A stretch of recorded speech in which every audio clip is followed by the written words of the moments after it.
Hello everyone, welcome. I'm sure you can see already, I mean a lot of people are saying hopefully it's Steve and Errol, and then disappointed that it wasn't going to be Steve and Errol. Well, it was meant to be me and Chris, but Chris is a bit poorly, so he has asked and duly received support from Errol, who joins me here tonight. So we've got a bit of a perilous situation tonight. I wasn't having that last time, but you know what? Kind of, yeah. Nobody gave me anything better, so I'm fine. We'll roll with that. Anyway, me and Errol are here. We're going to be discussing the Liverpool team and all the bits and pieces around that. And over at the board for when the team is announced, we've got Mr. Dan Clubb as well, with a fairly optimistic starting 11 prediction behind them so far. Wildly inaccurate. That's probably the phrase I would use, to be honest, but we'll see, won't we? Yeah. We'll find out together in a minute. Yeah. Do we know what time the team's coming out? It should be any moment now, I would imagine. Domestic football should be all the same, I think. Okay. Cool. So, we've only got a few moments to find out before we do just that. I just want to let you know that we are partnered with Dr. Emracinic for the season. So, if you have been considering hair replacements or transplant procedures, or maybe some dental work, or maybe you just think you could have a fuller beard, then go and check out Dr. Emracinic's website. There'll be a QR code throughout the stream you can scan, or the link will be in the description underneath. But trusted by the stars. Footballers. And this is my point. Footballers have got so much money. Ridiculous. And so many top footballers have gone through this guy. And I often say, you can only do so much due diligence. You can read reviews, and there's positive reviews. But it's like, look at who's there with you. And when I see Luis Garcia, I go, yes. Because, that works for me. Luis Garcia. Good enough for Luis Garcia. Good enough for me is how I'd say it. Have we had it out yet, Dan? No, we haven't, mate. Shuffling. Okay, cool. Errol, how are you feeling about this game? I'm very chilled about it, to be honest with you. We were kind of briefly talking off air before, and I'm half just excited to see some faces that we ordinarily wouldn't see, because Slot's been, I don't want to say reluctant to, but he's been quite happy with keeping a regular fixture of starting 11s and kind of the players he uses in and around the squad and match days. So in terms of wholesale changes, there's not been many opportunities given the stakes at play, really, in terms of where Liverpool have positioned themselves so far this season. I think we've done remarkably well, and he's managed the squad so far quite well. There's been a couple of injuries in recent weeks, but we've managed to kind of navigate our way through and still be kind of comfortable in our position. We're quite content. Yep. But again, in terms of a wholesale, just getting some young lads in the mix, getting some academy prospects in and around the first team as well, I'm just quite excited. And again, Keller gets another opportunity to potentially go back in goal. So in terms of confidence and opportunities for some young lads to make a bit of a name for themselves. They did it last year, 12 months ago. They was kind of in good form in this competition. So a lot of them will be thinking, this is an opportunity for me today. That I agree with that, although not done. From Slot's press conference where he talked about basically, there's going to be academy lads who are going to play in this game one way or the other, either from the start or from the bench. Mm-hmm. Oh, hello. That's cool. I'm a big fan of that, and I actually want to see a little bit more of those lads. It adds extra spice. I don't know whether they're good enough, but you might be seeing a future Liverpool star take to the pitch. Yeah, I think we could well be, to be honest with you, if some of the rumoured personnel are involved, and especially if they do make their way onto the pitch, of course, from that bench, as you mentioned there, I think we definitely will be seeing some potential star of the futures, to be honest with you. But I'm massively excited about that prospect for all the reasons you guys just outlined there. I'm a big believer of tapping into the academy as and when appropriate, because I think that's how a proper football club should be run. And Liverpool have made a big push in recent years in terms of the recruitment of the academy youngsters from around the country. One or two of them could well appear tonight as well. So I'm all for that. Again, it has to be the right time, because you don't want to throw them in the deep end and sort of maybe even hinder or harm their development by doing that. But I think a blend of experience and youth can be really, really positive. I think a game like this is a very, very appropriate time for which to do it. But again, just in terms of the academy, it's really exciting. Obviously, I watched them quite a lot, so hopefully you do get a chance to see them tonight, because there's some real talent there. But I think even in terms of sort of the fringe players, obviously Wataru Endo definitely falls into this category. Even McAllister, I'm not suggesting he's a fringe player for any stretch of imagination, but he probably is one that needs minutes, and this is a perfect opportunity to get him back up and running. So yeah, nice blend of what is required, maybe getting some minutes in some legs, and also some really exciting youngsters. Yeah, the McAllister stuff is right, really, isn't it? Actually, he will probably give us a bit more flexibility than he'd have been hoping for, because in any other situation, he's probably on that list of lads you going, nah, not tonight. But on the back of 2 single game suspensions, 2 games of suspension, you're looking at going, yeah, you need to get him back in rhythm. So you might see he might be the most, well, it depends what we do with Endo, because that's going to be the question, what the hell we do with the defence.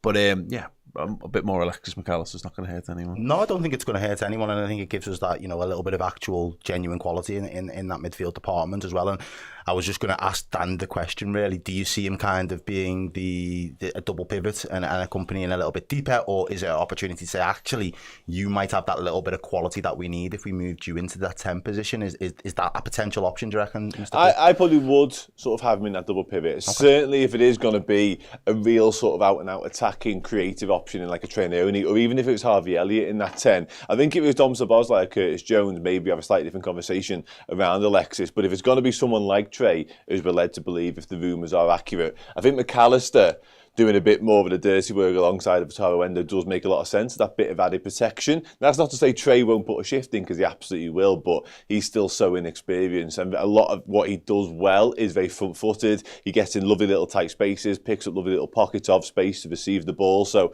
yeah, I would be inclined to play Alexis that little bit deeper, more alongside Wataru, if that indeed is the lineup. Having said all of that, if it was something slightly different in terms of the makeup, I wouldn't be adverse to seeing McAllister more advanced, because I think he has all the attributes of playing all 3 of them roles, to be honest, but most definitely the 10. Sorry, I'm eating biscuits. Should have carried on, shouldn't I? You're going to find that a lot throughout the stream, because why not? Dale Greenhall. I'm going to shoot with that and hope that it's true. Good evening, Redmen. A very Merry Christmas to you all, and thanks for all the brilliant content you bring us year in, year out. Forza Redmen TV. Yeah, I'm starting to really feel it. I've been ramping myself up for the whole Christmas thing. You've done the big Christmas shop. I did my Christmas food shop, got my turkey. More importantly, I got my Christmas alcohol, which, is I don't drink lots, so I like to drink well when I do. And that's been my modus operandi, is not like just buy an absolute earth-shattering shit ton of alcohol. It's like get a few select things that I'm really looking forward to. I'm not a big drinker, but I'm the opposite in the sense that this time last year I was really struggling with a bad toothache, so not really being able to indulge on all the chocolates and the selection boxes and all of those things. I had to look at them and just be like, I'm not prepared to put myself through the world of pain. This year you're getting fucked up on selection boxes, like we were saying. Yeah, I'm like, oh, you haven't already got me a selection box, people watching for me. Yeah. That'll do nicely, because I am going to absolutely take full advantage now my teeth have been sorted. Yeah, just see if you can wreck them in time for New Year. Yeah. I'm feeling Christmas. So yeah, Merry Christmas period to everyone right now. That's what I got to do, was go around a few shops today and wish people a Merry Christmas while I was leaving. Nice. That's always something that adds to the whole overall vibe and whatever. Yusuf Hashaishi says, saw a guy literally buying 10 crates from Aldi. See, that's the exact opposite.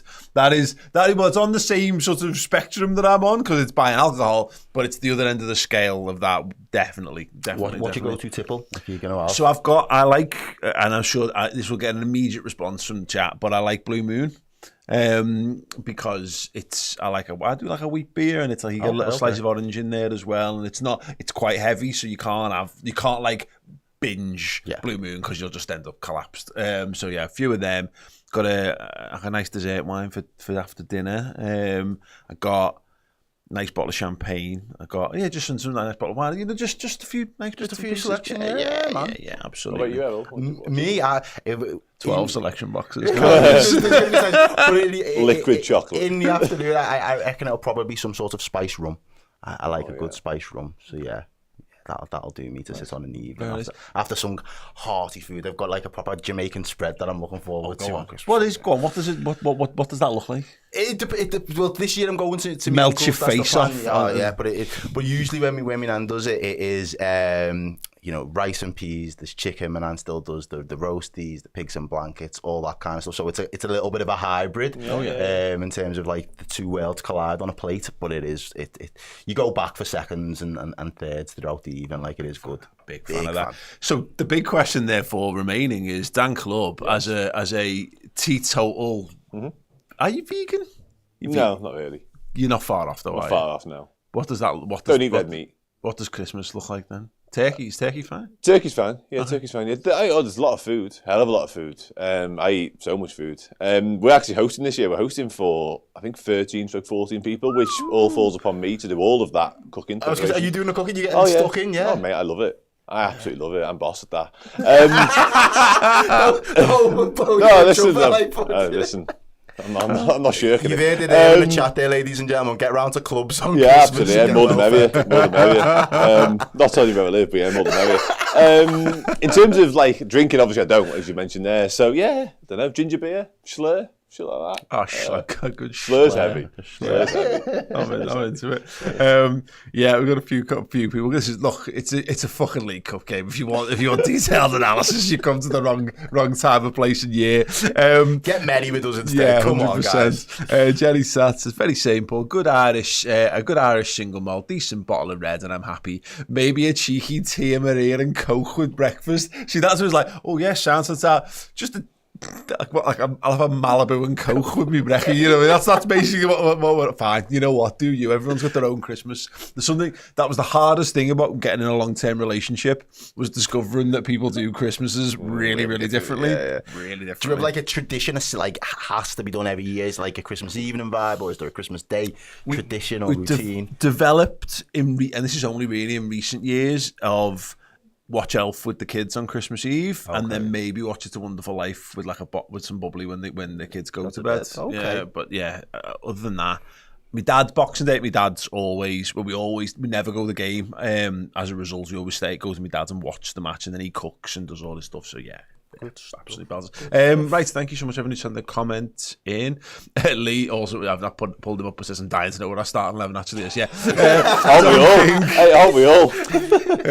Used to like a nice bottle of whiskey, especially for New Year's. And Anxiety, I've been a member here for 8 months as a wonder kid. Well done. Got some ice cream in the fridge for when we win, and some gin if we lose. Either way, up the fucking Reds. Yeah, definitely.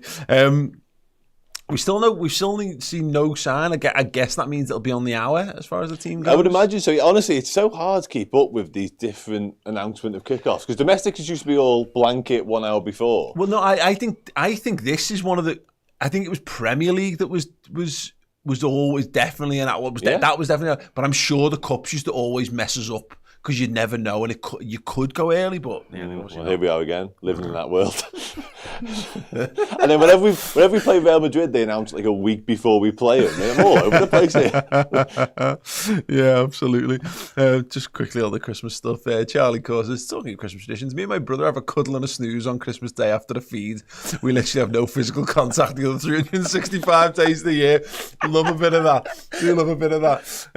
Yeah, cool. Okay, let's talk Liverpool again for a little bit before I inevitably slip back into Christmas chat. Federico Chiesa, Errol hates him. Absolutely loads him so much that he takes to social media to critique. I mean, are we critiquing Krajak for not being here because he's not well?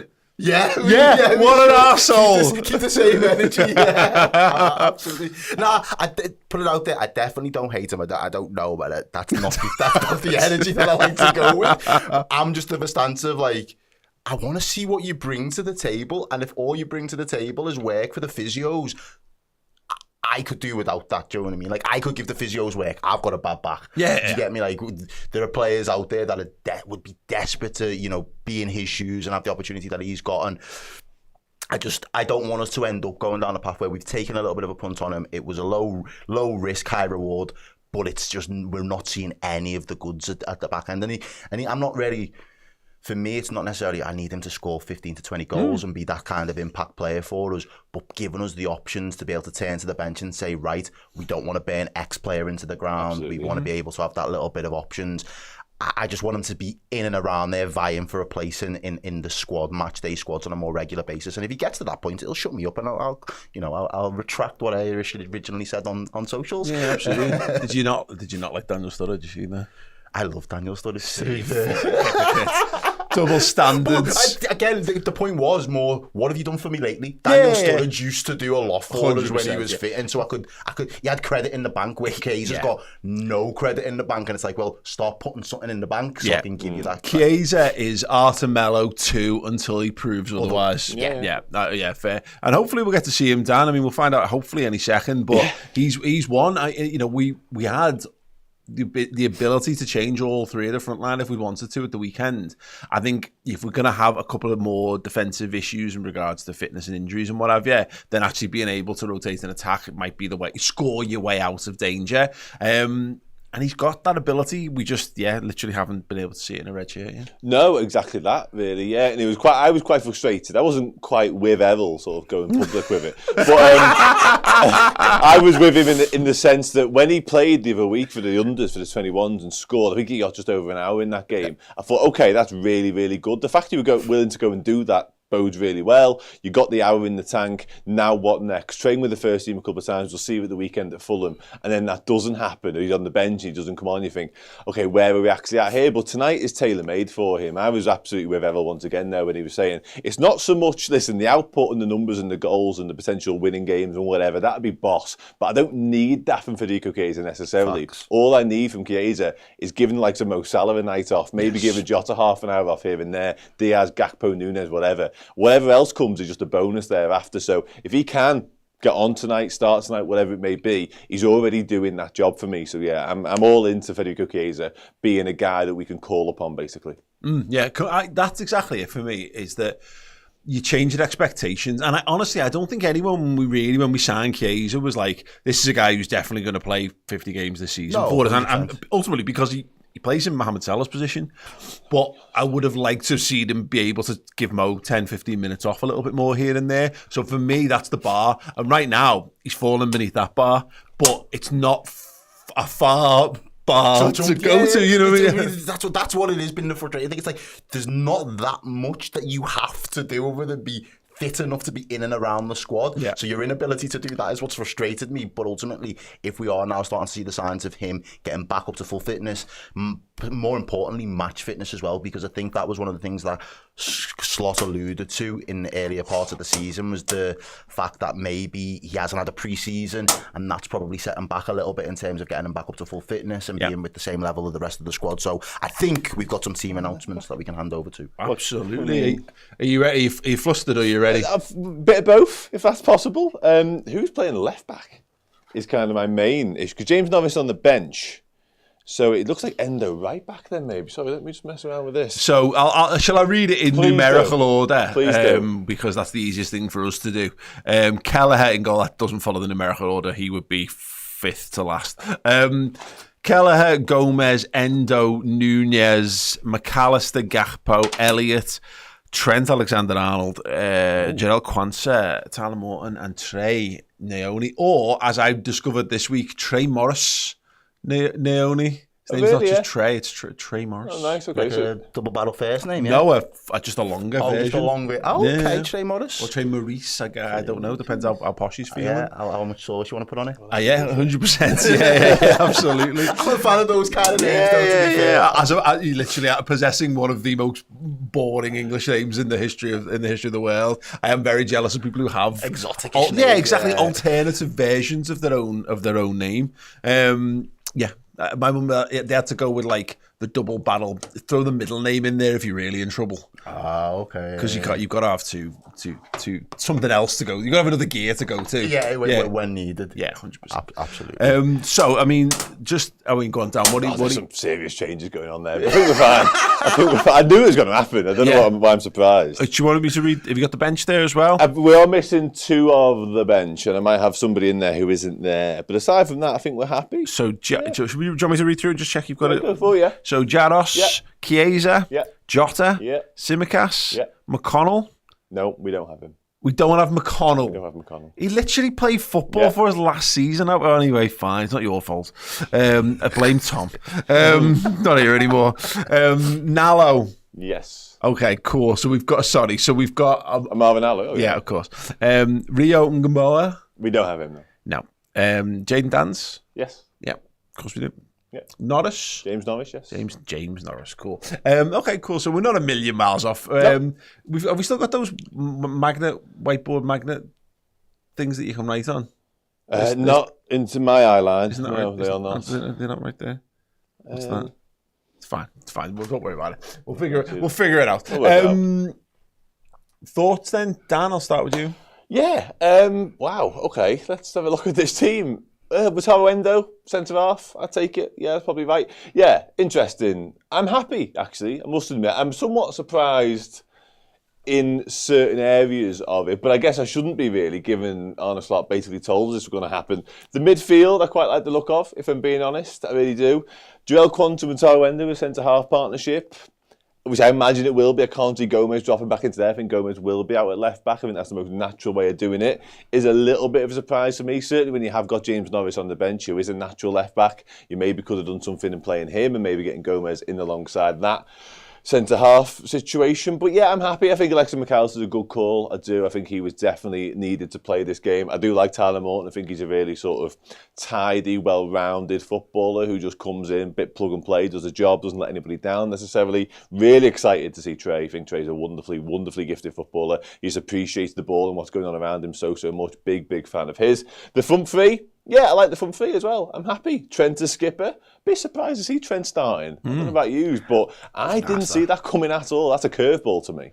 Well, someone had to play. I mean, I think that's probably the long and short of it, isn't it, Errol? Is that Van Dijk's played basically has literally played more minutes than anyone else. Yeah. So he needs to come out, and then, well, yeah, that means you've got to. You kind of had to play Trent, I guess, as much as we're obviously trying to be careful with him, and we will need to be careful with him. But also, he's 26 years old, and does he want to be Liverpool captain in the future? Well, if he does, here's an opportunity to wear the captain's armband. Yeah, and get a feel for it from now, really. And I think you're probably right, or I make Dan right in that I wasn't expecting to see Trent in the team, but it definitely adds to the quality when you look at it. There's, still a very quality goalkeeper in sticks for us. You've got quality in defence in terms of Trent, the versatility that Joe Gomez offers. I'm sure that the conversation and the communication between that back line is going to be crucial for them to really be kind of tapping into the likes of Kwanzaa and Endo throughout the game. There'll probably be a lot of,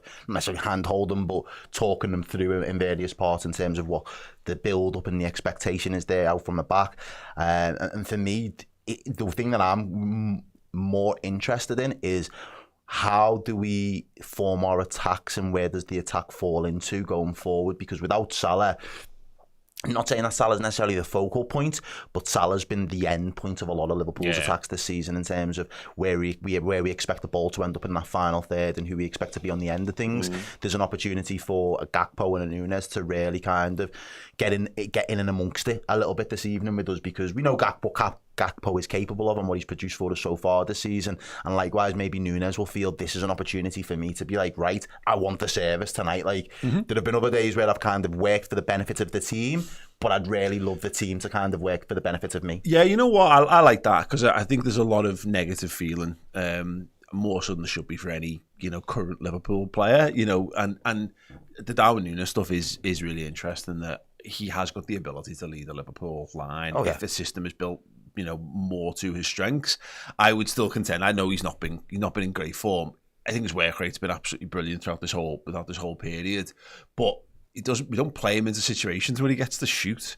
So and I know people go, well, what about this one he missed? What about this one? I know, but say his number 9 should be a volume shooter. He should have more shots on goal, more shooting opportunities than most, and we don't play like that. So obviously he then has less of a platform to shine. And ultimately, look, it's a League Cup game. It's not going to necessarily matter. I think we can see already. Jota at some point is going to come back in, and it should be his place. His Liverpool career is not riding on a 10 out of 10 performance tonight against Southampton in a League Cup game by any stretch of the imagination. But in terms of showing that you're still a viable option, and we mentioned what Chiesa's plan for the season was meant to look like in terms of being able to give a little bit of respite for certain players, but ultimately having someone as your 9 that can turn around and still be like, look, I am still that viable option. You get the ball to me, you put me in shooting opportunities and get me in shooting positions. Not only will I cause havoc, but I'll work goalkeepers and I will try and nick you the odd goal here and there. I think these type of games for someone like Darwin could be a real big confidence boost for him, because he probably does need a goal or two to just kind of get his confidence back up. And then, as you say, you've got the big hitters still to come back in the mix in terms of the Jotas and Salah in games to come, and you think, yeah, they're fresh, ready, firing and hungry for it. It just bodes well when you've kind of got everybody vying for those places again. Yeah, definitely. But I want to talk about who's not there in a second, but we had some super chats. It's Crossbow says, not surprised Endo's centre-back because Gomez is awful there in my opinion. Ooh. Far better full-back than centre-back in my opinion. Also think Darwin will have a really good performance. I think Joe Gomez is a good centre-half, but so be it. It will be. I mean, I'm seeing a few people commenting saying Trent might be left back or whatever, which would be, I guess, that would be a surprise. That'd be wild. Just a swap with Joe Gomez. Yeah, maybe. I don't know. Or actually, no, more history. Gomez, Trent, Gomez, Quansah, Endo as the back four. Do you want to have a little look at that, Dan? While I'll just read through this next Trent, comment. Quansah, Endo. Trent, Gomez, yeah, Quansah, Endo. So Trent left back, Gomez centre half, Endo right back. Okay, Deno. No one but the manager knows. So why do we discuss who was picked? Fuck, bought off Deno. Fucking hell.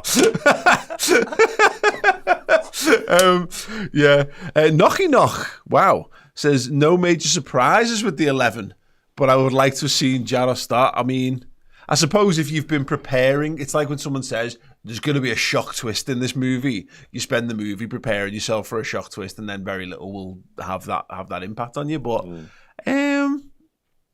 look, I think it's a bit of a wild one. Go on, let's. Does that look like a better back four? Can I say no immediately? Okay, you can say no by all stretch. Quantify it. Tell us why. It doesn't look completely wild, but what I would say is Joe Gomez has played left back like really well in the not too distant past. So I think just keeping him there, you're already sort of knocking things out of kilter a little bit by dropping Wataru Endo back into the back four, I think it's fair to say. So it doesn't really matter where you put him, I guess. I think him in centre half with all the experience that he offers is actually a very viable option.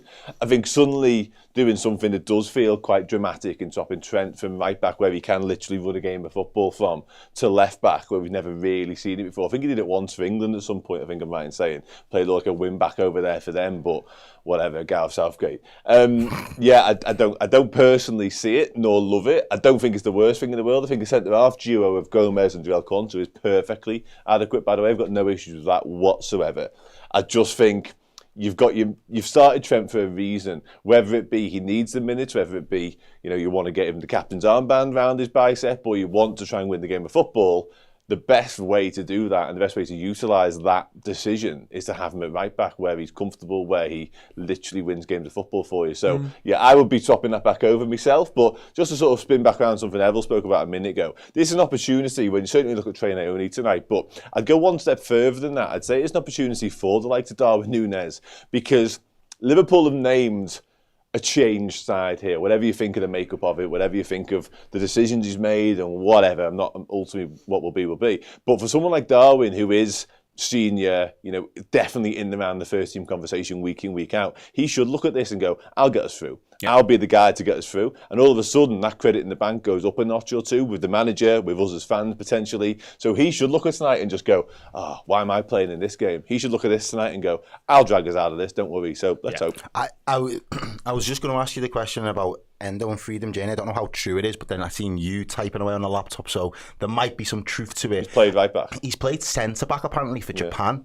Is what Freedom Journey's put in the chat. Well, what I've got here is his career stats. There we go. And according to Transfermarkt, Wataru Endo has played more games in his professional career as a centre-back than as a defensive midfielder. Wow. He's played 239 games at centre-half and only 187 as a DM. And only 15 games at right-back. He could, and he's done right-back. He could be. I know he's done a bit of right-back. He could be the answer defensively.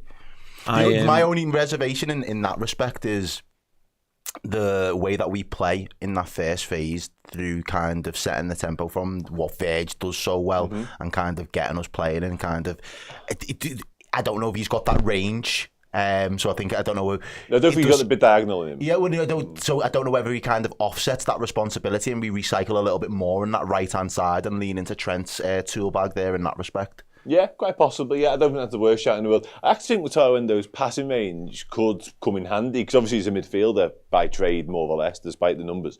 He definitely does, and he's definitely comfortable playing further advancing up the field. I actually think sort of the shortcomings of Wataru Endo have been in the sixth role, which is why Van Gravenberch has had the nod because it can be so congested in there. You need that presence of mind and that ability to sense what's going on around you and the ability to get out of those spaces and get us playing there. And that's where Wataru Endo has suffered, just in terms of the minutes. I think in terms of where he is playing tonight, potentially, with the game ahead of him, I do think he's got the repertoire and the passing ability to get us playing, albeit, and listen, he could prove me wrong and he could play diagonals all night long to Harvey Elliott or even Cody Gakpo and get us playing that way. I'm not sure that would be the case. But in terms of playing us out and getting us on the front foot from there into midfield, I think he's more than comfortable. Yeah, I mean, SofaScore are predicting it as that. I've just seen someone in the comments at Sky Sports have got it as something different. But yeah, SofaScore are saying Gomez left back, Endo, Quansah, Trent Alexander-Arnold along the back line. I mean, I guess it's one of those things. Football manager's decision is how many moves are you making? Yeah. It's like when you're changing things around, how many people are you playing in an unfamiliar position? And at least, as Dan was saying there, Errol, Gomez has played a fair bit of left back for us. Trent's playing in his natural position. Quansah, whether it's left centre back or right centre back, has played both, so it's fine. So really, it's only Endo that you're putting into somewhere as a Liverpool player that's unfamiliar, but as we've just seen, not in his career. So that kind of makes sense. And then there's more questions then about Elliott maybe from the right hand side. Kind of makes a reasonable degree of sense. He's done that plenty before. If you put Trey in the 10, then you're not asking him to do lots of the complicated defensive work as well, which makes sense for a young player. So yeah, that lineup there's a lot of logic behind some not quite illogical decisions, but yeah. Yeah, no, again, from a game state point of view, this is a manager's, kind of a champagne headache, really, because there's opportunities to play and experiment with things that he hasn't really had that many chances to do so far in his Liverpool career as a manager for us.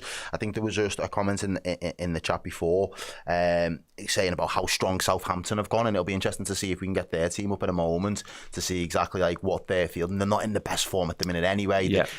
We know that they're struggling in the league. Will these lads look at it on the paper, on the face of things, and say, actually, we're still good enough? And as you said before, Dan, about your comment about Darwin, him looking at it thinking, yes, this is a game for me where I should be going out there playing man of the match. I should be putting in a 10 out of 10 performance all round and getting myself on the score sheet in the mix, because getting us to the semi-final. I can be that. We've seen it in this competition and he's gone past. Jota's been that type of guy sometimes when you've had the squad to kind of carry you and manage you through a game, but when you've needed that stardust to just sprinkle in and just kill off a game and be clinical, you threw Jota on, and he's taken the game away from a number of oppositions. I think it was Arsenal, was it Leicester at times as well? And Leicester, they give the big ears and the tongue to Leicester back in the day. So all of that kind of stuff is great, and I'm here for that. And I think it's another opportunity for the likes of for Darwin and Gakpo as well. I think we haven't really mentioned him much because he's gone under the radar because we're very quietly confident of what he's been doing. So it's like, we back you to go out there and strut your stuff type of thing. Yeah, you mentioned it. Simon Rusk, the temporary Southampton manager, has gone for 3 at the back. Hopefully there's going to be some teething problems there. Come on. Couldn't help himself. Yes. Couldn't help himself. Yes. Come on. Christmas chat and shit dad puns. Come on. Bring it on. They've gone for it. They reckon it's going to be 3/5 at the back and then 2 up top with Cameron Archer and Tyler Diblin, so it'll be interesting to see what they do with that. But again, you've got Gakpo, Nunez, Elliott, Alexis McAllister on the pitch, all players capable of causing them problems, of hurting them if they really want to. Josh Owen has got a 5 on the only first goal scorer, 6-0 tonight. Are you looking to retire off this, mate? Because, blimey, Wow. Okay. Cool. Sounds fine. Whatever. Just last thing. Which of you is taking over? Dan, you do the next show. Over, yeah. Cool. So I think something people can pick up with Dan on in the next part of the stream. But the players who aren't there, Dan, interesting to see. No Virgil van Dijk, no Mohamed Salah, even in the squad. No Curtis, is that right? No Curtis, no Gravenberch. No Gravenberch. Yeah, big hitters. The big hitters have stayed at home tonight, which it speaks to the strength and depth we've got in the squad, I would say, because as much as this is a weakened team, in inverted commas, it's still got a lot of quality in it. You just mentioned some of the names there that are starting.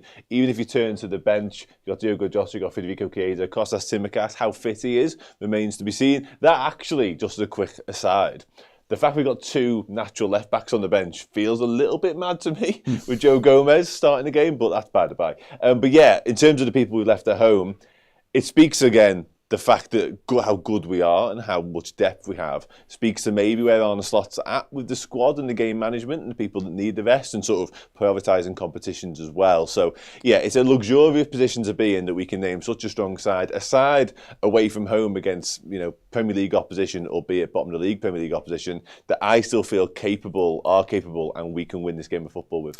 Yeah, just a last super chat before me and Errol take a little break from Red Indians. It's gutted for Chiesa and Rio not starting. Look, the good thing about Harvey Elliott playing, if he is playing on that right-hand side, he needs minutes. That's got 60, 70 minutes Elliott, and then 20 minutes for either Chiesa or Rio if you really wanted to. And then, he could come on the other side, I guess, as well. So, yeah, look, almost in an ideal world, Liverpool should be so good and have so many good players that Rio gets nowhere near this team. And I know that's like, people want to see this new kid, but let him be a kid. Let him mature. If he gets a chance and he thrives, as we're hoping Trey Naoni's going to do, then absolutely wicked. I'm here for 16-year-olds being good enough to play in Liverpool's first team. I remember Michael Owen; it was great.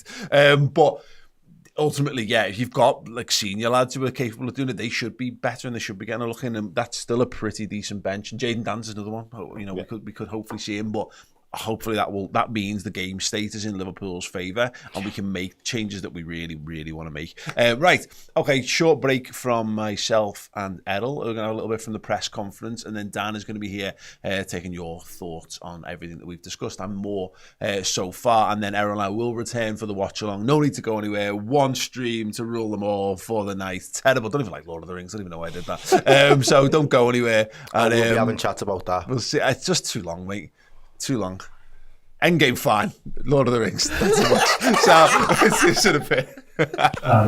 Can you talk a little bit about your backroom staff, because they'll be maybe a bit more in the spotlight tomorrow. Everybody being suspended. You relate how long you how much sort of delegation you give to them, how important they are to you. You understand the relationships with Sipka? Yeah. Sipka I worked with for a long time, so we know each other in and out, especially football-wise. One of the reasons why we work together, because we have so much in common. If it's about the playing style or a game model or the changes we make during the game. And John Heitinga is now here with me for the first half season, and I couldn't have wished for more. So very, if I say talented, I do not even rate him high enough, because he's more than that already. He's been a head coach himself, but he's still young. But grew into our staff from the start in a very good manner. So has the same idea about football. That's also why I chose him to come to us as well. But the way he's with the boys, just like Sipke, is very positive. We do almost all the things we do together, like in every other staff. I think it's like this, but that's definitely the way it is over here as well. They get a lot of time to work with the players in the individual way, but also lead part of sessions. Have the same idea about football as I do. So yes, I will be involved tomorrow. But if I wouldn't be, that would not be a problem at all for the players. They would not notice anything different then, I think. And then we're talking about the technical staff, but I think we've all seen how much of a compliment our performance staff and medical staff should have if you look at how players come back, like Alisson, like Jota now, 2 days ago. But also that we can be with 10 and our opponent can say it felt like they had 11. That probably tells you a lot about our performance staff and about the players, but I have given them enough compliments. So let's stay with the performance staff and the medical staff and my backroom staff. Hello, everybody. Welcome back to the Redmen TV and your matchday live stream ahead of Liverpool taking on Southampton down at the South Coast. Definitely on the South Coast. At St Mary's on the South Coast. We'll edit that post, it'll be fine. Hope we are well. Hope we are excited. Hope we are optimistic. Looking forward to this one. I'm really excited, I must admit, because Liverpool are playing, first and foremost. But the exact sort of Liverpool that I like to watch on nights like tonight. A mixture of youth and experience and a mixture of academy lads and some lads that should be chomping at the bit to play footy for us again. A couple of people that need to impress. A couple of people that might see this as a genuine sort of bona fide opportunity to get back in the manager's fourth. Yeah, I'm all for this blend of Liverpool. So let me know how we're thinking as well. Quad Bod kicks us off. Tyler Dibbling versus Endo at corners. Scary thought. Yeah, listen, I get it. I guess the aerial presence of Wataru Endo is the biggest sort of red flag when it comes to him playing as a centre half. But he's got the nous, he's got the experience, he's got the sort of the know-how of which to sort of hopefully overcome those sort of situations. Because if Paul Onuachu was starting for Southampton, that would be a one-on-one duel that would be terrifying me. But with Southampton's lineup the way it is, I don't think it's quite as threatening when it comes to sort of aerial duels as it maybe could have been. But yeah, we'll wait and see how it pans out. Maybe it's just a case of Joel Quansah has to get across and deal with more of them sort of things. We will wait and see. Ashani asked if there are any updates on how far Kanate is. No, I think Kanate is making decent progress.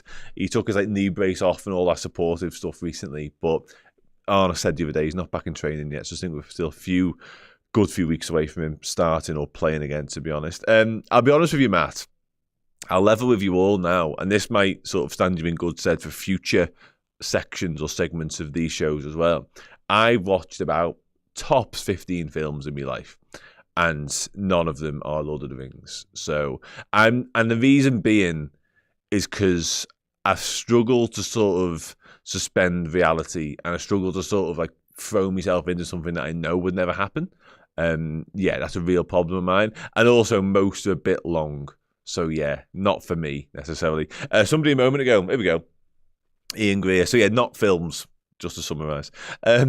More, and plus, there's so much sport on in my life. People may or may not know I adore lots of different sports, footy being the primary one, of course, cricket, rugby, the darts. So, yeah, there's too much of that for me to pay attention to actually watch any films. Owen Beck, possibly. I do think Liverpool will be more tempted to leave him at Blackburn, where he's doing very well right now, give him a full season at that, personally. And I guess, with Costa Tsimikas being back, Andy Robertson's only got a 1-game suspension. We see tonight there's James Norris on the bench, so another natural left-back. I think we're quite well-stocked in that department, really. I do think there's a conversation further down the line about sort of what we do in left-back, but I'm not sure bringing Owen Beck back at the first possible opportunity is the answer for what it's worth, although I do really like him. And if he carries on his trajectory at Blackburn and he has a good pre-season for us, maybe he's part of the conversation as to what happens there next season. But that's all for another day. I thought seeing the team would be left-back, Endo, right-back, Quansah, and Gomez centre-back. Oh, Trent, left-back. I don't. You see, listen, I don't. It's not a crazy school of thought, but we said it a minute ago, and I'm definitely of this way of thinking. I think the least or as little as you can upset in terms of the balance and where people feel most comfortable, the better. And I think the way we've got it right now with Trent at right back, his natural position, Gomez at left back, where he played a lot last season, and Wataru Endo at centre half, what he's done in the past, I think that makes more sense personally. But yeah, we'll wait and see, because we don't really know how it'll look until the game starts and actually see some football getting played. But I imagine it will be more like that, personally. Somebody a moment ago asked on the screen, as you can see now. I'm sound, Matt, as well. Hope the same applies. Hope the same applies to everybody as well. Hope everybody is well and excited and looking forward to Christmas as well as the Reds. Luke Chambers, I know quite a lot about Luke Chambers. Yeah, I've seen him play a fair amount. He's currently, I've seen before actually, he tweeted from his own personal account that he's sort of on the road to recovery when it comes to his own injury, because I think he's been out with a back problem for a good month, maybe getting on for 2 months now. He's currently on loan at Wigan. I think he come back to do a lot of his rehab and his recovery work back at Liverpool.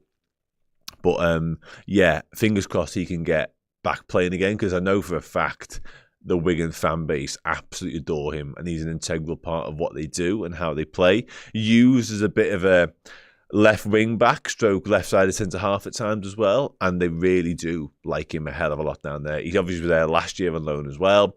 Really positive feedback, really positive reports from that, and he started the season superbly well again down there. So yeah, he needs to get back playing ultimately before we can even be considered for the Liverpool conversation. Anthony, what? Yeah, it's a good question that. What's for our young players? Because there's been a lot of them. Errol Dan's on the bench tonight. Is not long back from a back problem. Curtis Jones had them in the past as well. Way back when Gerrard had similar sort of issues too.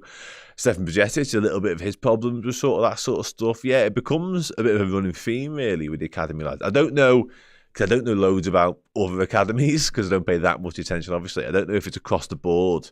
Every youngster has issues with this, or every squad, every club has problems like this. But growing stuff, maybe, I imagine. Yeah, I don't know. Joanne Alviso is excited to see some of the youngsters tonight. So am I. I'm excited. I always love lineups like this. And I think I'm fortunate enough to go and watch all of these lads, really. In different iterations and different sort of games and at different levels, ultimately 21s, 18s and beyond. I do that semi-regularly whenever I can, whenever Liverpool first team games allow. And listen, the lads we've got there tonight, Jaden Dans and Marvin Allo, Trainioni obviously from the start, Rio and Gamoa, there's real excitement there. Like, I won't go into details now on them. Hopefully we get to see some of them tonight. But if anyone wants to ask any questions about them, feel free to. But yeah, there's some proper players, some proper talent. And I'll level with you. I'm quite surprised that Rio's involved. Not because I don't think he has the ability, because I would be barefaced lying to you. The kid is gifted. And it's that sort of gifted where it's just innate. It's just in you. He has frightening potential. He really does. His ceiling is ridiculously high. It's been interesting to sort of watch his development, actually, because I watched his debut for the 18s. Whilst there was a lot to like about it, there was a lot of sort of individuality to his play, if you like. Let's put it like that. Whereby, and listen, it feels stupid to sit here critiquing a 16-year-old, but listen, he's in the first team tonight, so let's have a conversation. And he was running into blind alleys a little bit. He was sort of wanting to beat his man, and then wanted beating his man. He wanted to beat his man again, and wanted beating his first man. He wanted to beat his second man. And listen, let's have it right. He was beating his man more often than not, because again, that's just how talented he is. However, the more and more I've watched him, and the more and more he's been coached and worked with the senior. Sorry, he's been involved in the senior setup, but worked with the manager, Barry Lutus or Mark Wilkinson, whichever sort of remit he falls under, depending on what day it is and who he's playing for. He's got this appreciation, and he's got this sort of more clued up understanding of what's required, and his teammates and how to bring them into play, and more give and goes, more 1-2s, just more of a well-rounded game. And I'm talking over the case of the course of 2-3 weeks, not like months and months and months. He's learned so fast. And I actually asked Mark Wilkinson about that, and he was quite sort of steadfast in his belief that he always did that since day one. But it was quite evident to me that he's already learning how to be a footballer, if that makes sense. He's got such natural gift at his feet, that's obvious. But in terms of actually playing, and in terms of getting the most out of what you have and what you can bring to a football team, we're seeing more and more of that in the unders. So yeah, I'd be very excited if he came on tonight. And it's a bit like the Ben Doak thing, to be honest, because in a very different way to Rio. Rio is skillful, he's silky, he's got a trick, and he just baffles defenders. Like, I've seen him do some magic stuff. I've seen him make people look stupid. Ben Doak can do that, but in a very different way. He's got good feet and he's got a skill in him. He's got a trick in him, don't get me wrong. But so much of what Ben Doak possesses and what makes him a nightmare for defenders is his raw pace and his low centre of gravity and his ability to just be there 1 minute and be gone the next. That's what defenders can't live with him. Whereas Rio, it'll stand you up and then it'll make you look silly thereafter. But yeah, both of them are both really exciting. 9 bar, as I was talking, I was kind of thinking that, to be honest, because it would be a frightening proposition for very different reasons. But again, one's 18, one's 16. So yeah, let them develop, because yeah, it's exciting times. It really is. What kid? What kid, Adam? I don't know who you mean. Somebody a minute ago asked who sort of I'm most excited about in terms of tonight's game, in terms of the youngsters. It probably is Trey, and that's such an easy answer given he's starting the game. But he's the one who has obviously been involved most of all when it comes to the first team. Obviously, he scored on pre-season duty. He scored in the second game. Was it against Las Palmas or Sevilla? I can't remember which way around it was now. I was at both. But yeah, probably Trey. Trey has come on leaps and bounds, even in sort of the short time he's been at the football club. But yeah, he's really, really special. Really, really, really special. And given sort of the magnitude of the game, really, it's a cup quarter final. Like, we started Kay Gordon at a similar stage of the competition not too long ago, and there's a reason for that, because you only give and you only afford that sort of responsibility and trust on players you know you can cope with it. Trey falls into that bracket without a shadow of a doubt, because he's so good. Oh, you say apart from Trey? Sorry, Sean, the comment escaped me. Steve Hall's fine, by the way. And he will be back very, very shortly. Ashcast, we'll do score predictions in a minute. I'll give you mine in a minute as well. Do start getting them in. Crystal Palace are beating Arsenal. Woo! I do love Trey. You're right. Yeah, you're right. I do. Listen, I love all of these kids. I tell you what, actually, if it's apart from Trey, let's do it. Marvin Allo, I like Marvin Allo a lot. Centre half, left-footed predominantly, really comfortable in possession, plays out from the back lovely, captained the under-19s a lot this year in the Youth League, the Champions League version of it below. Yeah, very good. Defensively solid. And again, signed from West Ham last summer, and he has really sort of risen to the fore this season. I think there's a lot in the academy that have done that, but I wasn't sure about a Marvin Allo lot last year, but this year I'm really seeing why he was so highly thought of, and Liverpool went and got him from West Ham ultimately. Jadon Danzo is probably the answer to your original question, because we all saw what he's capable of last season against Southampton, ironically enough. And it's been a tough sort of 6-7 months for Jadon with injuries and all that sort of stuff. But yeah, I think getting Jadon Dans back up and running between now and January, first and foremost, let's deal with that first, is really important. And then what you do thereafter in terms of whether he goes out on loan, whether he does stick around, whether he becomes a viable option for us second half of the season. The fact that he's been fast-tracked into this squad tonight suggests Arne Slot really likes him, because he could have only been involved in a handful of trainings at any level, really, but certainly when it comes to first-team level. I think he's played like 3 times since he got back fit again. He had a setback as well not too long ago in terms of injury, so it's been a tough start to the season for Jadon. But Arne Slot can't have seen much of him at all, and yet he's seen enough to warrant taking him tonight and putting him on the bench tonight. That speaks volumes of what Jadon Dans is and what he possesses. So I would love to see him get a run out tonight, and I'd love to see him get a good run out too, because a lot of the hype last year was warranted, is kind of the point I'm trying to make here. Because he's got a bit of everything as a centre forward, is probably what I'll say. He's physical enough, he's big enough, he's quick enough, and he's got enough grace and enough ability about him with the ball at his feet. And his finishing, ultimately, his goal-scoring record speaks for itself somewhat. He was playing well in advance of his years. He was eligible for the 18s for large parts of that season, but tearing up in the 21s instead. Like, he's proper Jadon Dans, is what I'm trying to say. And I'm excited by him, and I'm made up to see him back fit. And the next step to seeing him back fit is to see him back playing for the Liverpool first team again. So let's hope that happens tonight. Josh Davison, I really like Josh Davison. Really accomplished, really solid defender, I would describe him as, to be honest with you. There's a lot like that. There's a lot of talent in Liverpool's academy right now. I mentioned it earlier on. We probably have, in truth, sort of cherry-picked the standout ones tonight, I would say. But that's not to say there aren't others who will be looking on tonight, probably watching at home going, I wish that was me, or that should be me. And that's brilliant. Like, but I've no issue with that whatsoever. The likes of Kieran Morrison, Carter Pinnington, Trent Cohn-Doherty, there are others as well on top of that. So yeah, it's good. It's good. Nos asks, do I want us to go through tonight? Yeah, absolutely I do.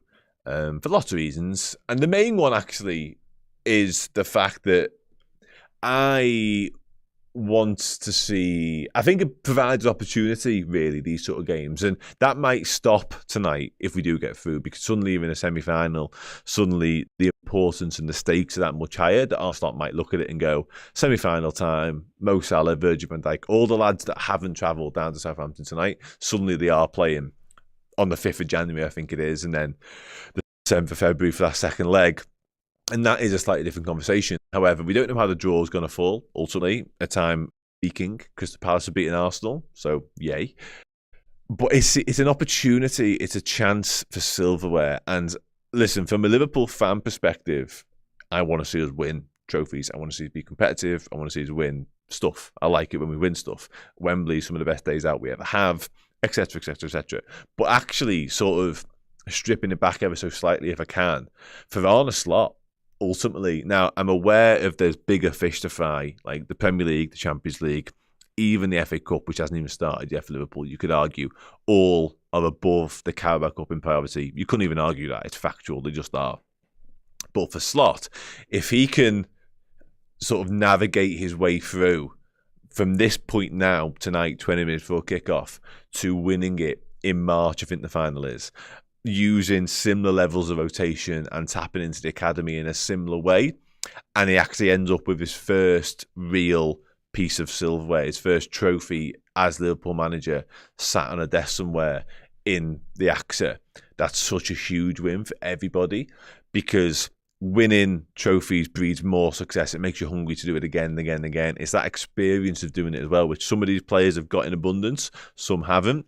For Arne Slot, though, it's tangible. You can touch it. He's had such a good start to life at Liverpool. We're all aware of that. You don't need me to tell you.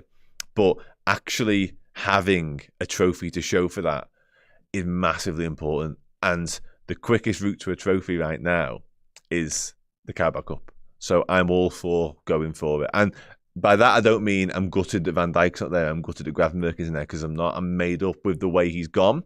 But I'm sitting here right now, desperate for us to win this game. Absolutely desperate for us to win this game. But yeah, what do you think about the game? More importantly, what are the score predictions tonight? Let's kick off with me, shall we? And I will say Liverpool do win. It's not going to be straightforward. I am worried about Tyler Dibbling. Somebody mentioned him earlier on in terms of the threat that he poses, because let's be honest, he was an absolute nightmare in the Premier League game recently. Handful. I think Champions League level clubs, certainly European level clubs, will be keeping one eye on Tyler Dibbling. Certainly if Southampton go down, I don't see him playing in the Championship next season personally. I think he's too good for that. Adam Harrison says 4-3, Nunez brace, Quadbod with a 2-1, Ashley Jewell with a 2-1, Anxiety says 5-0, Darwin Hattie, Christ on a bike. Sean says 3-1 or 3-0 to us. I think there's goals in this, personally. I don't like this from Electrics whatsoever. I have very little time for penalties tonight. Not because I want an early night necessarily, but mainly because I just hate pens. Because they're just, yeah, just not for me at all. I can't deal with the anxiety of it. They're just, heart attack inducing things for me. Goals, absolutely. A 3-1, we got a 4-1, we got a 12-0 from Sunil. That's particularly optimistic. I like this from Robert Ho, and I love the fact that you've gone for an Ione goal as well. I don't think there is extra time, Adam, to be honest. I think it's straight to pens. That's a good point from Quadbod, though. It's not going to be 0-0. I'll come back on here later on and eat some form of clothing if it's 0-0. I'd be staggered. I just think ours is a relatively makeshift defence. Southampton have made changes as well, for what it's worth, by looks of their team line. I think they've gone quite strong. It looks like they've shifted their formation ever so slightly as well, which would be an interesting watch, given the fact that Simon Rusk has had like 2 days worth of preparation and training time for this one. But I don't think they've quite gone full strength either. So, yeah, I don't see 0-0 in coming here personally. But Abby, Tom, I was waiting for someone. It might well, come back to bite me on the arse. But yeah, let's just see. And Umgoa game, it says 3-0 clean sheet because Kelleher wants to... Listen, Kelleher could score a hat-trick and keep a clean sheet tonight, and Alisson Becker is still coming back into the team to face Spurs this weekend. I don't think it matters what he does, to be honest. He could score a hat-trick, it finished 3-3. He could save every penalty and then score his own pen, and he still ain't playing at the weekend, mate. It doesn't matter as much as it would be, fine if he did, because he's boss. This could happen, Keegan, to be honest. You're more than welcome to, mate. I just don't see it. Nunez 4, Southampton 0. I will say, I've said this a few times already. So, yeah, listen, I've got total faith in Kevin Keller. I made up Keller's playing tonight. Like, made up he is because he's brilliant. I will say Liverpool 3. I'm going for a repeat as well. I'm going for Liverpool 3, Southampton 2. I can see goals. Goals. Because I think Southampton's approach and the fact they maybe are trying something a bit new, they're going to want to impress. They're going to want to show that Russell Martin maybe was to blame for some of their shortcomings, perhaps. Yeah, I think there's goals in this. Carl Martin is going for a 3-0 Liverpool win. I like the cut of your jib. I will say Darwin Nunez, Harvey Elliott, and Alexis McAllister will get those goals. There it is. Clip that, why don't you? Clip that. Freedom Journey, the absolute weekly shout of a Joe Gomez goal. We've got it. It took long enough. I don't know where you've all been, but we finally got it from Freedom Journey. He says 3-2 with Gomez, Trent and Darwin. Are we good? We are good. Look at that. We are good. Yeah, we are good. I will leave you then, in that case. And I'll leave you with... Get ready for this one, everyone. Brace yourselves. Former Liverpool and Southampton striker Ricky Lambert, who I spoke to ahead of this one about how Southampton, or just how much Southampton will be desperate to win this game of footy. Enjoy. See you soon. In terms of sort of the game itself, though, Ricky, like obviously you know what the Southampton fans want, what they expect, what they'd like, certainly at home.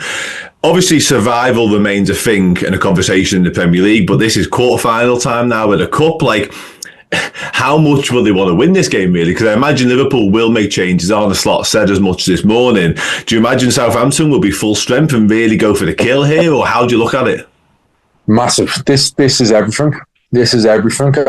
Obviously, the people in Southampton will truly believe that they still have time, and their next appointment, I'm pretty sure, will be trying to stay in the league. But they will realise the difficulty in it. So this game then becomes even bigger, especially if the realisation is that the relegation is on the cards. Then the chance of getting to a semi-final of a cup and then the final just amplifies this game. So what do the fans want to see?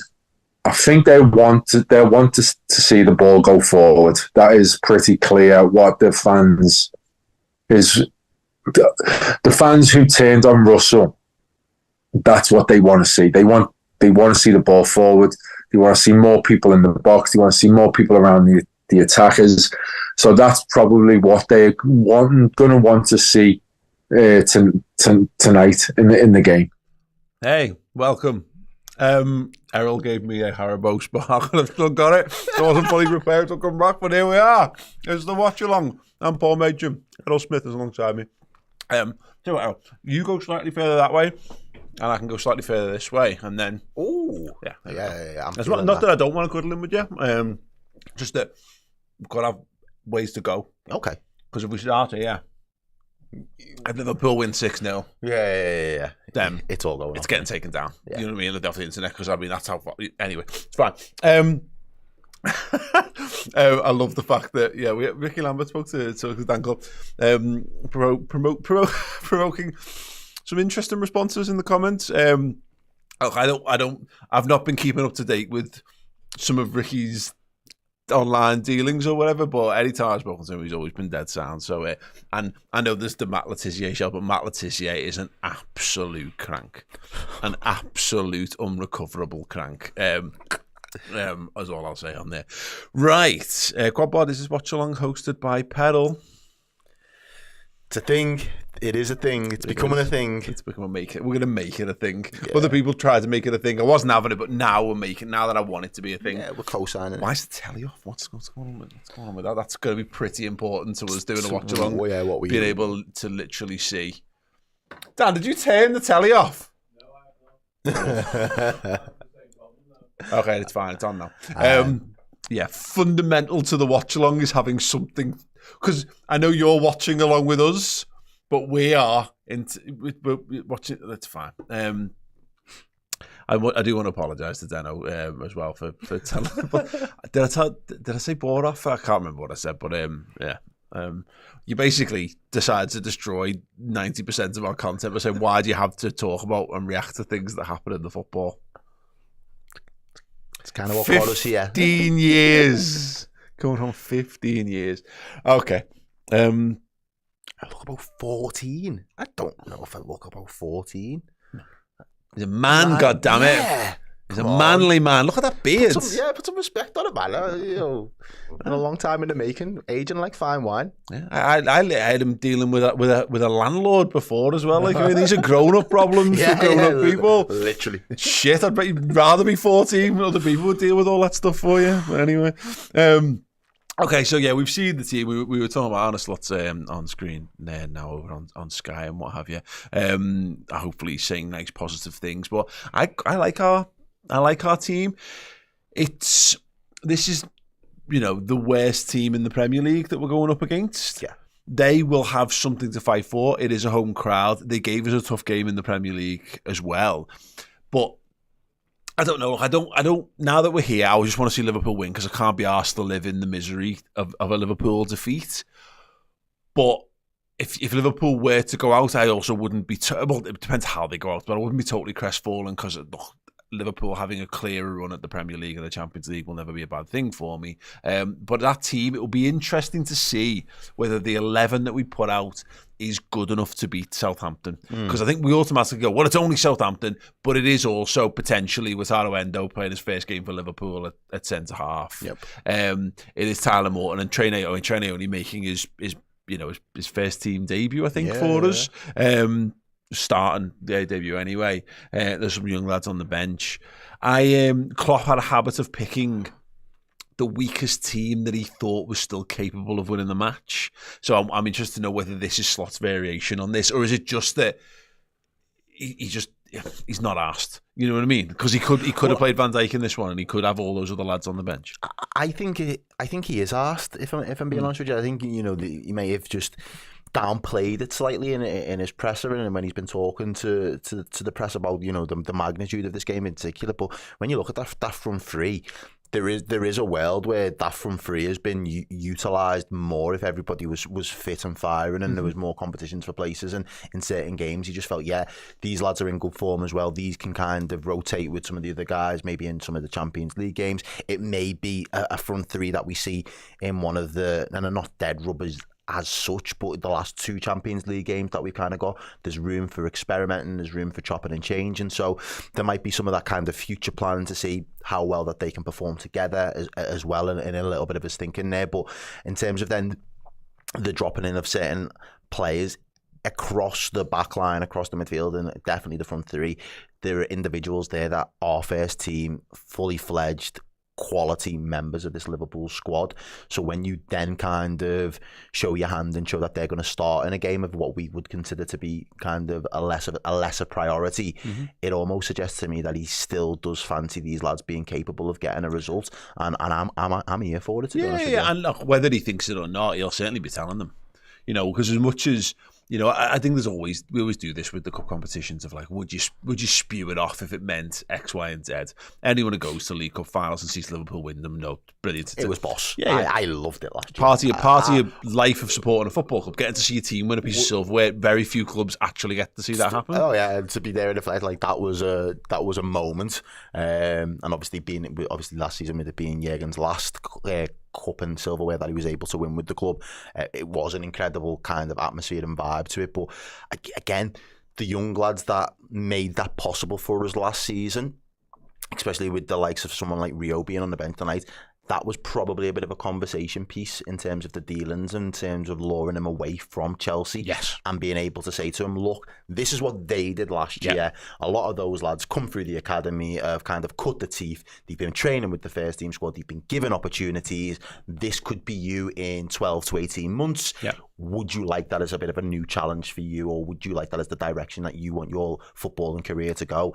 And obviously that's been enough of a pull for him to feel, let me get involved and let me prove my worth. And already now he's been given the opportunities to travel with the first team squad, get a feeling of what a match day preparation looks like, and then obviously, hopefully, as you mentioned before in our build-up, if we're in a strong position and the game is in Liverpool's control, those are players that you bring on out of luxury because we kind of almost got the game in under wraps, so to speak. Yeah, it's one thing to say you're into youth and you're backing youth and you're promoting youth. It's another thing to actually do it. And I think it gets a little bit over-egged last season.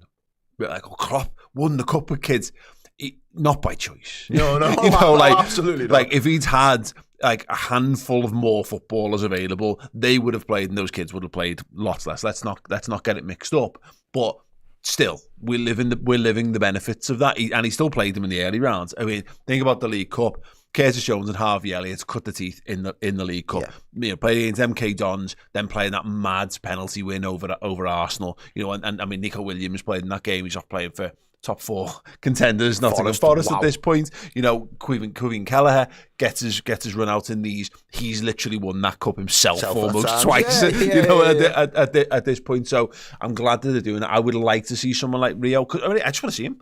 Just want to see what he's like, to be perfectly honest. But I don't watch a lot of academy games, I see a lot of the clips and the bit that gets circulated on socials and the little moments, and you think, oh, okay, there's a player in there. And moreover, we don't know what Liverpool are going to do in the transfer market. In the ideal world, and I know it's boring, but what you want, and this was always what Barcelona at their best did, was they had La Masia, or they still do, but the La Masia players fill your squad. If you're lucky, one of them comes through, or 2 of them come through, and they're good enough for your first 11. And God knows they've had some who've not just been good enough for the first 11. They've been well beaters. But actually, bare minimum, what you want is there to be your second choice player should come from your academy, and if they're good enough to rise up, then absolutely amazing. That's cool. And then what that means is because look at Liverpool now. If you want to play for Liverpool, you want to buy a player for Liverpool, the starting price is around 20 million quid.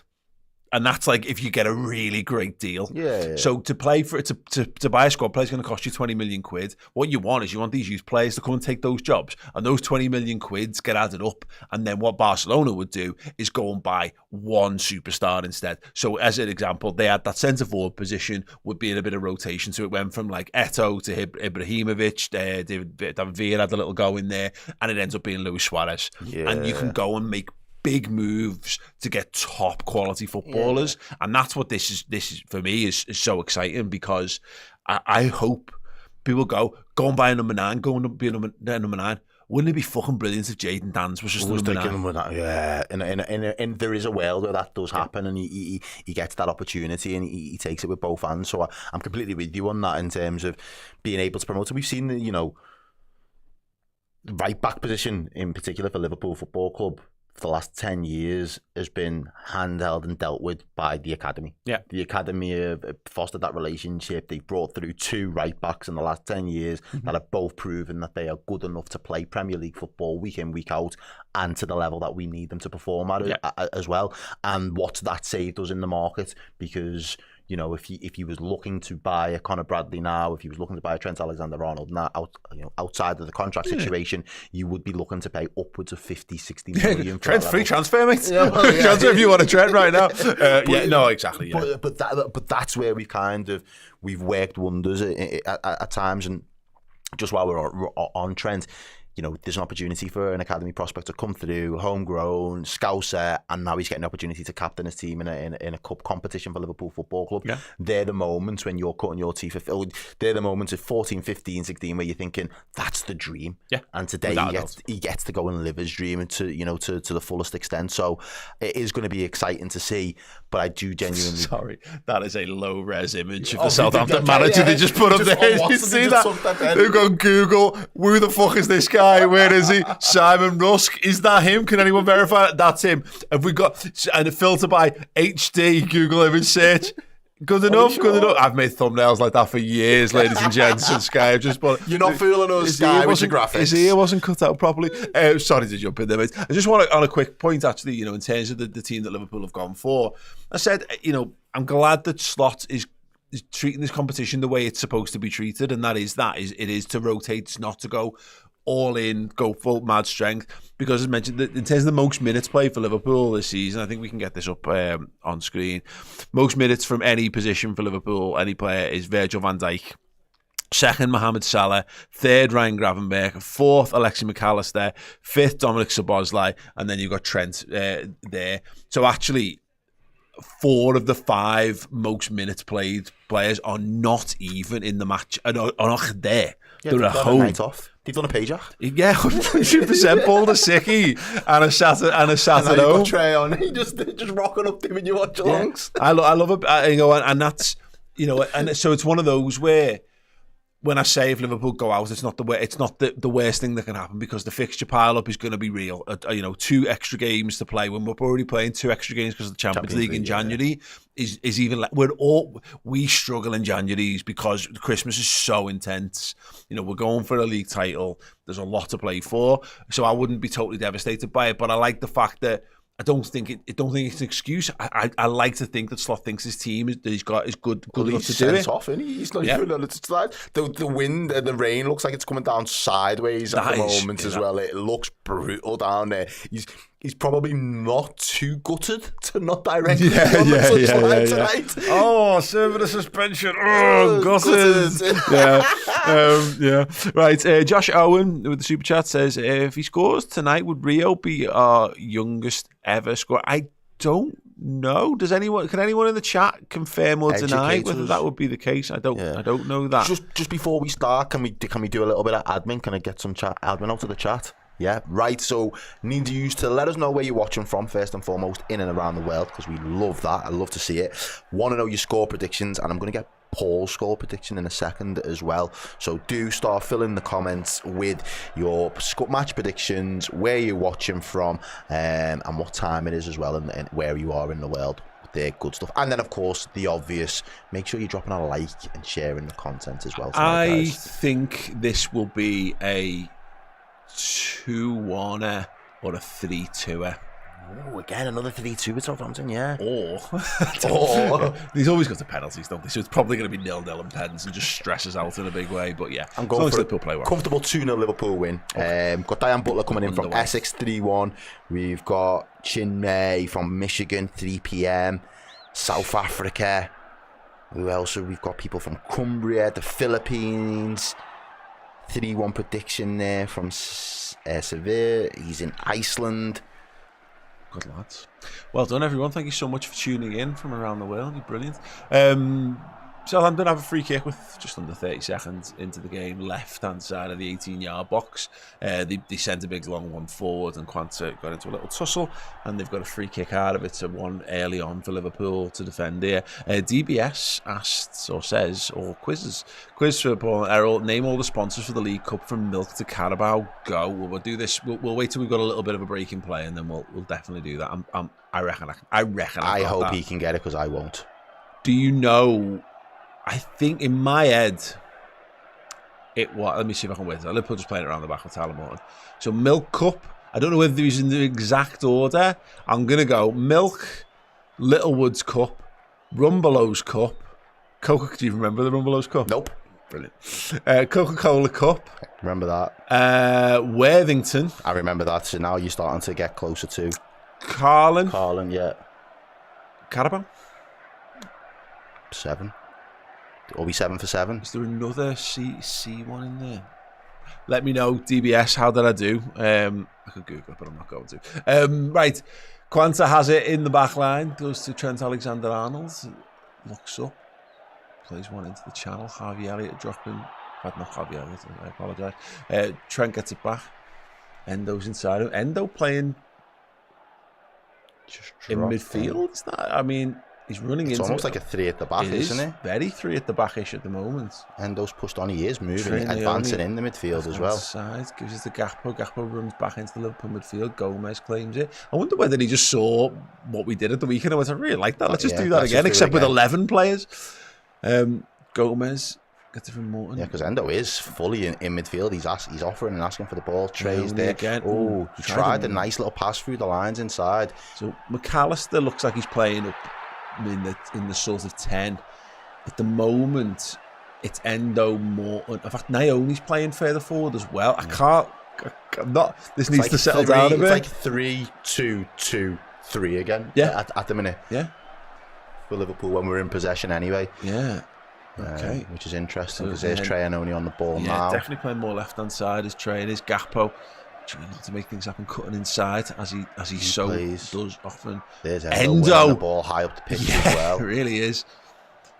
Southampton looking to play out for a swarm of black And he's shirts. done well to get out, but Kwanzaa's done well as well, and he's not been adjusted to be fouled, and it is going to be a Southampton throw in just near the halfway For line. those interested, you've gone for the Haribo Sour Sparks, which are a new experience for me.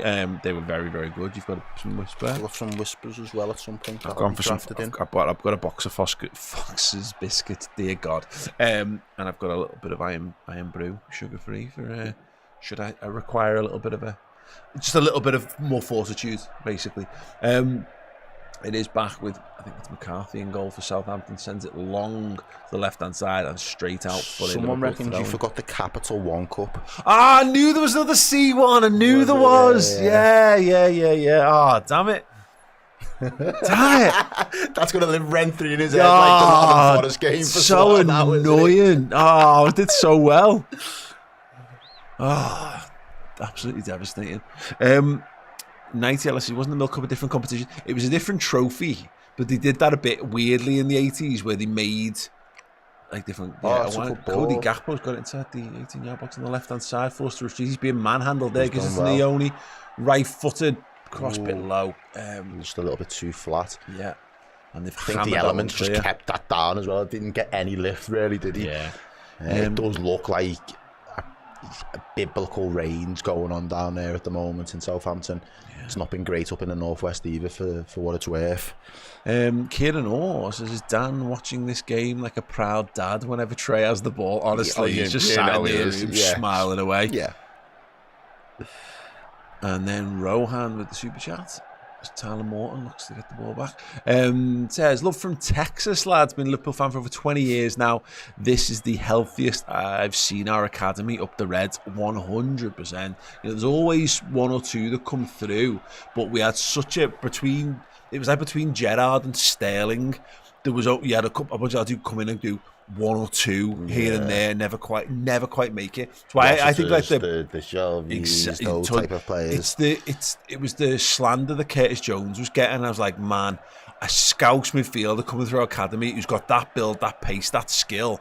Yeah, not the finished article at the time, but like the raw talent that he had compared to so much that I'd seen. Yeah, definitely, totally agree with that, Rowan. Anyway, Liverpool pressing on the left-hand side. Joe Gomez up really high on that left-hand side. I've got I mean, if he's playing part of a back three, who the hell is back is the question. And the answer is... to find out. It's just Trent on his own at the moment. Wonder whether we're going to ask Trent to be a bit more disciplined here, if it is a bit more of a back three. It's a back two. It's a back two. There's two at the back. Wow. Deepest player for Liverpool, Trent quarterbacking it for us at the moment. But we did kind of allude to that in the build-up, that maybe because we haven't got Verge to be able to kind of distribute out from the back, does Trent have that little bit more responsibility to kind of keep Liverpool ticking over when we're trying to build up in that first phase? Obviously, that wasn't a clear-cut example, but Trent was the deepest line defender there, really, and he was trying to play the ball through the line. So you can see it again. So, when it settles in, when we're in possession there, Joe Gomez, and it's Gomez, Quansah, Trent across a back three.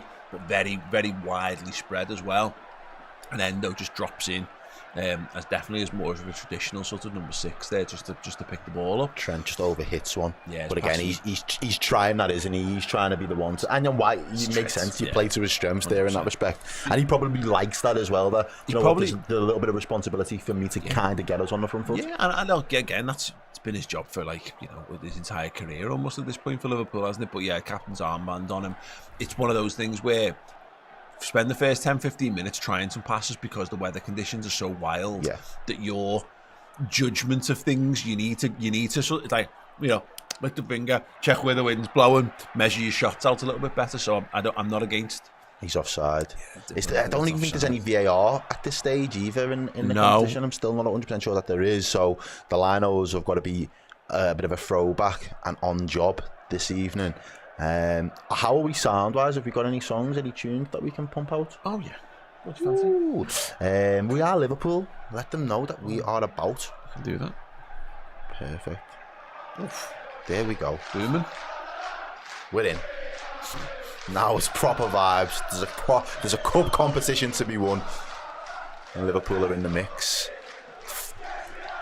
Yes, we are. Funnily enough, Arsenal were losing at the time we went live.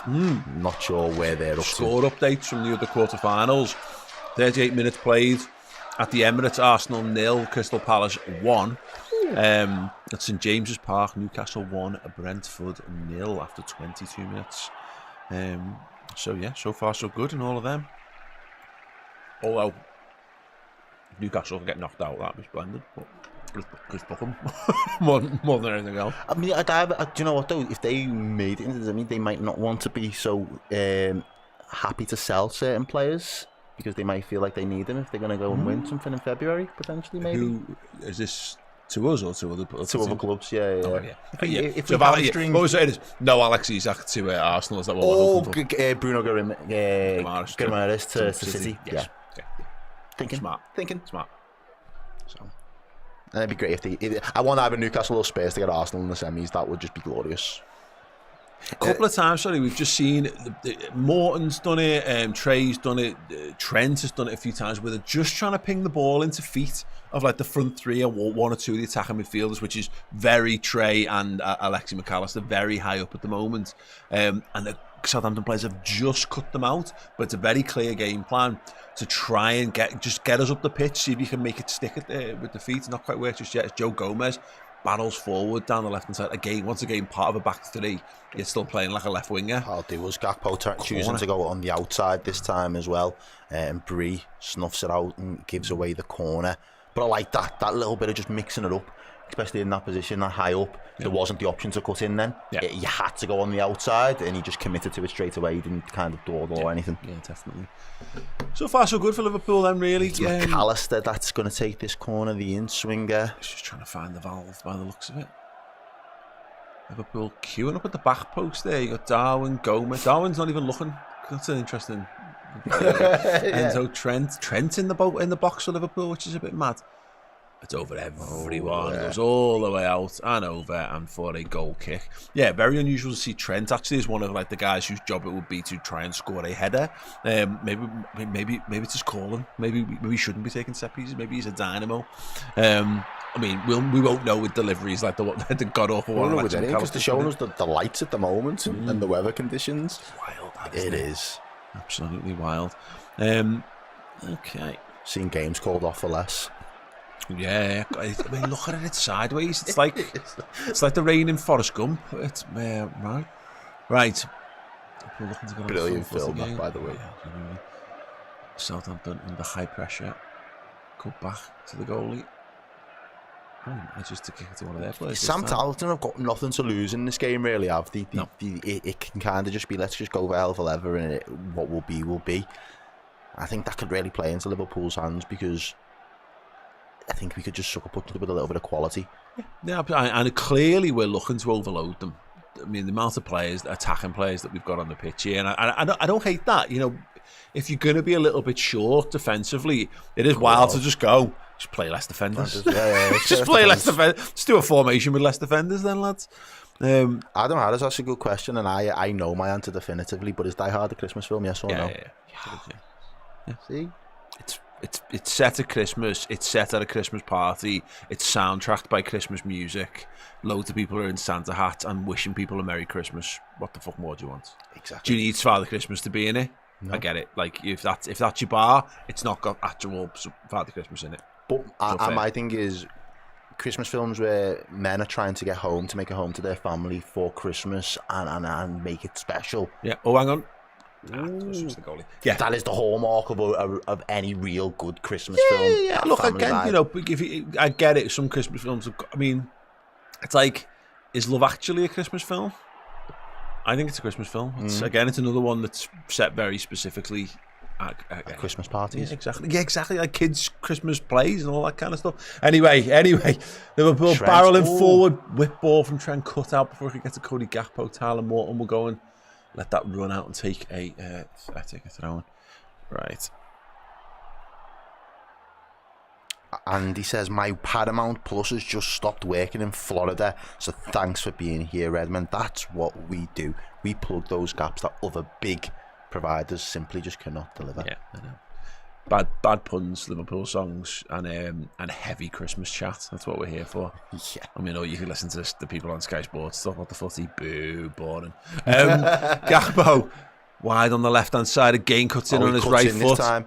He floats one forward. You can see the idea. Alexis McAllister makes that run, but there's well too much on the cross. He's only a little fella, there's Alexis. That actually could have, maybe, let's just have a look at this again. Maybe it could have gone to feet, or is it just one of them? Does well to navigate out of that congested area on that left-hand side, though, because there was four Southampton shirts just covering that area, and he just kind of drifts into a little bit of a half space where there is the opportunity to dink the ball. You know what, though? Next time, go outside. He's done like 3 or 4 cuts inside on his right now. Cool, it's great, but just one in 4, 1 in 5. Go outside, just mix it up, make them think twice about what you're going to do. There's another long ball. Qantas underneath it, gets a good header on. Endo's beaten to the air. Trent's back doing some defending. Oh, you done. Gets a bit lucky, and then his class shows out there. Asking a lot of Tyler Morton. And the little bounce back between them was lovely there. Oh, Tyler just fucking sold Trent down the river a touch there, throwing. To Matthew Clark, you never walk alone from Barbados. I'm jealous. So jealous. But yeah, you never walk alone as well. Faz Ali gets it. Yeah, absolutely. And Kieran Hall wants to know what our best Christmas jokes are. People let us know in the comments as we come through on the right side. I'll come back to that in a sec. Trey Naoni. Puts it left to Cody Gakpo, continues to run. That's what you got to do with the cross. Oh, he's unlucky there, Aaron. Yeah, he went to just try and like push it through there really with a bit of power. It's well blocked and it's a Liverpool throw. Bright start though. It's been all Liverpool so far this first. Good touch, you know, you considering the changes that have been made, you'd be. Oh, that's nice. A lovely ball as well. Now, there's Darwin Nunez just couldn't sort his feet out. But I'm here for it. Do you know what? I am here for it. That was a nice little. There was a nice little passage of play there from Liverpool. Morton into McAllister. McAllister just feeds Nunez, and Nunez just can't sort his feet out. I don't think he's ready. I don't think he's ready to take a shot, and he makes it to generate the power from there. And he actually gets a decent amount of power on it, but to generate power plus accuracy when you're in a stock, still standing position from the edge of the 18-yard box, it's difficult thing to do. And I do wonder that with Darwin sometimes, how there's not enough about his game that feels well rehearsed, if you know what I mean. Like Fernando Torres would glide onto something and then he'd open his body up and he'd slot it, or he had just certain movements that you knew he'd activate from certain positions. Harry Kane does this all day long. Yeah. Gets it, opens his body, gets his shot off. I do worry sometimes with Darwin, he kind of makes it up as he's going along. Balotelli did that as well. I mean, he's going to be like the greatest legends player of all time. Will Mario Balotelli be at some point? But yeah, that's why he never really hit the highest heights consistently, at least. Anyway, Liverpool just knocking the ball around in Southampton territory at the moment. Sorry, so yeah, Kieran Orr asked what our best Christmas jokes were. Today's joke: who taught Santa to drive his sleigh? His Feliz Navidad.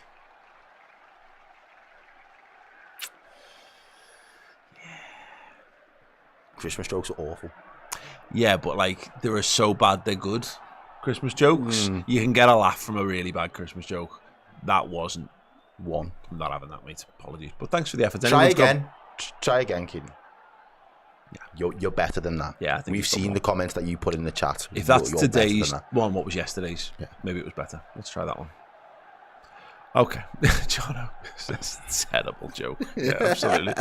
Just stick it on him, John O'Lad. Lay it on him thick. Tell him how you really feel. Yeah. Right.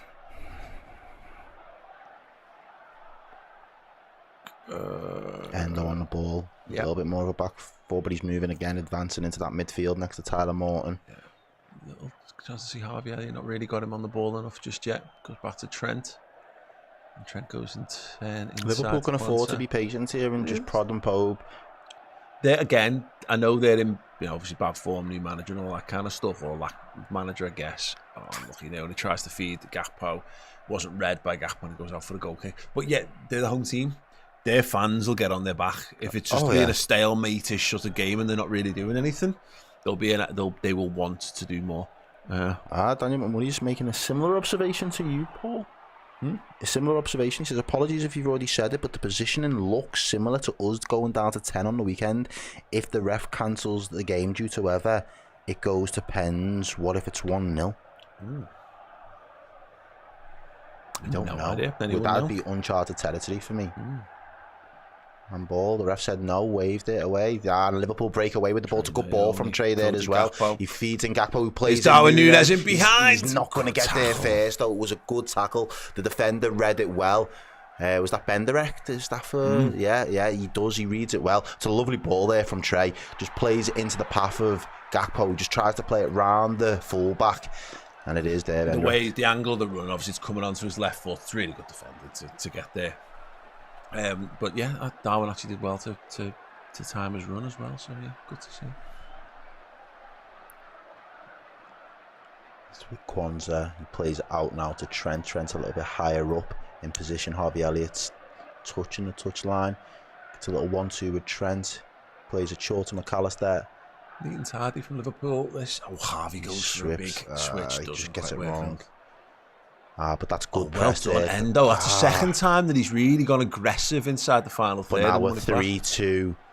Yeah, Liverpool got getting men back, but not at the moment. His Dibbling got into the box. He was good in. Looks for the shot. He tried to sneak it in there, didn't he? He tried to use the shield of the defender to just kind of disguise where he was going to poke the shot.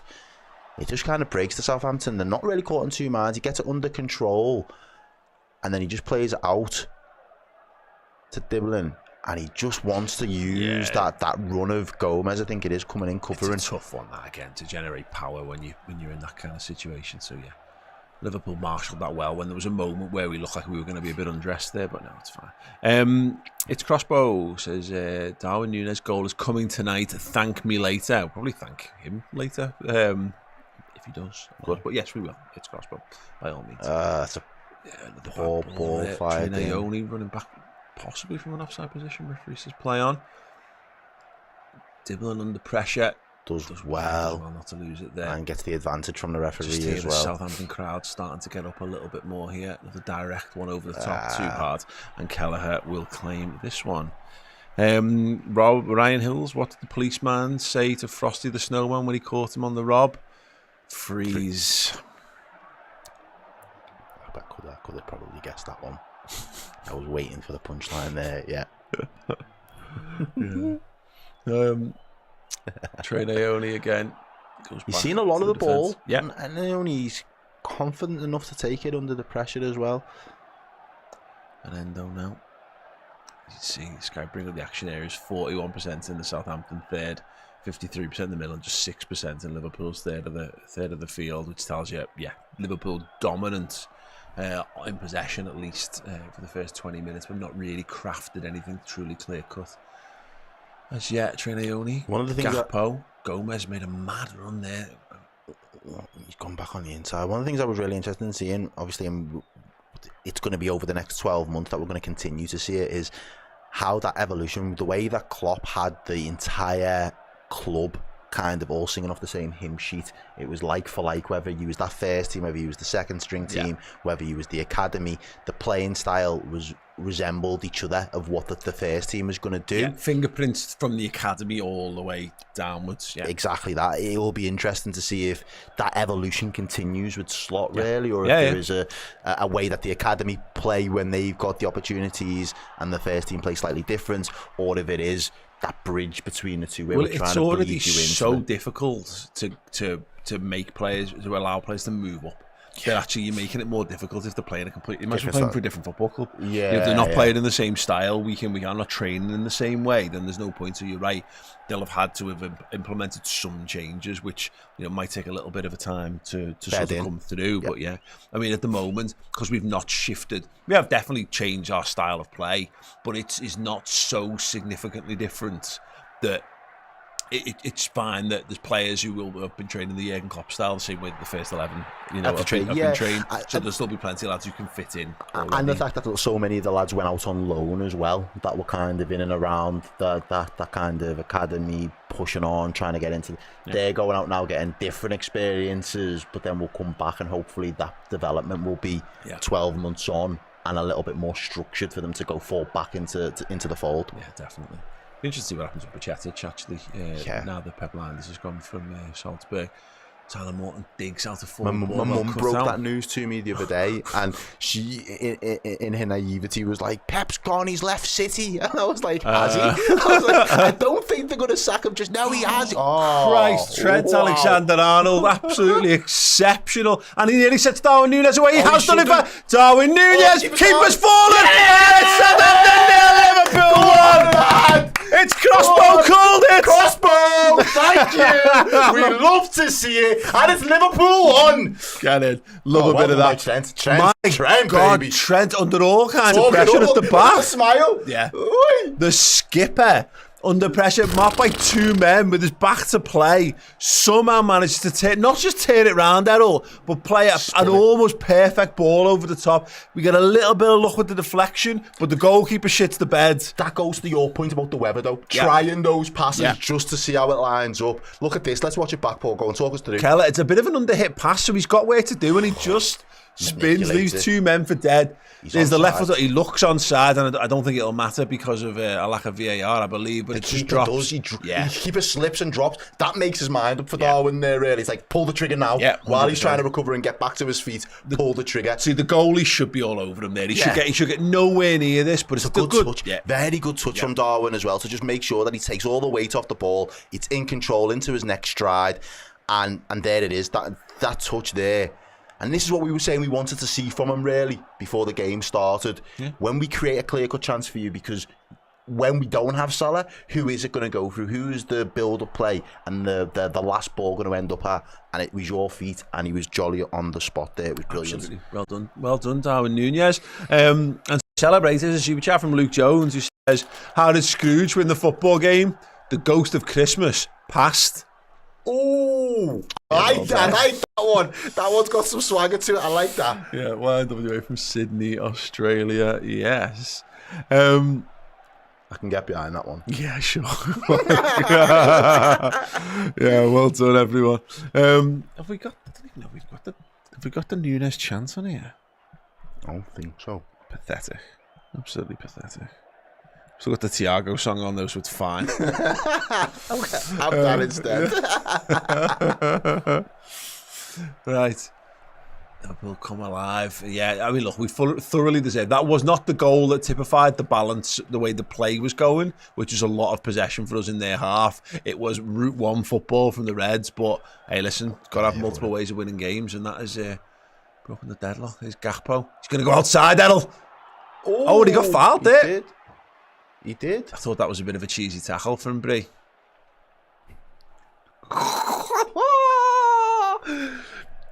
Oh, we're in 5-4. You would not think it is nearly 8:30 on a Wednesday evening. Been slaving away, but we're still giving you the goods. We're here all night, ladies and gents. Oh, God. It is just going to be a corner. The ref didn't... Oh, no, it is going to be a free kick. Do apologise. Yep. He does give the free kick there. And it looks like Harvey Elliott and McAllister are stood over the ball having a little bit of a discussion at the moment. We get this free kick in, Mamungu Gaming says, what did Mrs. Claus say to Santa when he asked what the weather was like? It looks like rain, dear. Have a good Christmas chat on Redmen. Yes, we will. I mean, actually, you know what? I've probably under-egged that one because the ball broke in the penalty area as I was reading it. Liverpool have possession. Okay, you know what? I might steal that one for Christmas Day. What did Mrs. Claus say to Santa when he asked what the weather's like? It looks like rain, dear. Okay, yeah. What do we reckon? Rate it out of 10 in the chat. Oh, wow. Okay, Trent. Oh, sticks one over to Darwin. Well done. Little knockdown for Cody Gakpo. And again, starters run, gives it to Darwin. Needs to lay it off. Couldn't quite find the passes easily. That's okay. Joe Gomez will grab the throw in. We'll get the throw in. Go for a biscuit to celebrate. Before my tea gets cold, more importantly. And Liverpool are playing well. If you didn't know that, he had reshuffled the deck and went with some almost no marks. They've come in and they've absolutely played like for like. Yep. It is a carbon copy of what Liverpool do when they're playing at their best. Dominating possession, controlled in the play, and then having a little bit of cutting edge quality when it matters most. From the back to front as well, which is a hallmark of a good Liverpool side. Yeah, he's right. Cody Gakpo again. He's had his little foray, little forage down the left, comes inside again. Elliott over this side now. Side. Joe Gomez has been pulled back, but the refs let that one go. Liverpool putting the pressure on here. Duckman says the away ends in fine voice at the moment as well. We'd love to see it. I'm sure they are. Spirits have been lifted with that early goal. There's Quansat. Oh, there was a Yeah, chance two there. runners There was there, didn't Trey's gone out over to that right-hand side. Maybe, I think there might have been a bit of an instruction there to just let Harvey come and drift in centrally into that 10 position and let Trey go out there on that right-hand side. Maybe as a bit of a move to get Harvey involved in it a little bit more. We'll see how that progresses in the next couple of minutes. While our Newcastle 1, Brentford, and what's happening in this one? 2. Wow, wow. Tonali, is that Tonali? Yeah, it looks like Tonali. Yeah, wow. The volley from the edge. 2-0 to Newcastle over Brentford. Okay, Liverpool, as you would expect in the final third here, in possession, Gomez. Yeah, well, to see how this develops, because it does at the moment. You're right. Looks like Traoré gone to right wing, and Elliott's dropped more into the sort of attacking midfield position, which we know is definitely his best position. Tries to thread it through there. It was a nice idea, but yeah, it was just cut out there, unlucky. But I like the way that Liverpool are moving this ball. It's very fluid. Everything's with a bit of purpose and intent at the moment. And I thought this against Brighton, because I watched the Brighton one at home. And obviously Tyler Morton played in that game, and Conor Bradley just come back in and stuff, and Quansah come back and said, we've got some really good footballers. Some of these are not yet total world beaters or superstars, and we might even have better lads in their positions in the squad. But what we've got is a lot of really, really talented lads. And the technical level, we were talking about it before as well, in terms of the IQ aspect of things. Technically, I think they have to be brilliant, don't they? Really? Yeah, without a doubt. Trent's got it again, back in that quarterback role, deepest line player, central player. And he's already proved his worth in that quarterback role there as well. Just a little over a pass, and Quansah will go and tidy up. Just going back to Adam Harrison, said 8 out of 10 on the joke. It's that shit. It's tickled me. Yeah, like that one. I'm a big fan. That's what Christmas jokes are all about. Christmas jokes are in the telling. Yeah. Always Cody Gakpo. He's in behind. Just going to let it run and cut back inside. Harvey Elliott's deflected. Good opportunity. Comes back out to Gakpo again. Liverpool not forcing it at the moment. They just recycled it a little bit, trying to bring that Southampton back line out, because it is 2 banks of 4 at the moment. Liverpool just want to get that little bit of around. space. Just keeping on the ball, keeping the ball moving. It's Gomez running towards the 18-yard box. Central Gakpo gets outside it on the left. This time outside. Cuts back inside. Little floater to the back post. The trainee only heads it down. He's unlucky. Goal kick. Yeah, going to be more of an aerial threat than Harvey. He's a bit of a taller guy. Yeah. To stick up at that back post. Yeah, he's definitely not got Harvey's stock. No, not yet. But he has got. Yeah, he's got that little bit of height on him, isn't he? Deadline, is it me? Have advent calendars got more stingy with the chocolate? I swear in the 80s they'll be massive. I don't know. Those ones where like the chocolate's moulded into the packet were always crap, weren't they? but you know, you were a kid. Maybe it's because you were smaller as a child. Maybe that's what. Maybe it is. you've just grew. Yeah, exactly. Yeah. For me, the ones that never had the chocolate on Christmas Day, what They were the worst. Yeah, it's like why I've built up the entire time and you've done me dirty. I know technically I get it. Christmas Day, you've got other things to look forward to, but that's how you start your day. Put one more chocolate in. Put a fun size, like Cadbury's or Mars bar in that's there. Nice play. That's nice. Here we go. Play. Harvey Elliott is the box. That's Right nice footed play. shot. Great goal. That's Welcome nice back, Harvey Elliott. Great finish on his right foot as well. Played in. No messing. Bottom corner. Southampton 0, Liverpool 2. Errol, yes. The Reds are in cruise control right now. Yeah, we are. We are looking good, ladies and gents. Make no mistake about it. It's nice play. And again, it's been coming. The momentum has been all one-sided at this moment in time. Harvey Elliott, again, he's the benefactor of that final ball. And again, we've done quite well in that final third in terms of getting the ball into feeding in those areas that you mentioned before. Gakpo, again, we've seen him do it time and time again, cutting inside.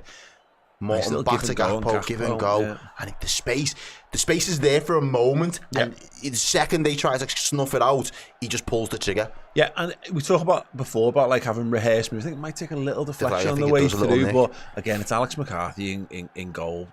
You know, pull it. Yeah, it does take a little nick. Takes a deflection, takes it away from the goalie. But again, buy a ticket. And Harvey Elliott does that. And I noticed this from the weekend when he came into the game. Not afraid to just have a go. Have a go. Yeah. Have a go. Because the expectation, I remember speaking to Harvey in pre-season, I think it was 2 years ago now, when we played United in Thailand, and he was like, I've set myself this target of like double figures goals and double figures assists. And everyone went, what are you talking about? Set them targets, mate. You know, if you don't hit them, you don't hit them. But if you aim for them and you fall short, you've got goals and you've got assists. Yeah, and Liverpool's midfield for too long did neither of those things. I'm here for it. Yeah. Love it. And again, him showing that he's got that bit about him. You put me in the game, you get me involved. And that's happened. And I don't know whether it was directly as an instruction or they took it upon themselves, Trey and Harvey, to make that move. But it's interesting to see that goal comes when Harvey does drop a little bit more centrally to get involved. And the second he does get involved in the game. Oh, Darwin barreling down on the keeper again. He manages to get it back down the pitch. Alan Morton putting the pressure on. Yeah, all really good stuff so far. Bobby Lad's got a joke for you, Paul. Paul. What's the difference between snowmen and snow women? Go on. Snowballs. Yes. Merry Christmas, everyone. Of course, Merry Christmas. You can all have that one. Love it. Absolutely love it. Kieran Orr says, mate, if you ask me, the days are numbered on advent calendars. Yeah. That's better energy though. I'm here for that energy because it half sounds original as well. Like it. You made that on off the cuff. I like it. Yeah, absolutely. Right, okay, we've got a big super chat come in there from Josh Worthington. Says, happy Wednesday night, guys. Have this donation on me and enjoying this 2-0 win, YNWA. Yeah, we are enjoying it. Thanks so much, mate. I said 2-0 as well, so if it stays so like this. You don't want us to score any more goals. No, I do. I want to fill the boots now. Someone said 6-0. Who's got a scoff out with the 6-0 prediction? Apologies. Darwin. He's got Harvey. It's going to take Harvey a while to catch up with you, mate. It's 3-on-3. Gakpo's there. Play him in. What's he doing? He's not offside, though. No, he's not, because he played the ball fucking 12 yards behind the medal. Morton. The way you just vindicated your point about he doesn't feel very well rehearsed. Oh, Trent. What a shot. What a save. Just as I'm critiquing Alex McCarthy, McAllister forces a worldie of a save down low to his left there. Trent again. Great ball. First time shot. Very good save. Corner to Liverpool. Elliott and Trent were all cut a bit on each other's toes there. And Trent went, nah, it's all right. Got this. Great ball into McAllister. Yeah, first time shot. Good save. Corner. Love it. Diane Butler says, why do Santa's helpers make bad decisions? They've got no health awareness. Yes. That might actually be my favourite so far tonight. So big up you, Diane, for the comments. Love it. We are feeling festive, if you can't already tell, guys. We're a bit giddy. Indeed. Liverpool are cruising. In swinger. Headed away. Trent in the box again as well. Yeah, it's going to run for a Liverpool throw-in right in the corner there. Trent will obviously walk it as many yards back as he wants. And then hand the ball over to Joe Gomez. Right, okay. Let's see. Knocky knock, I don't think I can read that one, but it is quite funny. Okay. If it's the one I think it is, you're Yeah, probably yeah, right. yeah. Go on. I'm not trying to offend anybody on stream. Christmas jokes are not there to be offensive. Come on. Gomez didn't quite sort his feet out there. Devlin tackles him, but it is another Liverpool throw-in. This has just been lovely. James Shine is the next important thing. It's all well and good providing all this great entertainment. Let's get those likes up, people. Absolutely. I've got no idea what we're on. Let's have a little check. We are currently on... Yeah. How many days is it? Top? Diane, that's another good shout as well. 997. You're just slacking. Get it up. We can get to 1,000 now. Let's get to 2,000 at least, shall we? As Diane says, happy birthday to Steve. Yes. Happy. Can everyone put a round of applause and maybe some birthday cakes and candles? Emojis. Get it going. Yeah. Happy birthday to Steve Haw. Sending love and positive feelings. Yeah, in the comments, please. That would be absolutely great. Right. Corner again. Alexis McAllister in swinger, incoming. One hand in the air. Here it comes, near post, looking for the flick on from Darwin. Make contact. Quite enough yeah. purchase on it, and he gives away the free kick. Not a bad free kick to give away, really. Just break it up, let everybody get back in. His ponytails. This will be interesting to see how he navigates needs to shave that off, mate. I'm not against. As a man who once had a ponytail, I'm not against it. Is but, it? Yeah, it was terrible. But you ever have those moments in life where you have like you it's like walking in on yourself. It's like look, you catch a glimpse of yourself in the mirror, and one day you're like, yeah, and then another day you're like, what is this? What am I doing? Anyway, I think he should go skinhead. I think this is probably going to be his last half season at Liverpool.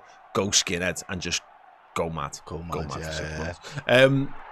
Anyway, yeah, Akko says happy birthday, big man. Fermi says happy birthday, Steve. Nikolai Fnix says feliz cumpleaños. Simon Cook says happy 50th, Steve. Yeah, absolutely. There you go. Good, we love Steve. The build on the right Try side. to outside. He's got Endo's done Endo's done really well. Off. And then just out fought and out battled there. Well, look at the commitment from the Reds to win the ball back there. McAllister. Can we get out deep. though? Yeah, actually he's been caught in possession. Gomez wins it this time. Diblin trying to get himself away with the ball. A little shoulder to shoulder from Gomez. Wins the throw-in. Does enough. Perfect stuff.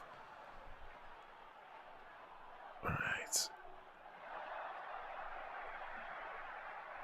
Yeah, Paul Lennon. Yeah, I reckon Paul should try a ponytail. I did it. It was a time in my life. It was between between age 18 and like 19 and a half or whatever, and maybe I don't think I went as old as 20, but no. I think you have those things in life as well where you have nightmares about things happening. So, like as an example, when I was growing my hair, I used to have nightmares that it had been cut off, and then once I cut it off, I had nightmares that it had grown back again. And those are the ones that still stick with me.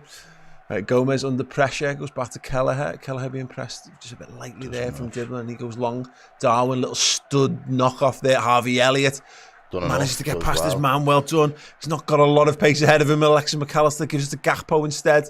Elliott's going to make a little overlap. Instead he goes inside to McAllister. Morton, lovely little touch there from Tyler Morton. Elliott. Yeah, the urgency from this attack has kind of faded, but the Reds have replaced it with more possession, which is cool. Morton. Gomez is going to make the run. And Morton goes back to Endo. Lovely stuff. As someone with long hair, I have those thoughts on a regular basis as well, by the way. I'm always just... You put a lot of time in. Yeah, I'm like, I've grew for that many years now. Do I shave it off? And then once it's shaved off, I'm like, I want my hair back. Can I ask the question, though? Because I had no idea that you had long hair. Because how would that possibly know? Because I only ever see it when you've got it sorted. So, but this was my thing, is I put most of my time with it in a ponytail. Yeah. So it was like... You could never quite see the full length and the extent. Oh, hang on a second. We've got movement at the Emirates. Arsenal. It's the kind of move. A little chip over the keeper. Arsenal 1. Crystal Palace 1. Southampton attacking. Endo's doing some defending. A little overlapping run there from Southampton. We've got lots of men back. There's a little collision in the box there. Gomez has gone down. The referee's not going to do anything with that. Okay, Juicer, CK71. How does King Wenceslas like his pizza? Deep and crisp and even. Happy birthday, Steve.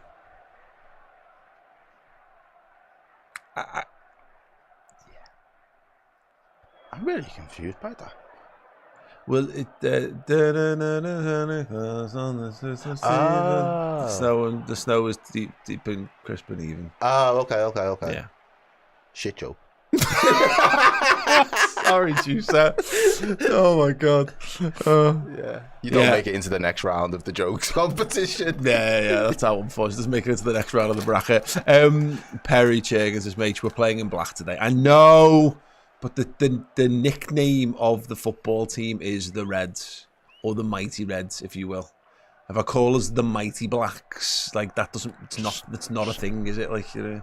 Sounds like a Well, no, yeah, but it sounds like a movement, like, you know what I mean, like, yeah.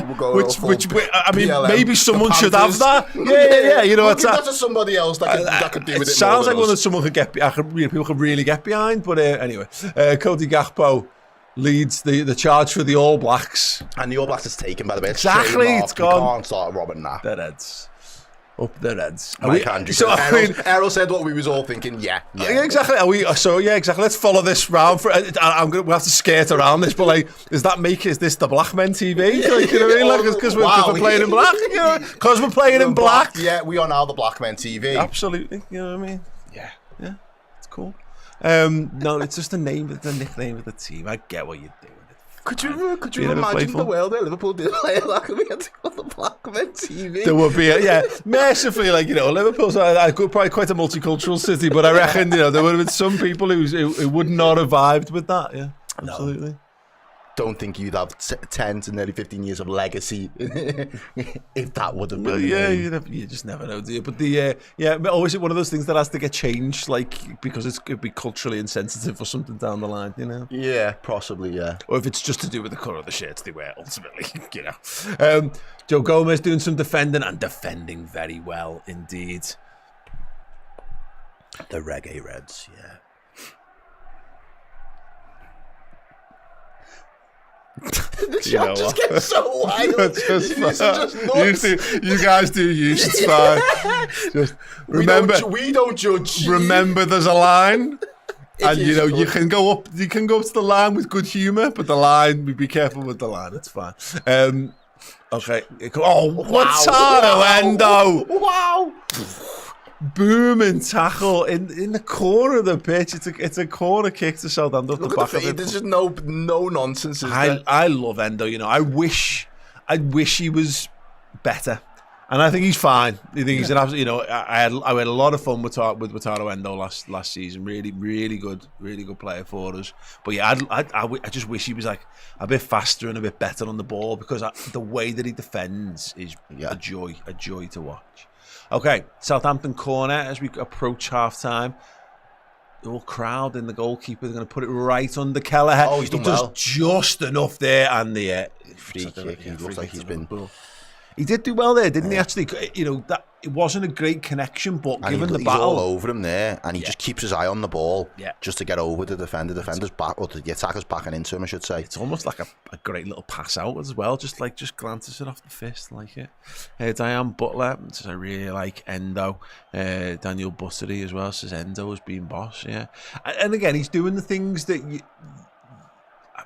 It's a bit of a lost art in football, isn't it? That physicality. So it's quite refreshing when you see it, and when you see it done well, because like it's brutality if it's not done well. Oh yeah.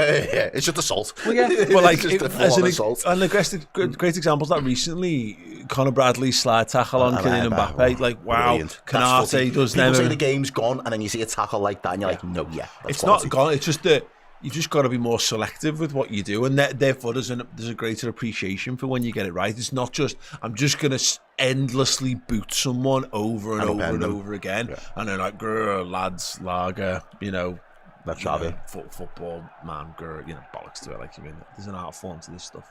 The best do it. The best do it the best, and Endo's one of the best at doing it. Right. Free kick. Liverpool and again another free kick. Wow. I thought it was offside. No, he's giving another free kick. Free kick to Southampton. Okay. a little bit closer to goal for them. Yeah. Liverpool trying to see out this end of the half. There's only been a minute added on. It has flew by. There's no VAR. There hasn't really been much stoppages. The ball has been in play quite a lot. And it looks like the half is going to end how it started, with a free kick for Southampton in Liverpool's final third. Yeah, I got a comment here from the man, the legend, John Lee David Blackshaw, member for 45 months. What a guy. We love him so much. He's one of my genuinely favourite people, and it just so happens to be a Redmen subscriber as well. What a game, what a squad, what a team. Thank you, Redmen TV, Errol and Paul, the new strike force. Merry Christmas to the whole team, YNWA. And the free kick is floated, and it's a goal kick to the Reds. And that'll be that. Yeah, that will be that. Yeah, keep your thoughts coming in on that first half performance. Darwin Nunez opening the scoring. You know, we've been critical of Darwin Nunez when he, you know, throughout the season and you know, throughout his time at Liverpool, really. But listen, stays on side, runs in behind, good touch, good finish. You know, yes, you know, a better goalkeeper is either on his toes before he can really get it clear, and a better goalie doesn't fall over just at the pivotal moments as well. But I like that it causes enough chaos for the keeper to shit himself. And he flaps it. But I think as well, like, there was the question of, are we going to give him the service today? And it was a no-brainer for me to really try and give him that little bit of service and give him that little bit extra support and try and feed him more in that final third. And it catches Southampton completely off guard because they're just on an opportunity to attack. It gets snuffed out. And the way that we just switches of play and we turn them back round, and it's obviously Trent there kind of quarterbacking from that deep position, but he just launches it, and he does get a little bit of good fortune in terms of the ball kind of being scuffed off of the defenders trying to intercept it, but it just falls perfectly into the path of Darwin. And there in the moments where I think his mind's made up to by the keeper falling, but they're the situations in other games we've seen, you think, oh, he's got too much time, he's going to have to think about it, and what does he do when he thinks about it? And look, let's be honest, the other side of this is bread and butter for the centre forward. I'm not going to sit here and wank Darwin Nunez off for basically not for scoring when the goalkeeper's fallen over. He's 6 yards from goal. It's almost unmissable for a footballer at any level at that point. But look, he scores the opening goal in a much rotated Liverpool side, away from home, in a game where we'd had a lot of possession, but Southampton actually were quite well structured. It was difficult for us to find, you know, space in the areas of the pitch you want to be on.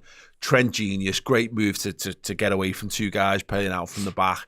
Plays the ball, percentage ball over the top, and it works. So it's credit because they've got the game up and running. But yeah, like, it doesn't prove one way or the other Darwin thing. But look, he's a Liverpool player, and he scored the opening goal in the game. Good on him. More of them. Exactly, and that's the thing for me as well. Just that little bit of confidence for him to give him that service, give him that opportunity, and then importantly, him being able to finish it, because we said he should be sitting there. And Slot should have had word of them before everybody went out and been like, "You're my match winner tonight." Yeah. The reason you're on is because you're my match winner. It means if you're coming off at 60 and 70 minutes, you've done your job because you've nicked a goal or two in the mix. Exactly. You're being rotated. You know, I'm not taking you off because I need someone else to come in and do the business and finish your dinner for you. And, you know, Darwin's done his job so far. Pasirala with the super chat says, I'm a Liverpool supporter from Hawaii. It's my dream to watch a Liverpool play at Anfield. I was just wondering if it's disrespectful to hold up a Hawaiian flag during no, I don't think so, mate. I mean, no, I can't. I don't know if there's any deeper political subtext or anything behind the Hawaiian flag. I have no idea. Hold up a Hawaiian pizza and you might have some disagreements from people. I've learned that because of the internet. Yes. But yeah. Very decisive. Is that a very English joke? Yeah. Did they have Hawaiian pizza? Is that anyway? It's fine. Yes, I'm sure you'll be absolutely fine, mate. Might just be called pizza. Do all pizzas in Hawaii have pineapple on them and ham? Can you let us know that, please, Pasarala? Right, I tell you what though, if it's your dream to play to watch Liverpool play at Anfield, it's my dream to sit on a beach in Hawaii.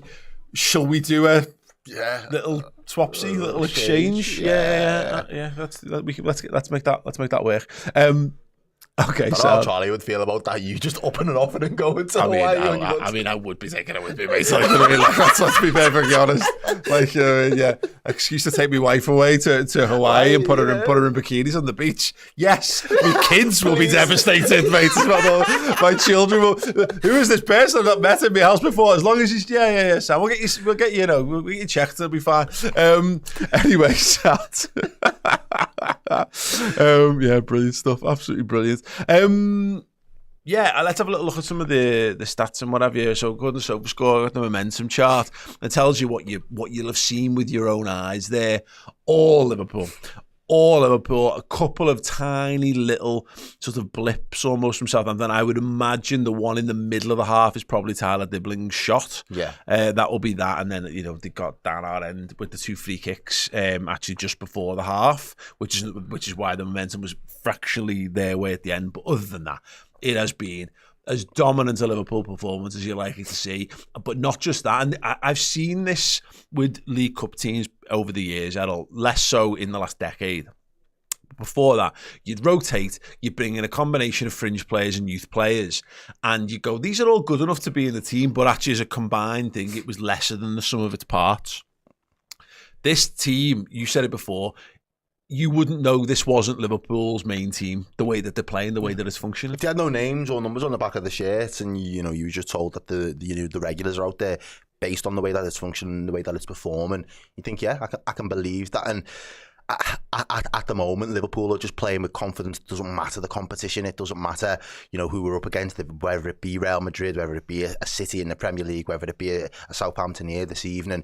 Liverpool are showing that they've got quality front and back to be able to go and do the job, and they've got the depth of squad really that can compete. And we've kind of suggested, maybe we do just want to concentrate on the league and the champion, and that's fine for us this season. You know what I mean? We've had a good couple of years with good cup runs, and we've seen the team lift them as well. So the expectation isn't that we have to go deep into these competitions, and do we need the extra 2 games of footy?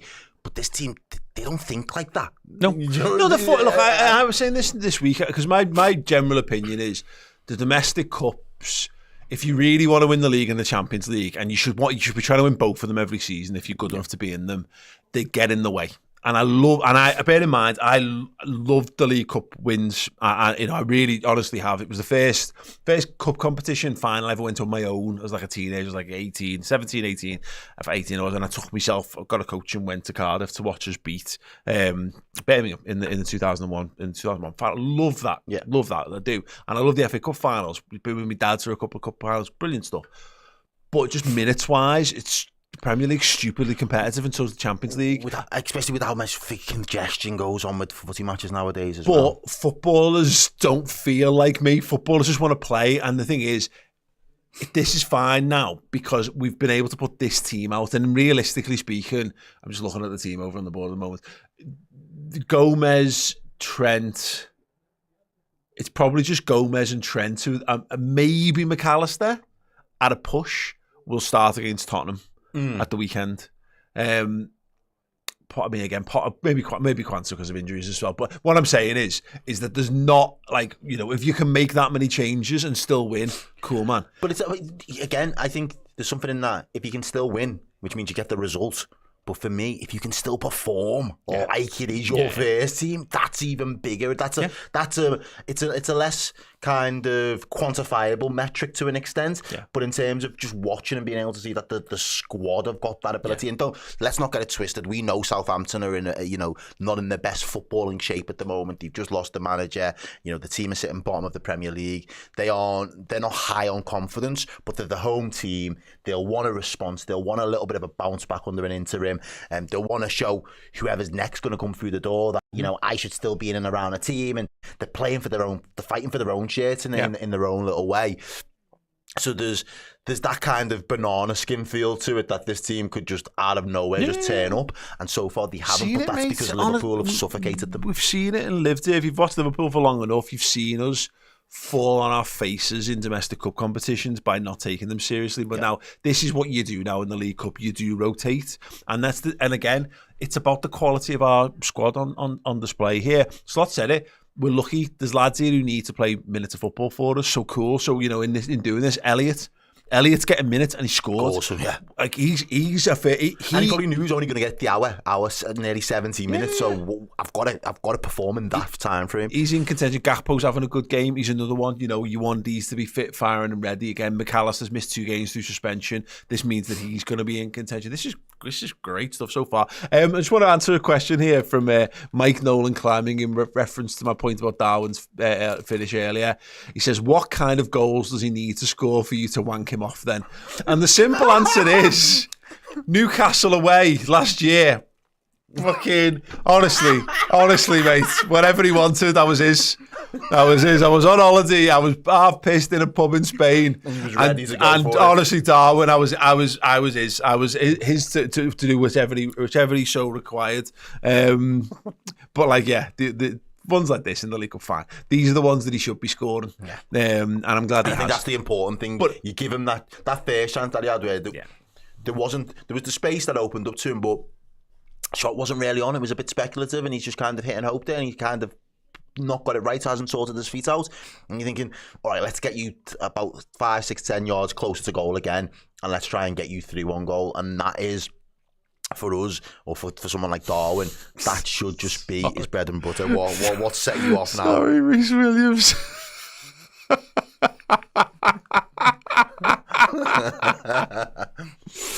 But listen, whatever, man. Football fans. Yeah. Liverpool. If he's doing that every week, Liverpool have pissed the league. It's fine. We'd have all done it for Fernando. All done it for Torres back in the day.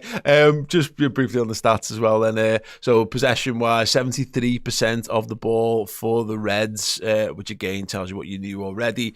1 big chance to Southampton's 0. We've had 7 shots. Goalkeepers are 1 save apiece each, which does tell you that we've not really tested McCarthy enough. We've been clinical in the things that we have had. More corners, double coming up for treble the amount of passes that they've played as well. So yeah, as you know and recognise from it, Liverpool very much the side on top for this one. Right, we're going to take a short break. Keep your comments coming in. And yeah, we will return after these wonderful messages that we think you should all be seeing.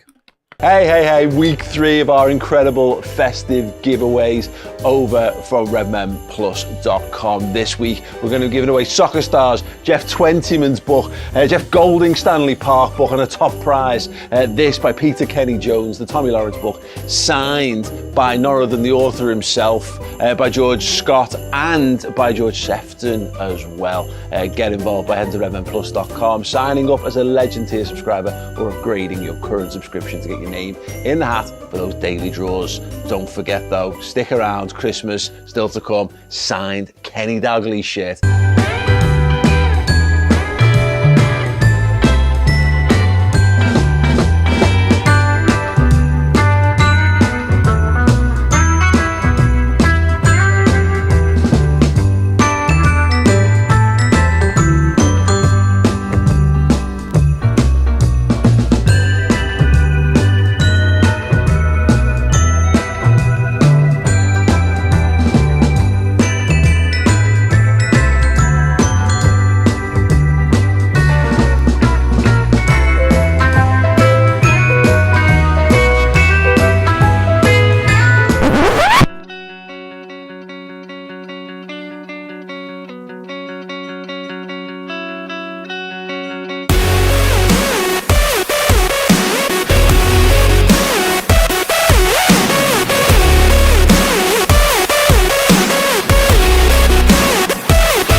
Hey, all you wonderful Redmen Plus subscribers, I just wanted to let you know that the book written by my dad and brought to life by myself, The Man Who Stole the World Cup, is available in 2 versions to buy right now. The exclusive signed edition and exclusive cover is there on redmenmerch.com, but if you just want to order it worldwide, far more straightforward, go to Amazon, search for The Man Who Stole the World Cup, and the hardback and Kindle versions are available there. So get yourself a boss little Prezi for a young football fan, or actually if you just enjoy fun sci-fi stories, one for yourself on either Redmen Merch or Amazon this Christmas. Hello everybody, welcome back to the Redmen TV. As you can see, I am just waiting for Paul to return back into the studio, so I will keep you all up to date with the scores around the rest of the games in the Carabao Cup at the moment. It looks like Newcastle is still 2-0 up in their game, and Arsenal have just gone ahead in theirs to make it 2-1. I think their second halves have both just kicked off as well. We're a couple of moments away from getting into the second half here down at Southampton. It looks terrestrial in terms of the rain as well, guys. It looks brutal down there, but Liverpool so far seem to be managing. The chat's been consistent. It's been on fire so far this evening as well, which we love to see. Over 3,500 of you watching. Please do make sure you are dropping a like on the content as well, and sharing, letting other people know where you are watching the Reds and who you're watching it with tonight. Really good stuff. We've got 1.4k likes as well, so we love to see that. It looks like we're about to see Chiesa and Tsimikas dropped into the mix. Alexander-Arnold looks like he's got off, so does Joe Gomez. So yeah, Arne Slot's been happy with what he's seen in that first half, and he wants to kind of get some people wrapped up in cotton wool, get them out. They've done their job, pull them out of the action, and he's going to bring in some new lads, some new faces to get in the mix. Obviously, Tsimikas just coming back from injury, and Chiesa playing himself back up to full fitness, and we're back off. Looks as though a free kick again. This second half starts at the first half started, and there's free kicks there. This time it's just over the halfway line, and it is for Southampton. It's for Nunez. I've been here the whole time. And there he is. I wasn't late. Back.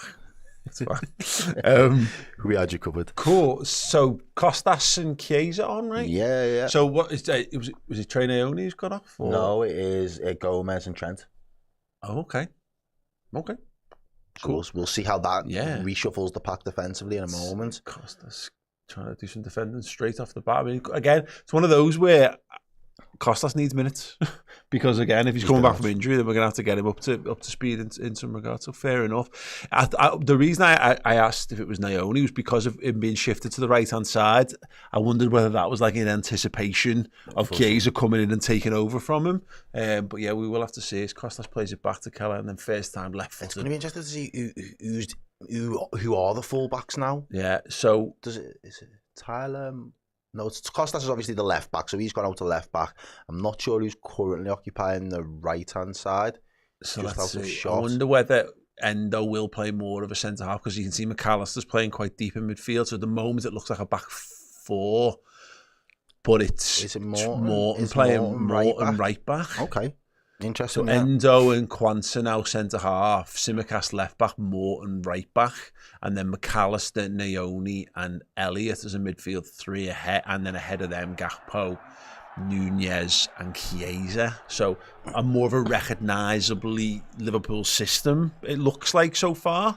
Whereas what we were doing in the first half was a bit wild and experimental, but this and it worked. Credit to Slot. So it's a bit more wild, I guess, in terms of the personnel, because you've now got 2 centre midfielders playing in the back 4.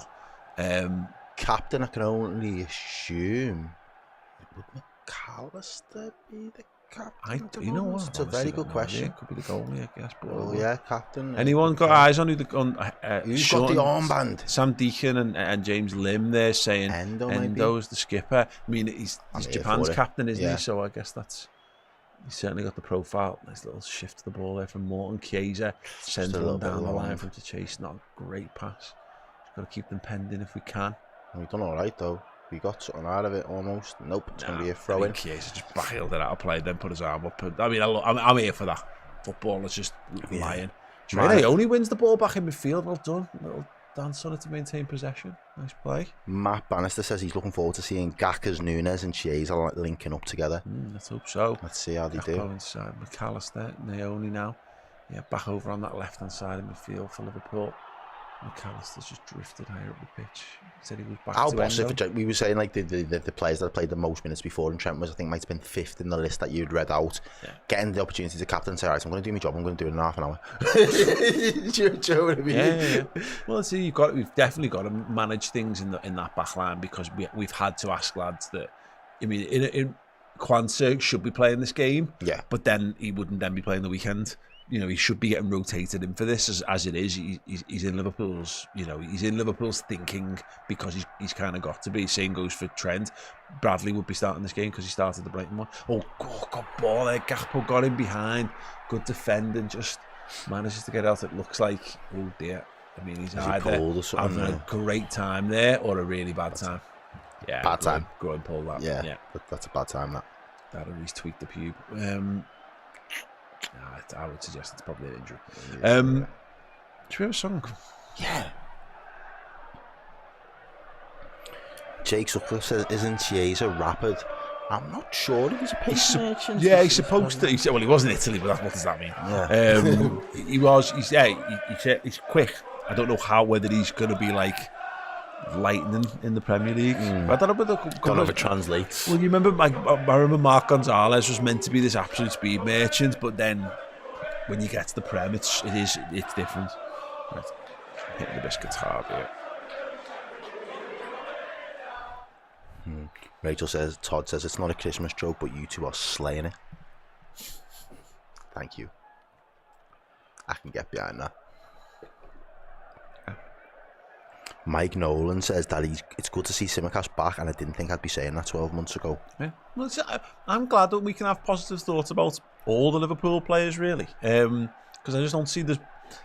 Yeah, I hate that when because you've got a favourite player.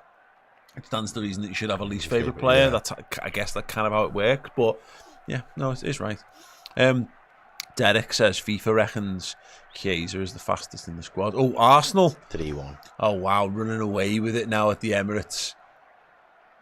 Gabriel Jesus there, but he hasn't scored a goal in a year at the Emirates, and he's just scored 3 in the evening. So that's him done now for the next 2 years. Right, corner to Liverpool in swinger. It's a big one this time. It's over everyone again. Not been fantastic from set pieces this evening.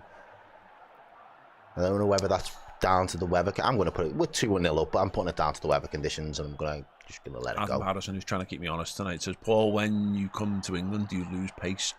No, but Italy is so fucking slow. That league, it's basically football played in treacle, because everyone who plays in that league is 40 years old. And that's why, like, players who are well past the best in England now go to Italy and then have another 5 years in their careers and win Serie A titles.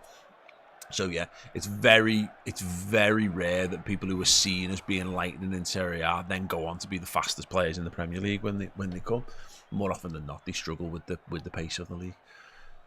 So yeah, I'm not saying that he is slower because he's moved to England. It's just that he looked faster than he was because he was playing in Italy. Anyway. I mean, hopefully I'm wrong. Hopefully he is the fastest player in the squad, because Liverpool do need more pace in this side. Kelleher goes and claims it inside the 18-yard box, plays it a flat ball there to Quanta to Tsimikas. He's got Naoni ahead of him, uses him under pressure. Bundled off it. Yeah, gets dispossessed. Endo there, the one-man wall forces them to go wide. Darwin Nunez is back defending. Good commitment from him. Chiesa brings it down on the edge. He's actually taller than I thought he was going to be. Yeah. Plays to Darwin, can't get hold of it, and then Southampton are forced to retreat all the way back to Alex McCarthy. Unless you're Mo Salah, yeah. Mo Salah was rapid. He is still rapid. Yeah, true enough. But equally, we knew how fast he was because he'd already played in the Premier League. Yeah. So it's Crossbow says Chiesa goal or assist tonight. We will be there. Well, you got it. We've already called the Darwin goal, so hopefully you're right on this one as well.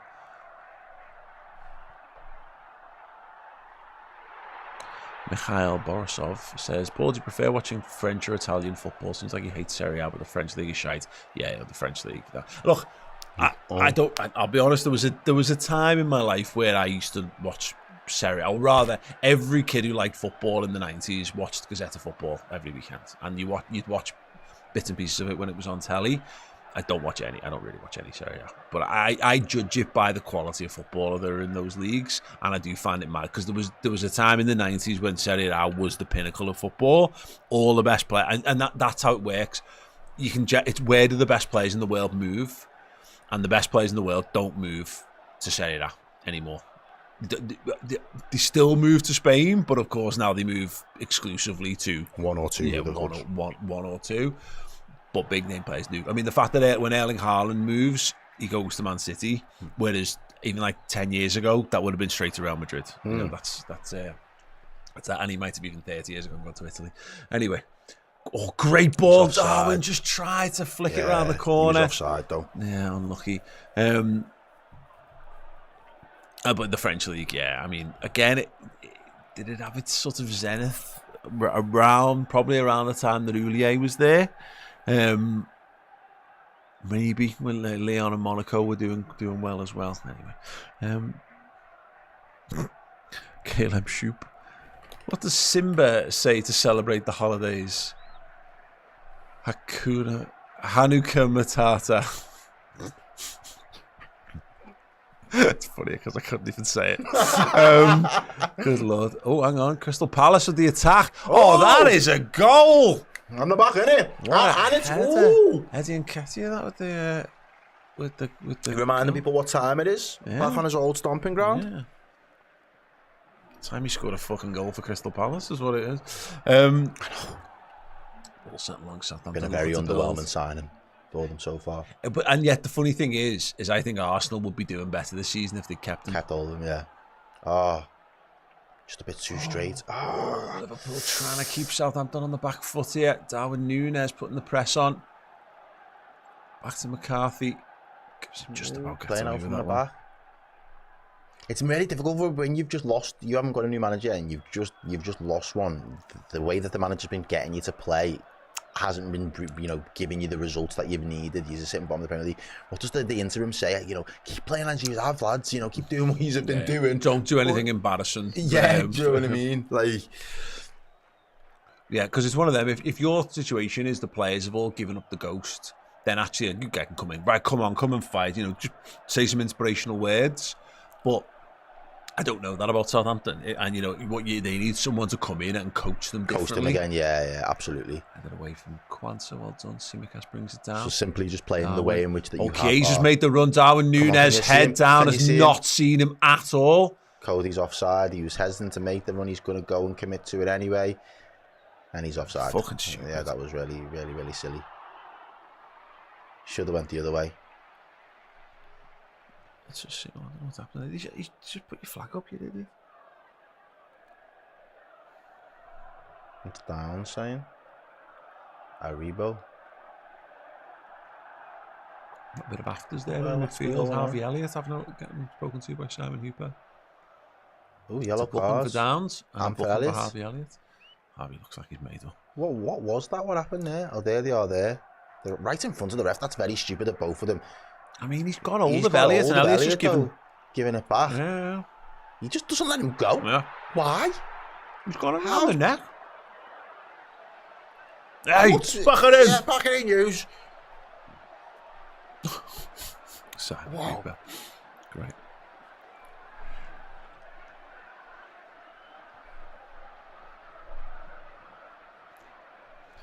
Right. Yeah, when we have Elliott in the book. Tyler Morton now goes back to Jarell Quansah. Actually, just at the minute, the way it's lining up, it's gone back to a little bit of a back three, where Endo's moved into midfield. And it is Quansah, Tsimikas and Morton, but we'll see how that develops. And Darwin's getting right. Well done, Darwin. That's brilliant. Little cuddle of Darwin there. Just to avoid getting any talking to by the ref, he just decides, you know what? It's Christmas. I'm feeling the love. It's like when people are fighting with the brother, and the moment I walk in, and it's like, no, we're just playing, just having a good time. Tyler Morton has got it. McAllister's encouraging him to go long there, I think. So he goes back to Jarell Quansah. McAllister, yeah, nice well done. Endo Gives it him back. Almost the return pass wasn't the best ball there from Endo. And Endo takes one in the face for his troubles there, but it has broken to Cameron Archer as he comes inside the box. Liverpool need to do some defending. He's gone past one, gone past two. Good what a finish. What a finish. Cameron Archer slams that one home. Could we have defended that? I mean, it's unlucky in the way that breaks down. Smacks him in the face and then breaks for them. Endo with the indirect assist. Okay. It's a game on here, yeah. He just gets whacked in the face, does nothing. It's a head injury, that ref. I know, well, that's blow for that is the thing. That's a head injury. It's a great finish from Archer. Take nothing away from him. Took one to the head, though. But I do wonder Quansah. Is it Elliott who gets him there? Oh no, it's Morton. And Morton, yeah. They both fall for it. Like there's no and again that's Tyler Morton. I think if Quansah's going to go that way, then the guy who's backing him up should be prepared for the cutback the other way. It feels like it was a little panic there. Anyway, it is what it is. We got another super chat in from George Russell. Says, cheeky question, lads. In your lifetimes, which Liverpool player has given you the most joy watching them play? Mine was Fernando Torres. Hope you both and all in the chat have a wonderful Christmas. Thanks, mate. Go on, which Liverpool players gave you the most joy? Outside the obvious being Stevie G, Luis Suarez. That's my answer. In terms of just pure joy and just watching unbelievable shit happen on a football pitch when he played, he's right up there for me. The only one who's come close to like just being a pure thrill to watch them play was Thiago, but he just didn't do it enough. Because Mane's another wild card shout for me as well because of how explosive he was at times for us. Yeah, some clutch goals as well. But no, Suarez hands down for me. Funnily enough, I was looking when you look back at like the greats of the top tier of play to be able to say he played for us and done some unbelievable stuff along the way as well. So I was filming a bit of content with at the Biowack Fenway this week, and we were asked to like rank our greatest Liverpool Premier League players of all time, and look, for a certain generation it's just undoubtedly Steven Gerrard, but I always have to make sure that it gets mentioned that Luis Suarez, because it wasn't a long time, but it was a good time. And he had all of its ups and downs, but I think he scored, was it 31 and 33 in that Premier League season. He missed 5 games because he was banned from biting Ivanovic, and then came in and was just even better than he'd been prior to that. Man possessed. We've got to defend this one. Oh, what a save, Kelleher! And it's been dealt with on the line, and it's all action at the moment. Woo. Well, I'd like to say it was out of nowhere, but I've honestly not been looking at the screen for about 2 or 3 minutes. I've just been thinking about Luis Suarez. There's another deep cross. Liverpool need to deal with this one. Tyler Morton's been beaten. Wow. Great defending. Wow. Great defending. Jarell Quansah.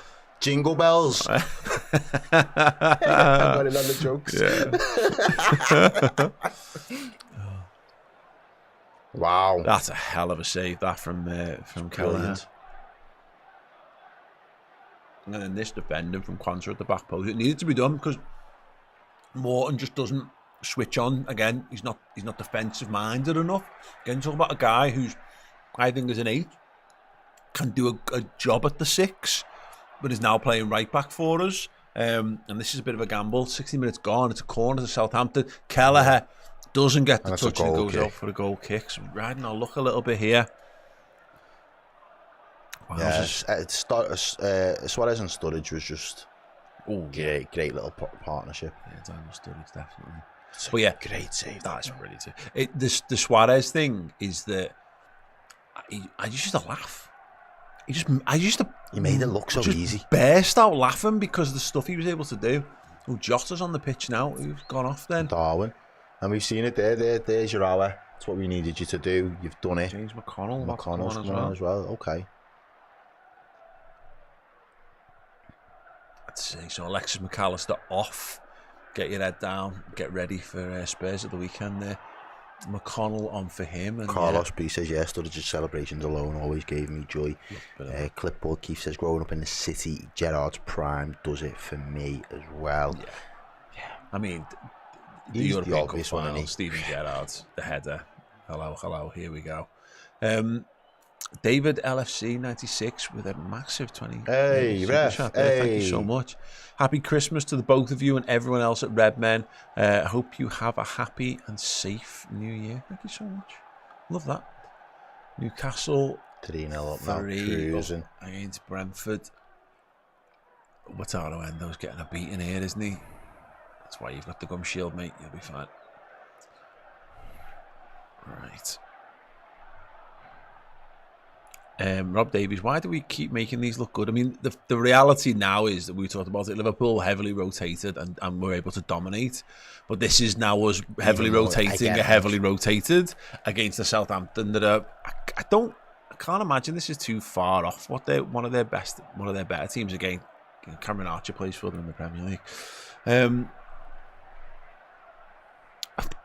Trig Josh, hi Paul and Errol, hope you're well. Why is Santa always jolly? Because he knows where all the naughty girls live. I think Errol knows where they all live as well, from working here and some of his tales. I'm not buying that. No comments. No further comments. Janelle Quansa strides forward with the ball. Tyler Morton's on his right. Harvey Elliott makes a little run away, then checks back. Come on, gets Liverpool. it. Show us some good Yeah, football we can talk about. Yeah. Yeah, Liverpool need to get back on the ball here. Southampton have had too much of this in the last few minutes. Morton under pressure. Elliott goes all the way back to the goalie. Well done. Let's see where we're at in terms of the old momentum. Yeah, and you can just see on the momentum chart, tells you again what you've already witnessed, particularly around their goal. They've just been the team in the ascendancy since then, really. Liverpool haven't been able to get on. But of course, we have also made further subs now, so that needs to settle down. Give us 5 or 10 minutes, just keep the door shut and then see if we can just go up a gear here. Elliott, Morton, this is fine. Just keep on the ball. Lots of lads for Liverpool in their half still. There we go, Jota getting on the ball for the first time. Yeah, he's another one that needs some minutes in the legs. Was it Nunez. Was it Gakpo that went off then? For No, it was Nunez moved over to that left hand side. yeah, it looks like. Oh, it might have been Gakpo then, yeah.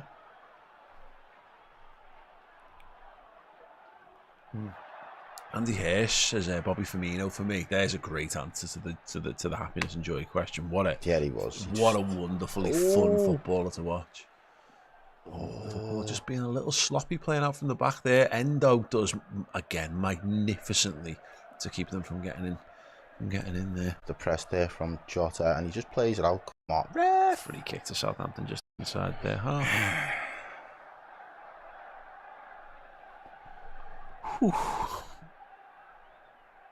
All right. Momongo Gamers says, let's see. Let's hit 2K likes so we can see Rio. Yeah, I'm positive that's how that works. So let's keep doing that. Yeah, drop your likes if you're watching the live stream. There's over 4,000 people here, so we're on just over 1,500. So if we can get to 2,000, that would be great. Full time at the Emirates. Arsenal 3, Crystal Palace 2. So they will go into the hat for the semi-finals. When they were 1-0 down, there was a little part of me, and I know I've been critical of the role of the League Cup. There is a thing where you're like, well, if Arsenal are out, that's almost your cup. Yeah. Because they're one of the ones that can just on your best day, can just beat you. But Arsenal now, yeah, first team. Arsenal versus Spurs would be lovely. That would be great. That's what we all want to see. Southampton getting a decent foothold in this game. Liverpool just can't get the ball off them at the minute. And let's see. Oh yeah, Tottenham Man United tomorrow, innit? It's interesting. Okay, I'm all for as long as it's not at our expense. Ange Postecoglou winning the League Cup would be absolutely hilarious because of all the people when he said, year two I win something, and then he does. Everybody like, oh, he shut everybody up there. Yeah, that would be great. He's done his job again, provided it's not at our expense. But then I also think that there's probably a world where he gets sacked the game before the final. Anyway, that'd be very Spurs like. I don't know. I mean, the fact is they score goals for fun, don't they? They'll have enough good moments, I think, to keep the majority of their fans on side. Depends what their expectations are, I guess. Long ball. One for Jota to chase. He's got 2 men to reach, and then no, the header goes back to Alex McCarthy instead. Okay. Greg Hudson with a $15 super chat. Greg, thank you so much. Get in, Reds, no questions, just a friend of the channel. Looking good in that jumper, Paul, mate. Cheers from a New York Scouser. Thanks so much, Greg. That's lovely of you. There's a chance. Here's Diogo Jota, still Jota. That's a chance. Chiesa! Oh, he went square. I don't know if he tried to shoot or cross it, but he did ultimately neither. What was that? Just finish it, mate. Well done, Diogo Jota. It's put on a play for him almost, isn't it, Paul? Yeah, time slows down for Jota there, and Chiesa. I don't know whether he's I mean, if he's shooting wide. He's trying to put it across, but he's closer to goal than he probably realises. Yeah, just belted at the goal, mate. I wonder if that's one of those ones where it's like, no, it's safe as ours is. I'll just get Elliot to tuck it away, and then I get positivity. But big chance there to put the game to bed. Right, Costas with the in-swinger. Missed Costas' corners in recent weeks. See if he's still got it.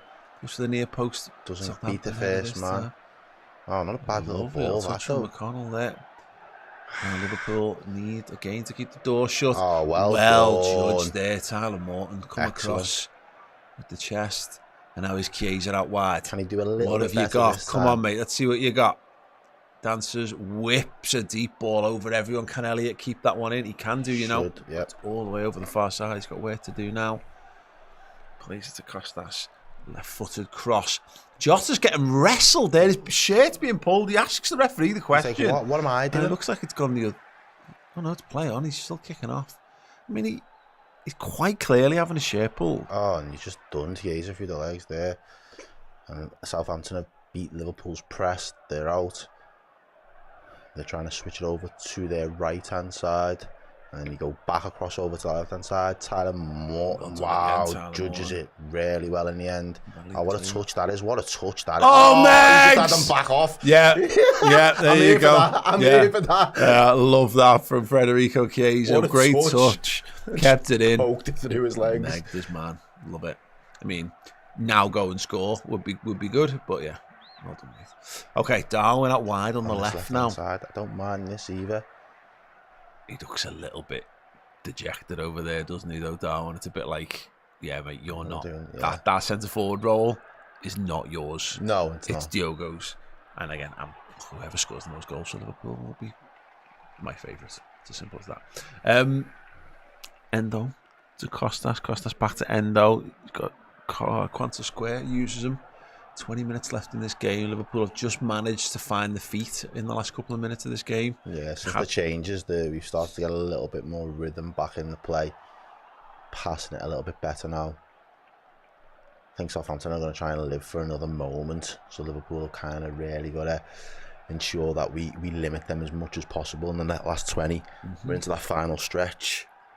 Yep. We're just playing it around nicely at the moment. Endo, this is the bit that we've struggled with this half. And then once again, just a poor ball. Darwin goes outside. The ball gets played inside. And it breaks down. It's back with the Southampton backline instead. Still 2-1 for anybody watching with us at home, as you can see. There's a chase clip. Mello didn't meg anyone. There you go. He's already above him now. He's played more minutes. Miles more minutes now than Arthur Mello ever did for us. Southampton attacking down that left-hand side. Liverpool got good numbers back. Now. Chiesa gets the touch and wins the throw-in as well. Well done, mate. Well. He was adamant that it was a Liverpool throw. And it now looks like it's Southampton's turn to the bench. Yeah. The goal scorer looks like he's going off. Archer. I mean, that's interesting, that, isn't it? I mean, it's a finish, that, don't you know? It is a good finish, yeah. Okay, Max Wood. Honestly, with Arsenal going through, I could give two shits the outcome here. Just want to see good performances from the subs. If we exit on pens, boo-hoo. Look, I talk a good game when it comes to going out of these competitions. Then we play, and I'm miserable when Liverpool don't win. So I don't know why I ever talk about us not winning games of football. But it's more that thing of I've got it pre-prepared. If it goes wrong and you go out, you can go. Loads of injuries at the back, and the manager was suspended. So, yeah, you know, There's extenuating circumstances. Extenuating circumstances, that's exactly the one, yeah. Oh, speaking of which, Kostas Tsimikas gives the ball away. Is this that giant fella who gave us a load of trouble? Yeah, last time, yeah. Oh, Christ. Don't mix it with the back of Liverpool. Just about deal with it. Oh, well played. Well played. Cool as you From what looked like a bit of an uncomfortable position for Liverpool, he dealt with it really well, but gives it away, it doesn't stick when it goes forward. It's still. Now, the ref's going to pull it back. Oh, yeah, Kieran Orr says again, and it deserves caps lock. Oh, no, it's the proper huge fella. Yeah, that's it. We were having a big old time with him. Nathan says, "Oh no, it's the massive lad." The giant sum for them, says Rob Davies. One of the few players that clearly have given us PTSD this season. Yeah. Honestly, I've had a lifetime of like giant centre forwards playing like they are the greatest thing that's ever happened to the game of football against Liverpool. He played like he had some level of tech with it as well, though. It was ridiculous. Yeah, absolutely. That little turn that he did, and just a little drop over the shoulder, no look. Oh, here he is. Handball now. Oh, he's totally airballed it at the final moment. And possibly handballed it as well. And it's also offside. Who's that down now? Who is that? Is it what? Toro? It's Endo, yeah. Endo taking another battering. See this? Oh no! He's 14. Chiesa plays him on side. Been playing people on. The line on the other side wouldn't have been able to see that though, and it does look like it was a handball, and he just completely misses the final bit of the move there, the contact. I think someone said how tall is he? I think he's 6'7". I think I remember this from last time. A little shoulder injury there from Endo. That's all right. He's a big guy, I'm like.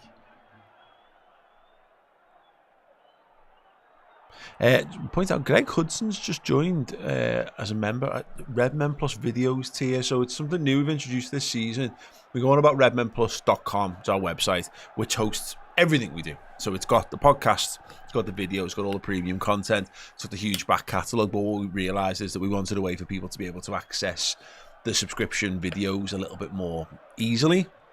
So it's a separate thing. If you want to get the full hit and the full package, please go to redmenplus.com.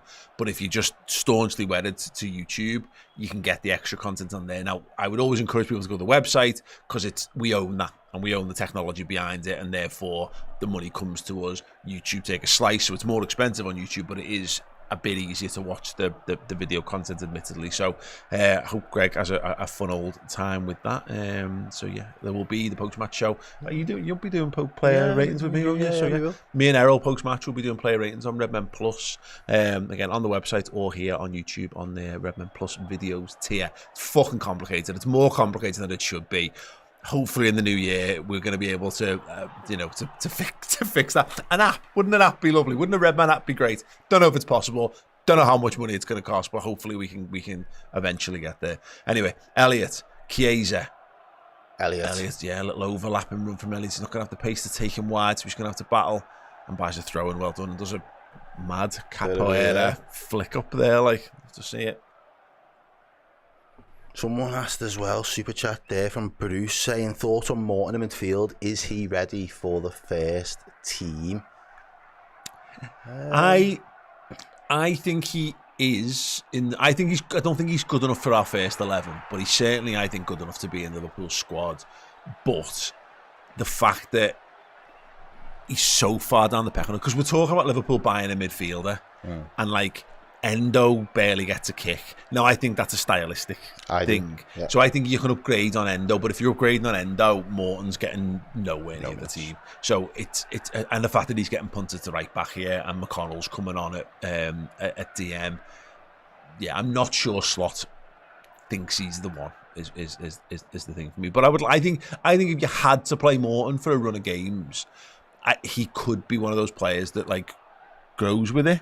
And you have like a mad, like, you get a bit of you get more than you maybe expected out of him. But at the moment, I think he needs games, and I'm not sure he's going to get them playing for Liverpool.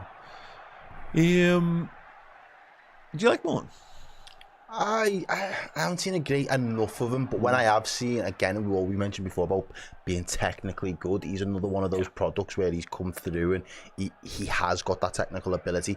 I don't know whether physique yet is really kind of padded out. Well, to kind of Klopp said this about him compete 2 with- seasons ago when he was because he played in the San Siro against Milan in the Champions League, played against Spurs. That was the game I remember. Yeah, and he played in the cup in the League Cup games that season as well. I think he comes on against. I think Curtis starts DM against Norwich, and I think he comes in off the bench and plays that. And he said like he's got the technique, but he hasn't got the body. Yeah.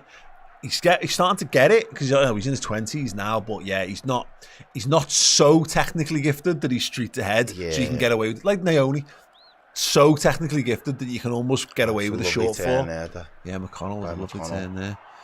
But yeah, I think that's probably where I'm up to with him at the moment. Like neat and tidy, isn't he? But maybe not a world beater. Here's Harvey Elliott, and here's Tyler Morton. Just keeps all the ball, gives it away. That's just as we're singing his praises. Perfect time. Okay, Rowan Kelleher is the angle of deviation for the trump of slots. Liverpool. I feel like I should understand what you're saying there, but I have no idea what any of that means. No, sorry. But Liverpool have got the ball. Yeah, we have. Let's focus on that and not my stupidity. Header away. Liverpool trying to keep that one alive. Jota doing his very best to keep it alive. Really Elliot helping out there, giving his teammate a hand. He's clipped one over. But just can't. Ball just didn't quite drop the way we would have done. Yeah, Jota having to work really hard at the moment to just kind of stop Southampton getting into a stride of things. Tyler Morton's done well there. Yep. McConnell on the ball as well. It's crossbow. So it's time for Rio to get some minutes for Elliott. With the eyes. Yeah. Have we got? I'm trying to think.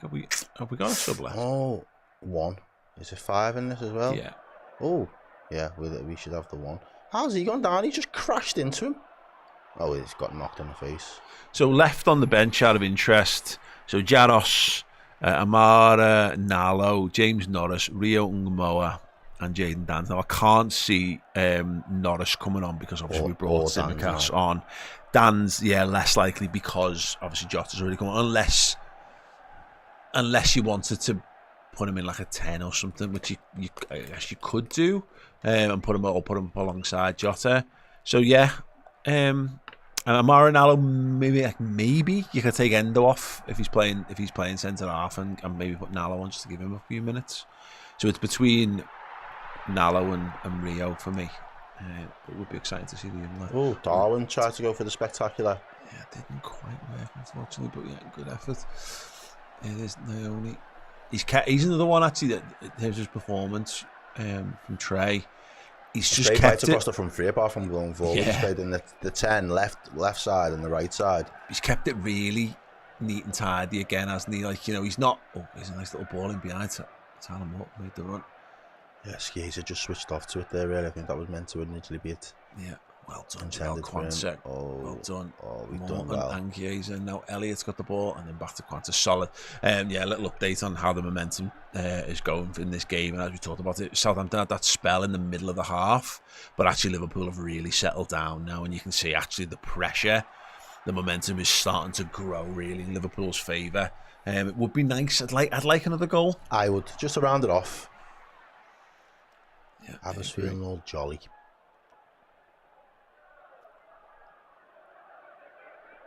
Yeah, it'd be nice to kill the game off. Chiesa could have done it. He should have done it, really. Yeah.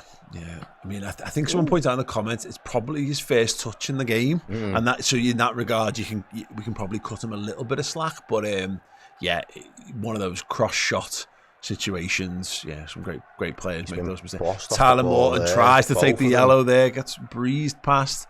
It's an interesting moment. Liverpool have to defend. Cheone defending in his own box. Harvey Elliott with a first-time ball. Darwin Nunez tries to hold it up. He's going to have to battle there now, but he's going to have to be sensible. Don't do nothing stupid. He's very close. Gives it away. Yeah, and then McConnell just empties it down the pitch. Whew.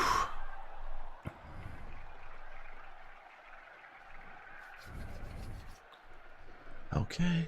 Rachel Todd says, I thought it would be 3-1 to Liverpool. We're all hoping That third goal does come for Liverpool, Rach. Jota dropping. Oh, behave yourself. Behave yourself. He's Somehow done keeping enough. the ball. They're not done too much.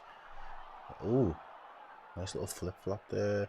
Yeah, Southampton down right hand side. The fans are getting up for it now. They feel that there's one moment or there's another moment with Southampton's name written all over it. Liverpool need to be switched on. It's a good run now. Quance is forced to go over to engage. Flat ball across the Oh, box. The and big lad has fallen over. Gravity has done what it's supposed to do to such a giant object. Chiesa got a little kick. He goes down. Southampton fluff the lines and Liverpool can clear. He's struggling. He's asking why he was never given nothing. The big guy, man. Don't laugh. Don't do it, mate. Don't do it. Okay. Straight face. Hitching Baz. Just finish work. Sum up what I've missed in 1 minute or less. Liverpool heavily rotated. I've had a quite experimental formation using 3 at the back-ish. I've largely dominated the ball, largely dominated possession. Looked pretty good. A couple of good goals, but Southampton have been a bit better in the second half. Chiesa's playing now. Nunez has scored. So's Harvey Elliott. And Adam Lallana is on the pitch for Southampton. I'd totally forgotten he signed for them. In my head, he still played for Brighton. Cool. Oh, they're in behind again. That is. He's done well there, Simicast, you know. Yeah. Stop the ball. Throwing.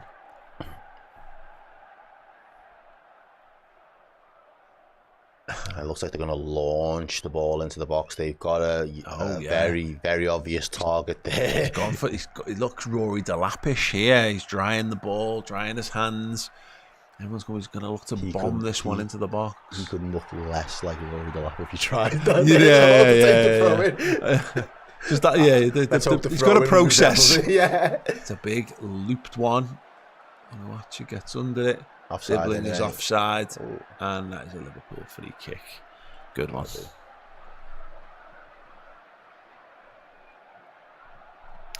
Right.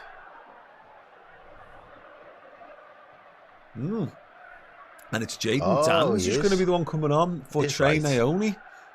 And I suppose it makes sense in terms of the pecking order of things. Rio, 16-year-old kid. Jaden Dan's has played and scored goals for Liverpool's first team. I suspect he'd have been more involved if he'd not been injured. Or, he definitely would have played more in pre-season. So great to see. Yeah, another local lad as well. Getting minutes in this team. 5 minutes to go. Spoke to his half at the back end of last season. Oh yeah. Nice guy. Is it Tranmere he was at? I think he's retired. Yeah. Gone into retirement. Didn't intend that. He's absolutely beamed the ball back out of play into the Liverpool right back area. Let's see. So at the moment it's just Jaden Dan's. It looks like he's been shifted over to the left, which is fine. Yeah, which is where Trey was drifting as well. And that ball's going to get launched. Yeah, they're doing it again. Another one. The big throw-in, looking for the big boy. It's a flat one this time. Flick on. Ooh, dangerous. Better execution. Yeah, that was more Delapish of that ability. In fact, it was the guy, Dave Challoner, I think it was, who Tranmere, who used to proper launch bullet it across. Southampton end in the second half with a little bit of momentum. They want to stick it on Liverpool. They would love to take this to penalties. Liverpool have got a job to do. We've got to be switched on. Come on, the Redmen. 2 eyes. And that's going straight out. That'll do. That will do. Well done. Yeah, there we go. Right, okay, Trig Josh. If Darwin continues the rest of the season like this, scoring the odd goal at important/unimportant times, he's done enough to be a Liverpool player. Not probably when he's worth. Well, what is he worth now? Doesn't really matter. Not given what Liverpool paid for him. It's that thing of there are members of this squad who are undoubtedly brilliant, and then there are ones who they'll probably feel that they can upgrade on. And I don't think his squad. I think his squad's good for having someone like Darwin Nunez in. But if it's at the expense of someone, if you got rid of Darwin and got someone better than Jota, then that's a worth one. Speaking of which, here's Jota. Here's Darwin. Lovely little shimmy, shoots blocked. Keyes going to chase this one. Probably a Liverpool throw, you'd imagine. That'll do. But yeah, ultimately, no. I don't think he's going to score enough goals to justify his plays. Keyes out. He's got 3 men around him. Done enough. Yeah, he finds McConnell. Left footer blocked. Tried to tee himself up. Watcher again does really well in his hold of play. Sprays it out wide.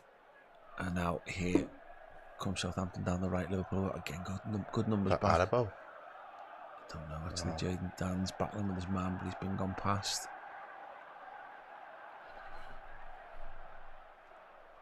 The whip ball. Where is the defence? Wow. It was nowhere, and he should have done better. In the air. I wondered if that was offside. Bertrand Diaz, he should have done better. He had a free header at the back stick there. Yeah, one's tucked in, and Default went to the big guy. They're all offside. Fucking hell. 3 lads all offside there. Would have been cruel if that would have went in. Yeah. It would have been very cruel. Just got to see this out now. I mean, again, it'd be nice to snatch it with. Oh, that's a red card. That looked like a red card tackle. There will be no review. It's been left to. Oh, he's you shitbag! Now it's not. Now it's not. Now you're up and you're absolutely fine, mate. He's just saved James McConnell, possibly a red card there. He's going to get a yellow. He's going to get a yellow. It is. It is. It's a late one. James McConnell goes right through the back of this lad's leg here. Oh! He doesn't really get a chance to get his leg up into him, though, is it? It's more of his knee. Just goes crashing into the back of him.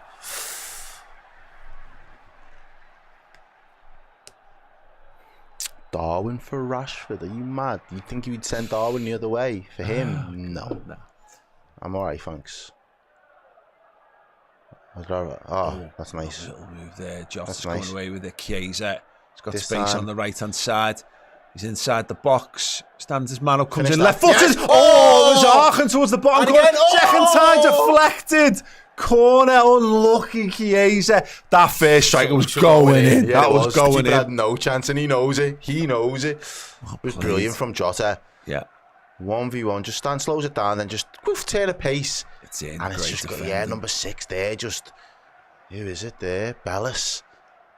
Bellis saves his team there and robs Federico Chiesa of a goal. Corner, 6 minutes of additional time there's going to be. Where, maybe the subs, the subs, because there's not been anybody down injured for a long time. I don't think I've seen a physio one in the second half at all. 6 minutes seems like a lot. Endo was down for a bit, wasn't he? But yeah, not loads anyway. I don't mind. Another few minutes of foot. Another few minutes of me an hour. What's not to look? Hopefully a chance for us to add a third as well. Hawks with the $25 super chat. Thank you so much. I think I'm supposed to be feeling tense right now, but fortunately I can't be asked. Just glad to see none of the kids have had a poor game. Minutes in legs onto the important games. Well, yeah, we're still got to get through this, of course. But no, I agree with that. You want to get through this with hopefully the minimum of fuss, but it's a Premier League team. Not for long, but right now it is still a Premier League team away from home. I've seen Liverpool lose cup games against teams, or have tougher times against teams lower down the leagues as well. Oh, well done, Dan's lovely little bit of close control. Finds Darwin. Darwin just running into traffic a little bit. Yeah. And the semi-final is going to be 4 Premier League teams as well, so it's not going to be easy to just go on and storm your way through to Chiesa on his body about a little bit. Yeah, loads of people reacting there. Proper Dume saying unlucky Chiesa. Brilliant from Chiesa, says Frost Knight. That was good. Yeah, such a pity for him. I'm giving him half a goal for that. Big spray ball out to that right hand side. Looking for Dimley over his head. Throw in to Liverpool. He's been hyped up quite a lot in recent weeks, as a shining light from what Southampton currently got going on. Yeah, fan of Drag says, just wanted a chill game. Good point here from Mamongu Gamer here, saying seeing some of these youngsters up against Accrington could be 5-0 minimum. That's a good thing about this one. Is that you've got a good draw in the third round of the FA Cup. Oh, hang on, saying that Kwanzaa wrestling Waved his away. man. Wow, the refs completely waved it away. Simon Hooper's having none of it. Wow. It's a big call, that, you know. A little cheeky smile there from Gerald Kwanzaa. Yeah, fair enough. Oh, well done, Harvey. I was more worried that the lad was going to get in, actually. So I wasn't sure it was like a, it wasn't really a bad tackle or a bad foul or whatever. It just looked like they were coming together, they were fighting, and I thought the lad would get the better of him, and then instead he went down on the floor. There's Jota. Keyes is going to gather it. Elliott's going to accelerate. Overlap. Around him. Said he's going to flick it forward to Jota. Great first touch on the slide. Goes for goal. And it's a Liverpool corner. Yep, corner to Liverpool. Nice little idea from Chiesa trying to send Jota through. Let's see this one again then. Kwanzaa racing back. Well, it's outside the box anyway. Yeah. He's got to be a bit strong. Has he got to be a bit strong? Nah. Yeah, he has. Like, he just sees where he's running into the box and just decides to just drop to the floor and doesn't try and stay on his feet to win the ball. The striker should be trying to win the ball there instead of just looking for the foul. Yeah. Good call by the referee, in all fairness. Simicast, 94 minutes played. One headed down. Chiesa will gather it. It's over almost on the corner side. flag time. Yes, Chiesa knows the assignment. Yeah. Chiesa knows the assignment. And it's a Liverpool throw as well. Well done. Well, brilliant. Let us know early, because after this we are still going to be live. Dan Club's going to come back into the studio, ladies and gents. He'll be doing your fan reaction and then going over to the board to do the player rankings. So do let him know who you think has been man of the match, who's been a standout performer this evening. And then, of course, me and Paul will be doing our player rating show as well. So if you're on the Redmen Plus, do keep your eyes peeled for that content, because that'll be going live in probably the next half an hour or so. Is right. Trig Josh, super chat says, has anybody mentioned that Milk 80s advert? Yeah, where Rush advises if you don't drink milk, you'll only be good enough to play for Accrington Stanley. He actually says, you drink milk, I'll be good enough to play for Accrington Stanley. Oh, Harvey Elliott. He was going for the brace. Yeah, right foot of the game, blams it over the bar. Into the last minute. Yeah. Liverpool have got this. Come on. This touch map. But yeah, in short, everybody has mentioned that advert, because if you grew up in Liverpool in the late 80s, then the milk advert of the Accrington Stanley, who were they? Exactly. Was like, I think, mind-blowing. Scousers on the telly. At that time of the year, yeah. This is pre-Brookie as well. Probably, yeah. So but it would have been 80s, was pre-Brookie. But it was also like, everyone had that shirt, the candy, that sort of candy. The end of the Crown Painters, the candy era of Liverpool shirts. Yeah, so it was like, wow, I've got that shirt and I drink milk. and I support Liverpool. This is great. Cool, yeah. Final seconds of the game here. Liverpool looking to see this one out. Dan's gets Megs there.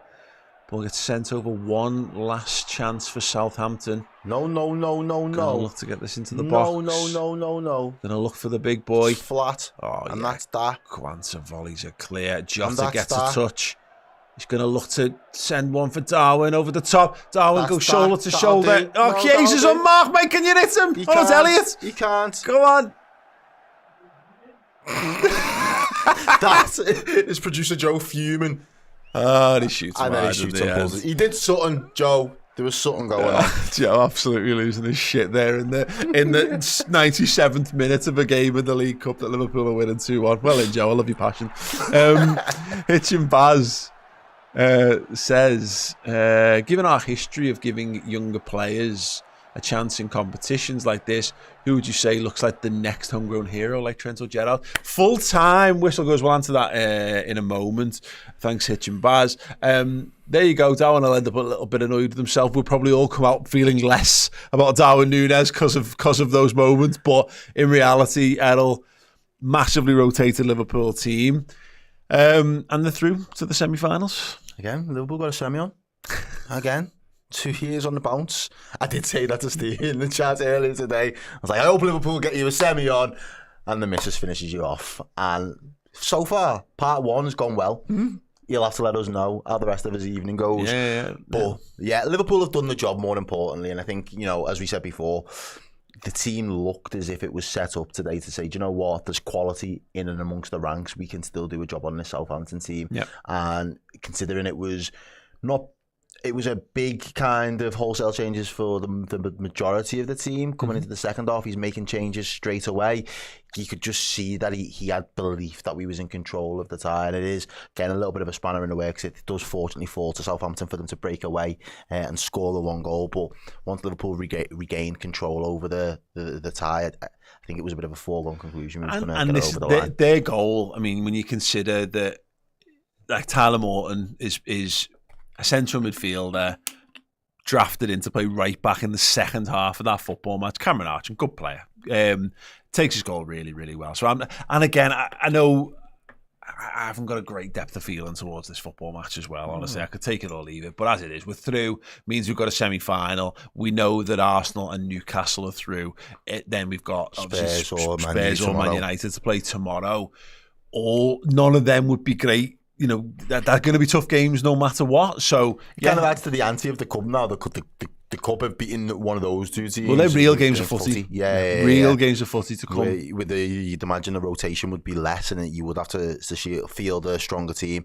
But there is the prospect that Arsenal could still potentially have 2 extra games in the Champions League, could still have 2 extra games in the League Cup because of the semi-finals. Yep. Manchester United, again, likewise, are going to have European commitments. Spurs have got European commitments. It's only Newcastle, really, that are going to have that kind of straight shoot and have those extra 2 games in them. And even then, though, they're going to be coming off the back of a busy Christmas like everyone. Yeah. And the FA Cup chucked into the mix and all that. And it's, again, there's different types of pressure on Newcastle. But the thing is, it's 2-legged. So, you know, it's not like I wouldn't like to go back to St James's Park in a one-off tie. The reality is, go to the St James's Park, bring them to Anfield, or vice versa, and hopefully do. If it's Newcastle, I mean, anyone, I'll take anyone of them. I'd rather it not be Arsenal, but also I'd rather not play Arsenal in the final because be arsed with the stress of it being Arsenal in the final. So let us know who you would let's see Liverpool face. Anyway, Hitch and Baz, given our history of younger players a chance in this competition, who would you say looks like the next homegrown hero? I mean, he's not homegrown because obviously he's a player we brought in, but I thought Trey only handled himself really well on the night. I don't, again, it's still early for Dan's, but I'd love it to be Dan's, me. You know what Dan's has got that Darwin doesn't have? It's that level of close control. I think he's cuter with the ball. Now, he might not have, I don't know if he's got enough pace, and I don't know if he's got quite an eye for goal. It seems so far so good from what we've seen of him, but I'd like it to be Dan, certainly. But encouraging all over. Let me just double check if we've got any more before we wrap up. But yeah, I think generally speaking, positive. Liverpool winning games of football, we should all be happy with that. Not really any sense of being overly critical with anyone because, again, contextually, the team that we play, like that first half in particular, it was mad what we were doing. Trent was basically playing sweeper for us. It was Endo's back in midfield. There's, Endo Morton double pivots going on. We've got 2 10s in there. Harvey Elliott's probably the biggest winner of that, again. Back. Playing the full game and getting a goal as well. So, very, very good stuff. Got one final super chat there if you want to just grab that before we go off. Go for it. Yeah, Craig Tebbs says, Freddie with a filthy touch and Megs look class. Yeah, look, we want to see more of Chiesa because just for what we paid money for him, and he should be able to contribute more. Now, hopefully, he can stay fit and just start to ramp up his involvement. So, he had a bad moment in front of goal, but then he does everything. Liverpool win 2.5-1, according to Paul. 100%. He basically scores a goal, but it's cleared off the line. So we'll give him that one. Okay.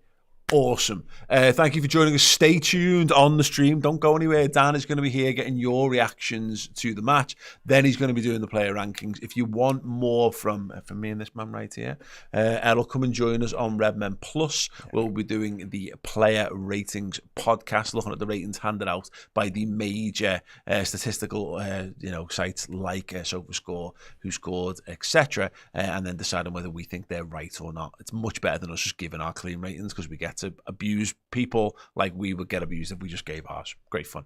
And yes, don't forget there'll be a final word show tomorrow on this and loads more besides. So yes, if you also join as a Legend tier subscriber on Redmen Plus on the website, you'll be in with our daily prize draws leading up to Boxing Day when we've got a signed Kenny Dalglish shirt to give away. And if I don't see you all again, Merry Christmas, have a good one, be safe, be sensible, and be merry. Yeah, stay away from those naughty girls. Ta-ra. Hey, week 3 of our incredible festive giveaways over from redmenplus.com. This week, we're going to be giving away Soccer Stars, Jeff Twentyman's book, Jeff Golding's Stanley Park book, and a top prize, this by Peter Kenny Jones, the Tommy Lawrence book, signed by none other than the author himself, by George Scott, and by George Sefton as well. Get involved by heading to redmenplus.com, signing up as a Legend tier subscriber, or upgrading your current subscription to get your name in the hat for those daily draws. Don't forget though, stick around, Christmas still to come. Signed Kenny Dalglish shirt could be you.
Hey all you wonderful Redmen Plus subscribers, I just wanted to let you know that the book written by my dad and brought to life by myself, The Man Who Stole the World Cup, is available in 2 versions to buy right now. The exclusive signed edition and exclusive cover is there on redmenmerch.com, but if you just want to order it worldwide, far more straightforward, go to Amazon, search for The Man Who Stole the World Cup, and the hardback and Kindle versions are available there. So get yourself a boss little prezi for a young football fan, or actually if you just enjoy fun sci-fi stories, one for yourself on either Redmen Merch or Amazon this Christmas. Hello everybody, welcome back to Redmen TV. After Liverpool booked our place in the Carabao Cup semi-finals, all is boss, all sound. I'm really happy. Let's see how you're feeling at home about it. This is the part of the night where you tell us your thoughts, your feelings, what did you like, what didn't you like, what made you happy, what made you angry, all that stuff. Adam Harrison kicks us off, and he says, sort this negativity on your chat. Just got to a cup. Listen, I haven't witnessed any negativity, so you've got about 15-20 minutes to air your grievances. I will field them all and try and make sense of them, good, bad, ugly, or indifferent. But listen, ultimately, for what it's worth, Liverpool 2, Southampton 1, I thought it was a pretty solid all-round performance, really, for Liverpool. Given the vast amount of changes that we made and the lads that didn't even travel to the South Coast, the lads that we left at home that watched like we did from the comfort of our studios in this case, or out there in the kitchen in the couch. I thought it was really impressive, actually. Not sort of a discernible difference between the first 11 and what we witnessed tonight. Obviously, the slight shift in Wataru Endo's role. I thought he did it brilliantly, sort of a hybrid DM stroke centre-back. And I thought he man the match. Spoiler alert for the show later on a little bit, but I thought he was absolutely excellent. So yeah, I was really, really pleased. And when you do make so many changes and you do introduce youngsters and lads who haven't played a lot of football, you expect to see a bit of rust and maybe a little bit of sort of out of sync, not quite clicking, not quite sort of gelling. Yeah, I thought it was decent against a Southampton side who, albeit at bottom of the Premier League, they've got some quality, they've got some fighting spirit. They certainly showed that in the second half. So to come through it, I think is a real positive for Liverpool. And ultimately, in the hat, it was never likely to be this all singing, all dancing, free-flowing, pristine Liverpool performance. We made too many changes for that to be the case, unfortunately. There was too many of the big hitters not there. So, yeah, given who was involved and given the conditions a little bit, given the fact away from home, given the circumstances, I thought it was really, really good. I don't think Southampton would have showed the same levels of enthusiasm or endeavour to get back in the game had Russell Martin still been in charge. And that's not saying Russell Martin's a bad manager, because I don't believe he is, but it feels as though sort of a weight was lifted off their shoulders a little bit at the weekend when they sacked him, and the players come out, especially in the second half, with that resilience, that fighting spirit, and went, let's fucking have a go. Let's go down swinging at least. And barring the goal, we dealt with it quite well, mainly thanks to Kevin Kelleher, but still, we move. A lot of people talking about Jayden Danns and potentially using him over Darwin Nunez. I would argue it's a little bit of an overreaction, maybe a little bit premature, perhaps. Claire Dean says Darwin had a boss game. Seth says, didn't Darwin have a goal? Did I miss something? Yeah, it's Charlie. I'm fully with you. I'm fully on board with this. By the way, Darwin was decent, wasn't he? Listen, I'd be lying if I sat here and sort of said we are now sort of fixed or free of any Darwin problems or any Darwin questions, or whether we should no longer have reservations about Darwin Nunez on number 9. That'd be just utter nonsense. A goal against Southampton in the Carabao Cup quarter-final. As much as I was an advocate for Darwin being a key contributing factor as to why we were going to win this game, the goal and the manner that it came about, he has to score that ultimately, and he does. So fine. But we'd have been having serious questions had he not done, by the way. But yeah, I don't think his all-round game suggests that we should be like, okay, don't worry about it anymore. Like, we're fine in that department. However, having said all of that, I don't think, Jayden Danns' 10-minute cameo, whatever it was at the end of that game, but as much as I'm a Jayden Danns fan, by the way, I don't think that is enough of a sample size to go, well, he's clearly the answer over Darwin Nunez either. You know what I mean? I still think there's huge questions to be answered when it comes to the centre forward long term. I've said this numerous times now on numerous shows. I don't think Liverpool will do anything dramatic when it comes to that position this season. I think we'll have to grin and bear it sometimes, maybe, when it comes to Nunez' frustrations, Diogo Jota's injuries a little bit, and his fitness, and ultimately the development of Jayden Danns. Because if anyone could genuinely sit there and tell me or say out loud that Jayden Danns from here on out is going to be perfect and he's perfectly ready in terms of his development to be Liverpool centre forward, then good on you. But I certainly can't do that. So, yeah, I'll check this. I haven't seen it, mate, but I will check. I'll just dive into that particular segment and we'll go from there. There we go. Do you know why it's Elliot and Endo on shirt? I don't know what that means. Do you know why it's Elliot and Endo on shirt? Explain that to me better. Yeah, I'm sorry, I don't understand. Craig said, I don't know if this one got read out in the previous bit, but I'll do it now anyway. Freddy with a filthy touch and Megs look class. Yeah, that touch and the Megs by the touchline was definitely a moment of the quality, and it was showing us what he has at his disposal. But look class. Yeah, he looked a little bit rusty to me, which is to be expected, I guess, given the lack of footy that he's played. He did show us sort of what he is capable of when he had both efforts quite well blocked, actually. One of them certainly looked goal-bound, the first one, actually, and then the next one was deflected over. I don't know why he looked to square what looked like a pretty gilt-edged opportunity. I don't know whether it was a miss-hit shot that he just dragged horribly wide, or whether he was actually looking to find, I think it's Harvey Elliott arriving at the back post. But, yeah, it was an interesting cameo from Chiesa. Again, 2 or 3 moments of quality, as I've alluded to there, but also I think there's a moment where he looks up and he thinks he's got loads of time. You're not afforded that time in England, like in the Premier League, which ultimately this kind of was tonight. So yeah, he's, again, moments, definitely glimpses of what he could bring to the table, but he doesn't look up to speed, which I guess, again, is understandable. But it's nice to see him play. Ultimately, nice to see him play. Edwin Gonzalez says, Jesus, we aren't going to get a new striker in January. Nunez stays healthy. Can we stop crying about it now and worry about selling him? I'd park the worrying about selling him in the summer. I think I agree with the first sentiment in that we just need to get behind him and back him to the hilt, which we do, to be fair, as a fan base collectively. Like, we always sing his name. We always, anything he does basically gets a huge round of his surname chanted around Anfield. So, yeah, I don't think there's any questions that Liverpool will continue to back him. We just need to keep doing so, because ultimately, I think we're going to see a lot more of Darwin Nunez playing the centre forward for Liverpool between now and the end of the season. And I just need to do one quick bit of admin before we dive into some more chat, if you don't mind. I'll get it out of the way now.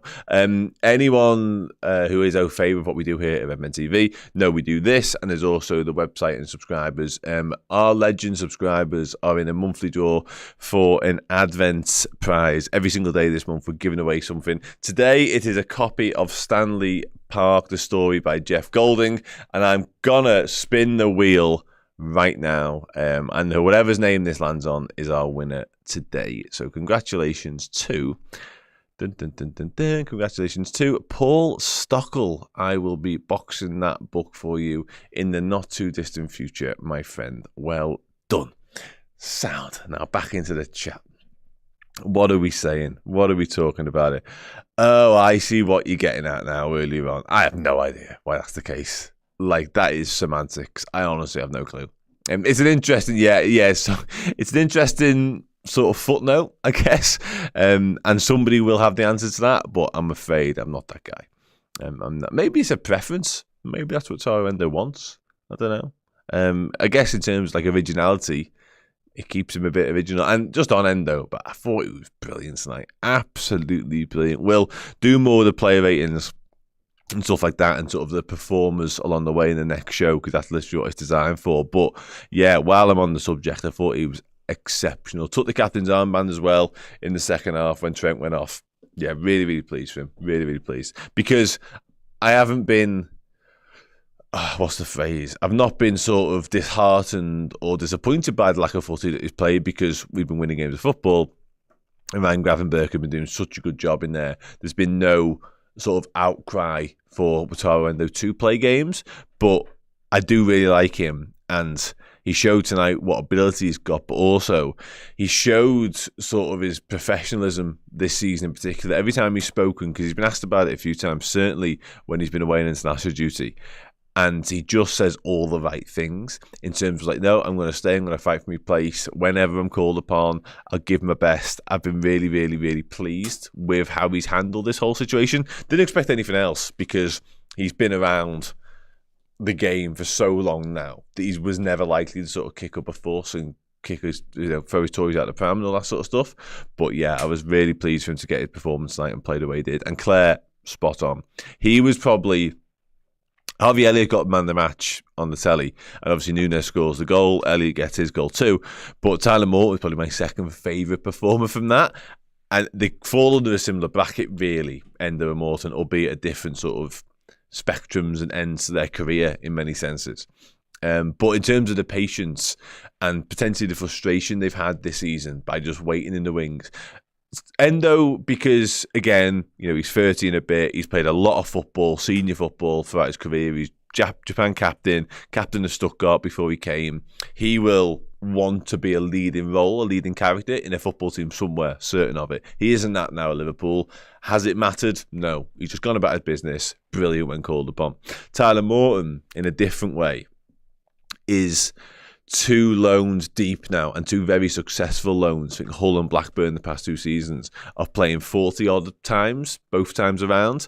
And he's come back to Liverpool, and he's 3rd choice DM, yeah, and not really likely to play, you wouldn't have said, because there's no game time for Wataru Endo, which means there's definitely no game time for Tyler Morton either. But again, come in tonight, come in at Brighton in the last round, and performed, I want to say admirably, but that'd be short of what he's done actually. I think he's a really tidy footballer, never lets you down, very uncomplicated, went in at right back as well, second half, and did a really good job over there too, covered well when needed, positioned himself really, really smartly, reads the game nicely. Yeah, I like Tyler Morton a lot, I really do. So yeah, you might have realised that by what I just said. And Devanis, I am good, mate, I'm good. Rachel Todd agrees with me, my Tyler Morton loving. For what it's worth, I actually think Tyler Morton's performance, I've held this sort of belief for a little while now. It might have been a bit of an audition, maybe for a move in January, if I'm being really honest, because I do think there is a world when he does move on, mainly probably on loan, I would have said, but I do think there will be suitors out there for Tyler. I'd like to see Liverpool do a bit of business in that position and free up Tyler Morton to move on. Greg Hudson with a super chat. I just hope that the kids' performance tonight gives Arne the confidence to use younger lads more often. It was great to see Jurgen trust them last season in big games and hope Arne follows suit. Yeah, I'm with you. I guess it was a little bit needs must from Jurgen Klopp when he did call upon the kids. There was injuries and fitness issues that made that almost, a necessity, if you like. But still, he did it, and the trust point is an absolutely salient one because he put full trust and full sort of respect into their abilities, and he actually allowed them, give them the platform to go and thrive because there was no pressure, there was no sort of expectancy on them, it felt like. But I do think with Arne Slot, I think he's actually got a really sort of good proven track record of using youngsters, certainly a fine order. I've spoken about this a few times to a few different people. So I don't think there's any sort of reluctance to call upon the academy and to use the best of the best when it comes to the young lads. I just think it's been a case of the senior lads have remained relatively fit. The schedule hasn't been particularly taxing. The Merseyside derby being postponed helped that somewhat. It eased some of that fixture congestion. But also, he come in and he obviously inherited a squad. He had to find out a lot about that squad in a short space of time. And he's gone with who he trusts and who he knows and who he's really seen up close and personal. Over time, he will be drip fed in and he'll get more information from the academy and he'll probably watch more of the academy lads.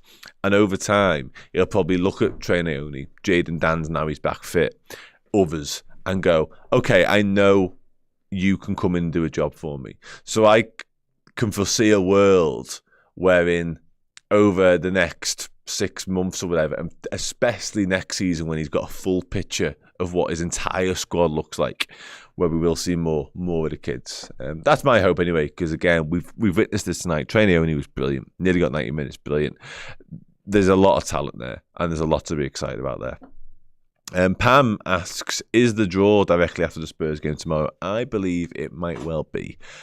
In fact, I was very coy about that. It definitely is. So watch Spurs against United, which has the capabilities of being any score, by the way. And then, yeah, the draw should be then. And so far, it's us, Newcastle, and Arsenal in the hat. Let me know who you fancy out of them, by the way. Who do you want out of all the remaining teams, including Spurs and United, obviously? How would you like this to pan out, is what I'm trying to ask. I would probably opt for Newcastle in the semis, I'd say. And then probably if Spurs could do a job on United and Arsenal, that'd probably be the ideal scenario, I think. Newcastle, then Spurs in the final, perhaps. Sarah Bockett is a first teamer. She just joined. Welcome. Congratulations. Good decision. Very pleased. Adam Harrison says, Spurs, you want United? I don't want United at any point, I'll be honest.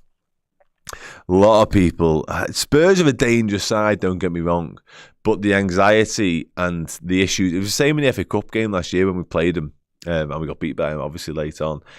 Just the pressure, the added pressure that comes with playing United, that's not for me, that, Clive, I'll be honest. Newcastle away is horrible, but we also play them at Anfield as well, so, and we've got a pretty decent record up at St James's Park. I know we drew there the other week, but generally speaking, we tend to do okay up there, although it is a tricky fixture. I tend to agree with you. So, yeah.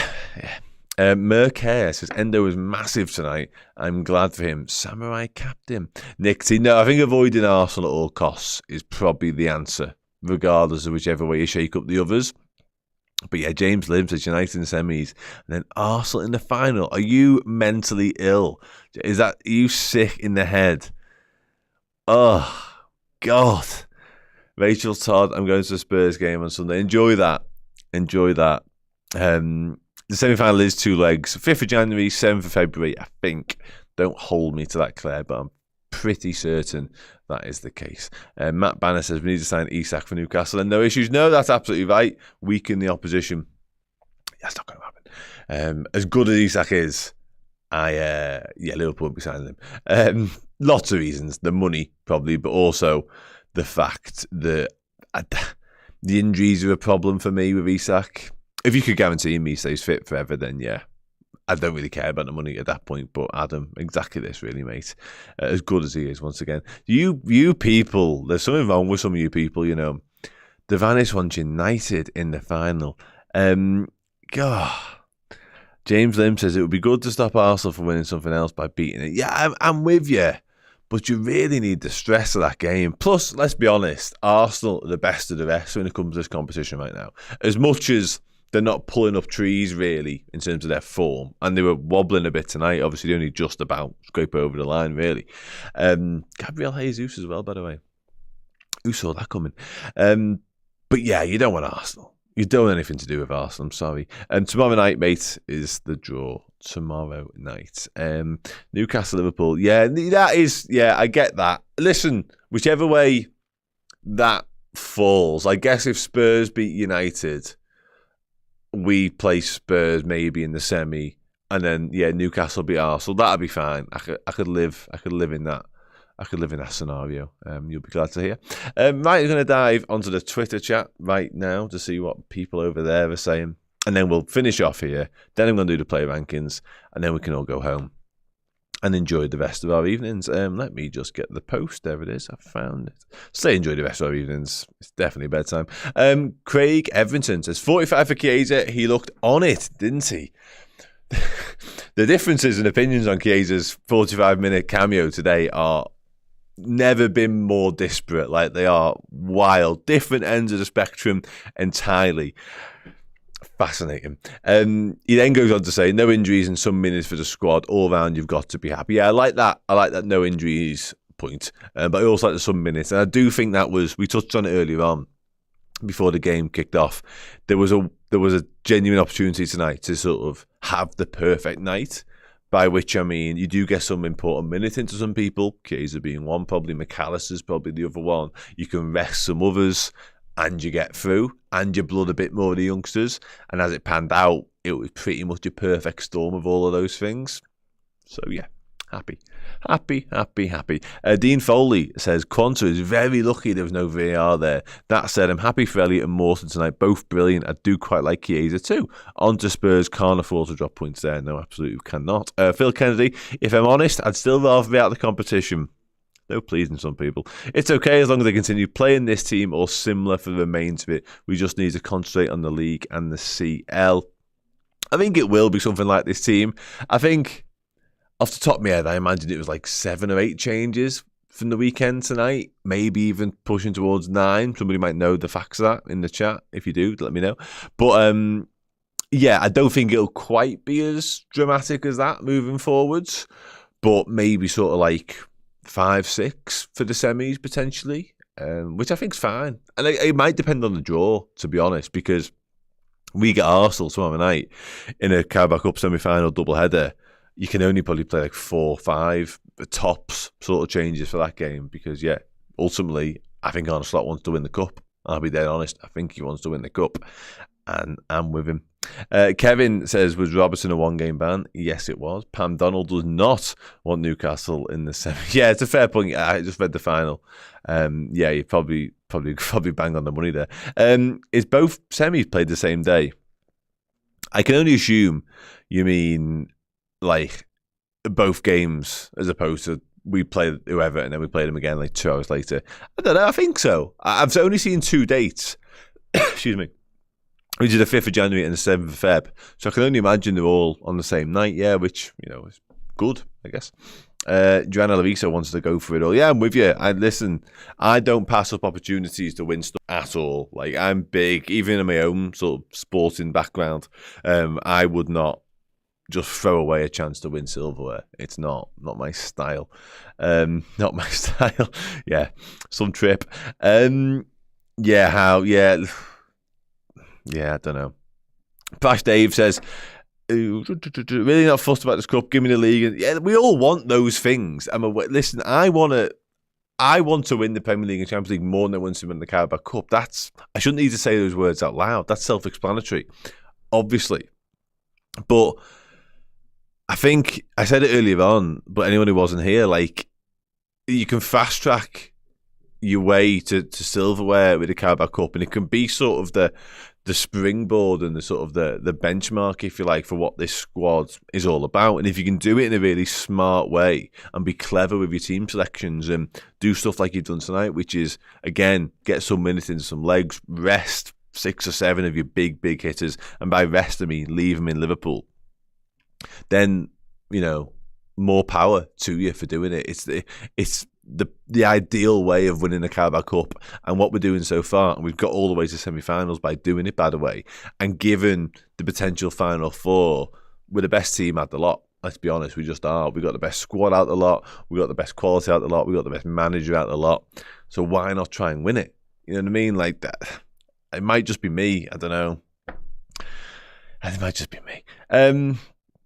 Matt Bannister fancies a bit of Man United. You people,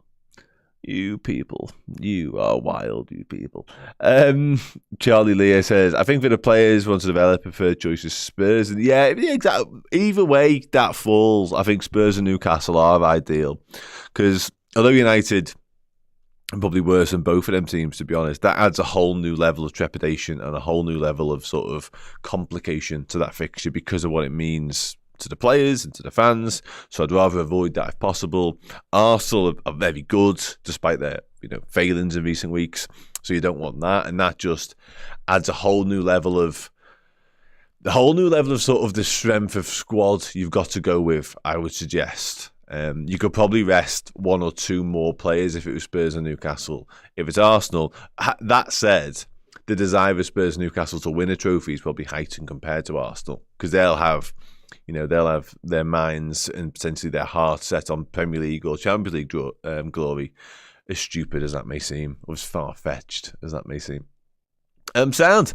I think we'll start to wrap up this particular segment. Hope that was fun. I think it was fun. There's a lot of chat about who we might want to play, although Wayne Kerr completely summarises my thoughts beautifully well. Tell us what you really think, Wayne. I don't want United ever. I agree wholeheartedly with that. As much as I get insane amounts of joy from beating them, and can you imagine me after the 7-0? But I never want to play them ever again if I can possibly help it, because it's just not a very nice fixture, despite us being miles better than them. It's just not very fun. Sound. Jerome, I've given him his flowers. I'll continue to do so in a minute. And we back stood at the board. Yeah, I grew up in the 90s, mate, and it was properly bleak. At times, it was bleak. There's good moments on the way, but it's a bit bleak at times too. Certainly when it comes to Man United. Michaela, I'm with him. And you know what? Not just defend this cup, because, yeah, it's ours. We want to keep it. But we've won it more times than anybody else.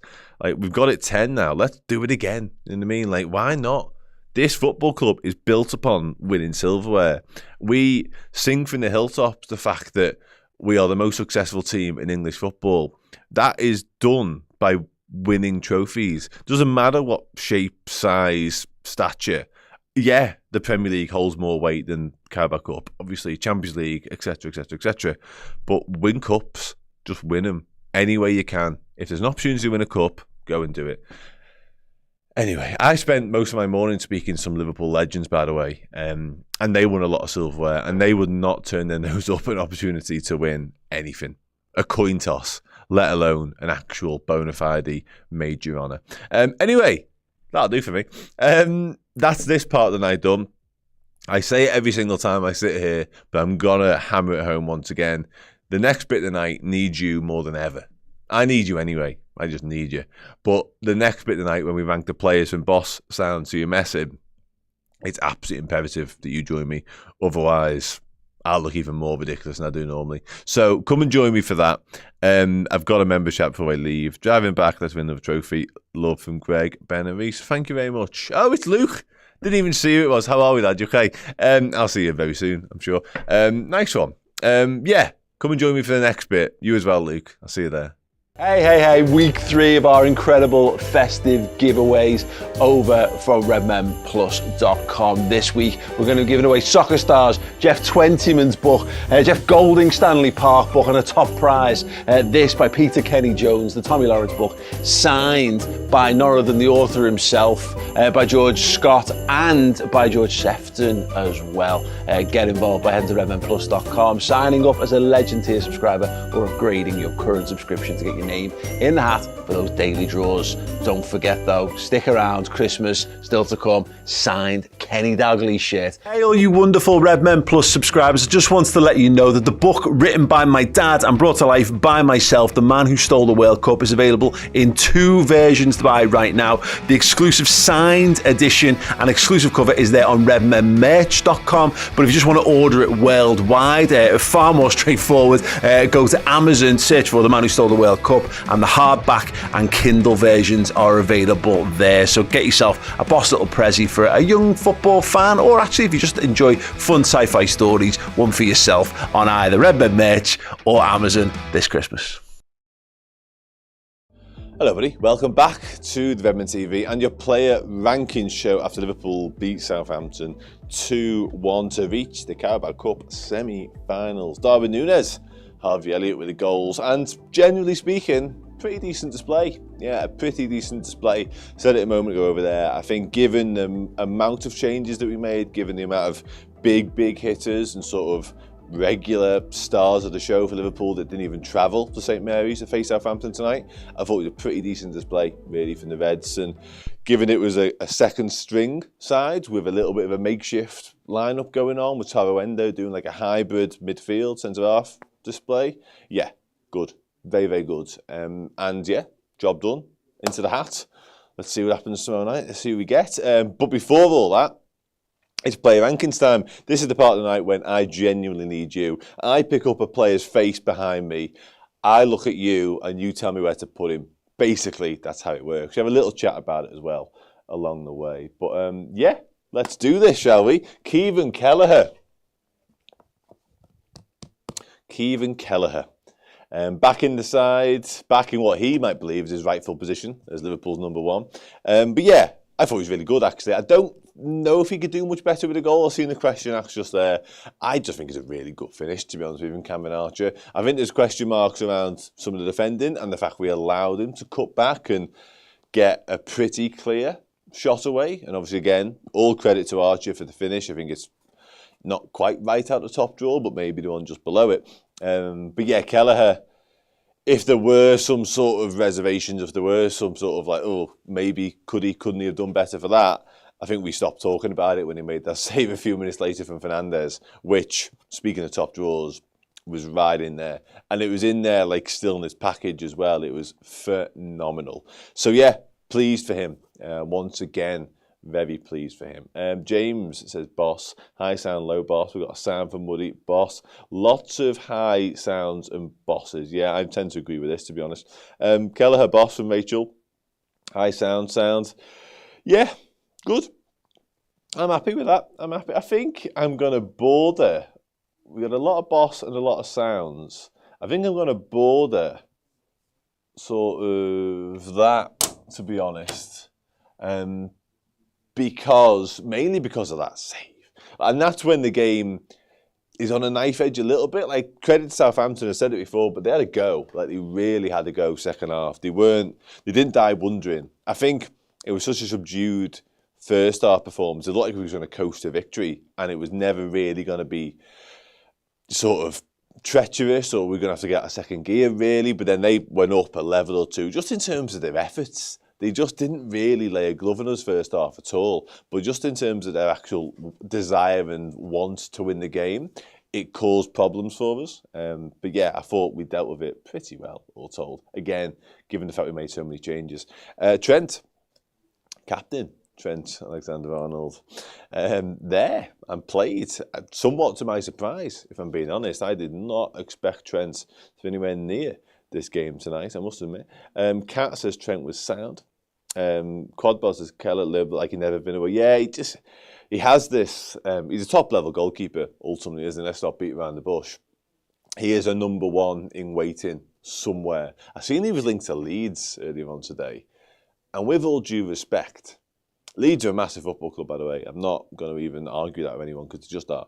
But Championship, top-end Championship, maybe top of Championship as we speak, them or Sheffield United, I can't quite remember, probably likely to get promoted. But Kelleher ain't that for me. He's beyond that. Anyway, Trent made the opening for the first goal. Yeah, always. Cece, always. Sound, to be honest, sound. Loads of sounds for Trent. Loads and loads of sounds. Did really well for the first goal, actually. He might have overhit what turned out to be the assist, thanks to Jan Bednarek bringing it down lovely for Darwin to run onto. But yeah, the initial bit of play to actually turn out of trouble, and it was a little bit of trouble there. He turned lovely, got away, held off his man, and then had the vision to at least attempt what would have been an absolute wonder assist, and turned out to be exactly that. So yeah, jobs are good. High end of sound. Yeah, okay. Yeah, I mean, he is that. He is the creator in chief for Liverpool Football Club, isn't he?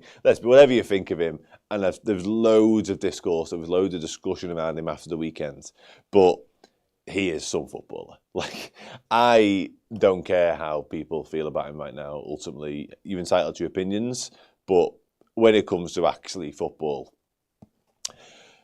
kid's got a gift. The kid's got a gift. That's going to fall. I need to get somebody near that quite quick. Javel Quansah. Somebody a moment ago said Javel Quansah was lucky there was no VAR tonight. Probably accurate, to be honest with you. Could have easily been sent off. Jack Lloyd says he's lacking confidence, a bit shaky again. Sound from Boss Sound, lots of sounds.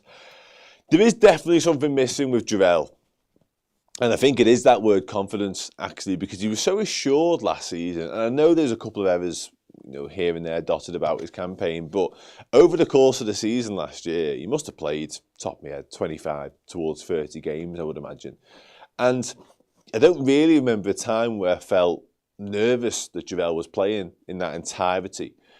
For some reason, and it might just be the fact that obviously taken off half-time in the first game of the season, and it felt as though the world was conspiring against him a little bit in terms of, I said the other day on one of our shows, might have been the podcast, like Andy Robertson, a lot this season has been the scene of the crime. Javel Quansah's turned into that as well a little bit. Though anything that happens and sort of goes wrong, he tends to be in the vicinity of it, and that sounds absolutely horrendous. But I just think it's knocked his confidence once or twice. There have been a couple of errors, a couple of really sort of dodgy moments for Javel this season. And I'm desperate for him to get back to the levels that he was last year, because we were talking about an academy prospect who kind of emerged from nowhere, saving us 50, 60, upwards £1 million in the transfer market. And right now, he's just not quite that. Again, it might be a United game when he laid it into Bruno Fernandes, wasn't it? When misplaced the pass, Fernandes, to be fair to him, and I can't stand him, with a hell of a finish from about 40 yards. But yeah, it does. And again, that's kind of what I'm talking about. It kind of typifies my point, because that shouldn't turn into a goal. But it feels as though anything he does wrong gets compounded by the fact that the opponent score from it. And it's, yeah, and then the world just seems to be conspiring a little bit against Javel, and I feel a bit sorry for him. So there was definitely one moment, James, where this happened. I remember this. Yeah, so still very young. Somebody makes a point here. Yeah, Misty, still very young and still got loads of sort of learning to do and loads of experience to gather. And yeah, I'm not writing him off by any stretch of imagination. He was too good last season for us to be writing him off. But yeah, he needs to reset, it feels like. I don't think tonight was a bad performance, by the way, at all. But yeah, he needs to reset and needs to, I don't know, get a few decent performances under his belt and then build from them potentially. And I do think tonight was one of them. So yeah, let's hope. Let's hope. CC says, I don't know if it is that. I don't know if it is that, because Konate has definitely risen his levels. But I don't think that's a conversation that needs bringing into the Quanta conversation. I think they're separate issues a little bit. Quanta's levels dropped for me from last season in terms of what he was able to produce. It would have been interesting had Joel Quanta stayed at that level he was producing last year. Because I think him and Konate, it would have been a semi-decent battle. I think Konate would have won it because he's more experienced. He should be winning that battle, really. But I do think Quanta would have pushed him. He hasn't been really getting pushed by Joel Quanta because for whatever reason, he's not quite been at it. Wayne Kerr says alone would do him good. Maybe. Said he could do with should have got a red. Yeah, it probably would have been red had they are been involved. But anyway, Trent's really going, isn't he? I'm going to pop Joel there for two reasons. One, I think is quite a fair assessment, and two, because he's literally propping up Trent Alexander-Arnold. Somebody who won't be propping up Trent Alexander-Arnold, however, is Wataru Endo. A minute ago, somebody kept telling me that I needed to give Wataru Endo his flowers. So let's do that now, shall we? He was... Do you know what? Like, I'm so happy for Wataru Endo. I can't even begin to explain how happy I am for him. I thought he was absolutely brilliant tonight. And Wayne Kerr concurs, ironically. Boss, man of the match. We'll do the man of the match later. Hold your horses. Boss. All the bosses. Captain decides second half, which is really good. Like, nice touch. Inevitable, given his experience. Although McAllister was there, so could have been him. And it's interesting, that captaincy thing, actually, because under Klopp, it was sort of the longest serving player, got the armband, and that definitely wouldn't be Wataru Endo, thinking on. Yeah, might have gone to Kelleher in that instance. Yeah, maybe. Gomez. Anyway, Wataru Endo, brilliant. Absolutely brilliant.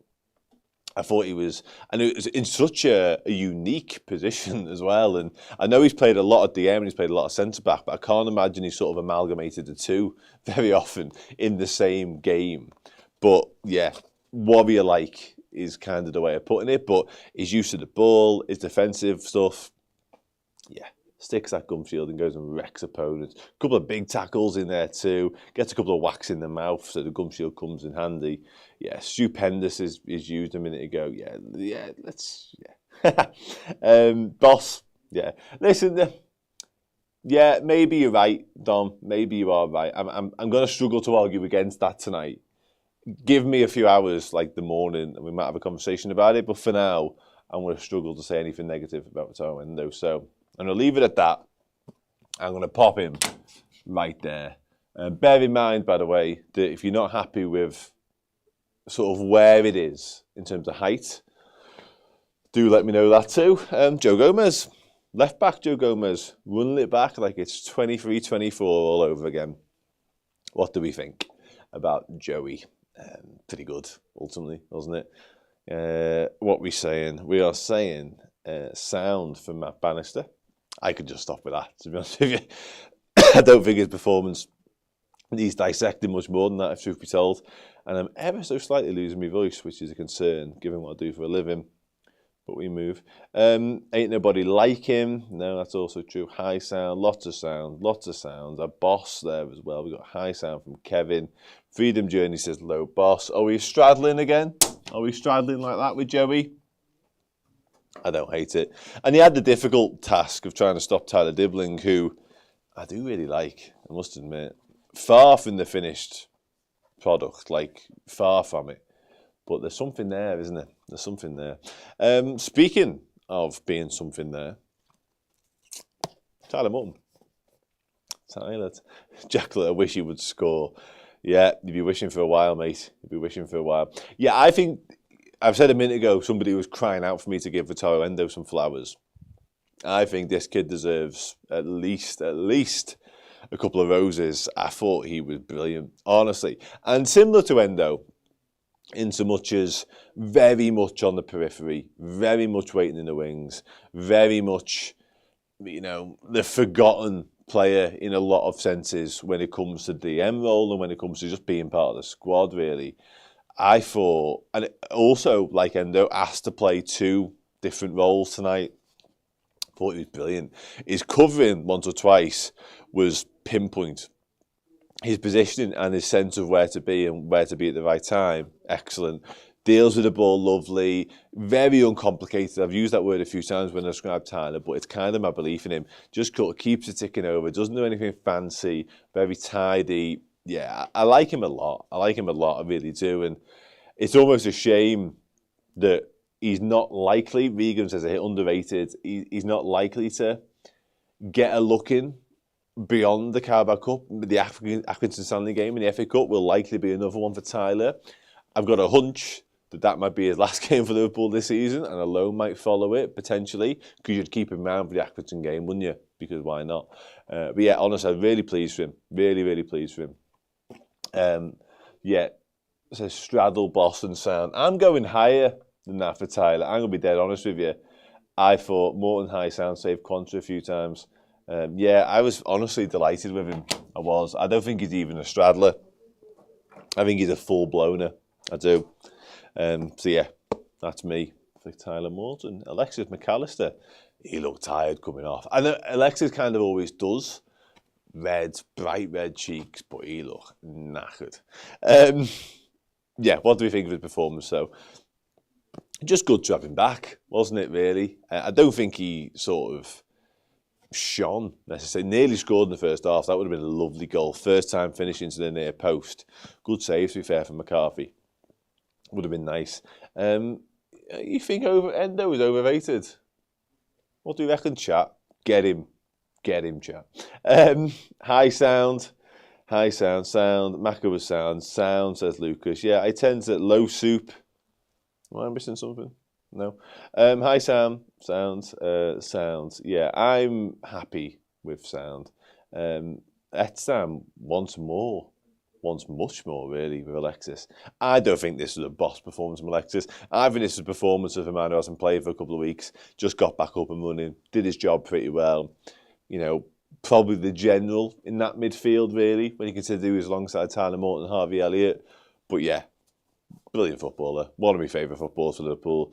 One of the footballers, somebody mentioned the word underrated a minute ago, and I think that applies to Alexis McAllister.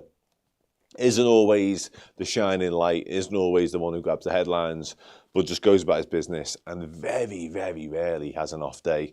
And I think tonight was another one of them. He did nearly score, Regan. That's very, very true. Alexis McAllister, ladies and gentlemen, done and dusted. Moving on. My guy. My guy. SofaScore can I was going to say something really bad then. SofaScore can do one. It was far worse. I'm sorry. That's nonsense. Thank you very much, Quadbod. Thank you very much for sticking up for me there. Somebody had to say something. Jack Lloyd says, Naoni was sound, but he's a real talent. Lots of sounds actually for Trey Naoni. I've just seen loads. And listen, he was sound. He was sound. There was no sort of, no frills about his performance necessarily. However, having given him the small build-up, as I just did there, I'm going to go a little bit over the top with Trey Naoni, which some of you may not be surprised to hear. However, this is a nice way of putting it. But the kid's 17, and he fell just shy of 90 minutes worth of football tonight for Liverpool Football Club in a Carabao Cup quarter-final, and I thought he conducted himself brilliantly whilst doing it. He is the type of footballer that I really like watching, first and foremost. That's probably a big reason as to why I'm such a fan of his. However, what he does, and what he does really well, and I was so pleased to see it tonight, because it's easy doing this in some respects to sort of like in with 21s when, you know, 9 times out of 10, he's the best footballer on the pitch in some of them games. But to do it tonight in a game against Southampton, who are a decent side, Premier League opposition, it caused us problems a few weeks ago in the Premier League. He always wants the ball, and he's always willing to go and find the ball and find space for which to receive the ball. And that is such an important trait for a midfielder, especially. He's very technically gifted, he's very comfortable in possession, and a bit like Tyler, very uncomplicated in what he does right next, but he has got more to his game. I think that was a reserved Trey Naoni performance, which is understandable given his full debut and not wanting to make a mistake and all that sort of stuff. Like, he's 17 years of age. But again, I was so pleased to see him take up a similar sort of spaces that I see him do for the 21s and that sort of stuff. Honestly, that was the most pleasing aspect for me for Trey. And the fact he came through the game unscathed. There was no brilliant moments where you thought, my God, what a footballer. But there was no moments where you thought, God, he's out of place. You can tell he's only 17 either. Like, what more can you ask for the kid, really? You know what I mean? Yeah, okay. Let's put him on the board after all that. Glad Arno has confidence in him. Yeah, rightfully so. He's seen quite a bit of Trenioni now. He's probably the one that he's seen most of, to be honest, I would say. I don't know that for a fact, but yeah, there's a good chance he's seen. Yeah, he's not the biggest, Michael. He's not the biggest. Sorry, what? Thank you very much, Stevie. Thank you. Let's go high sound for Trey. And again, I might be overshooting there a little bit, but I just think in the circumstances, with somebody so young and so inexperienced, I think to play the way he did and conduct himself the way he did, that deserves higher praise than like Alexis McAllister, who's been doing it for years, World Cup winner. You know what I mean? So anyway, that's where I'm at with him. Feel free to disagree, but you can disagree with yourselves. Argue amongst yourselves. Harvey Elliott. Yeah, just great, isn't it? Isn't it just refreshing to have Harvey back?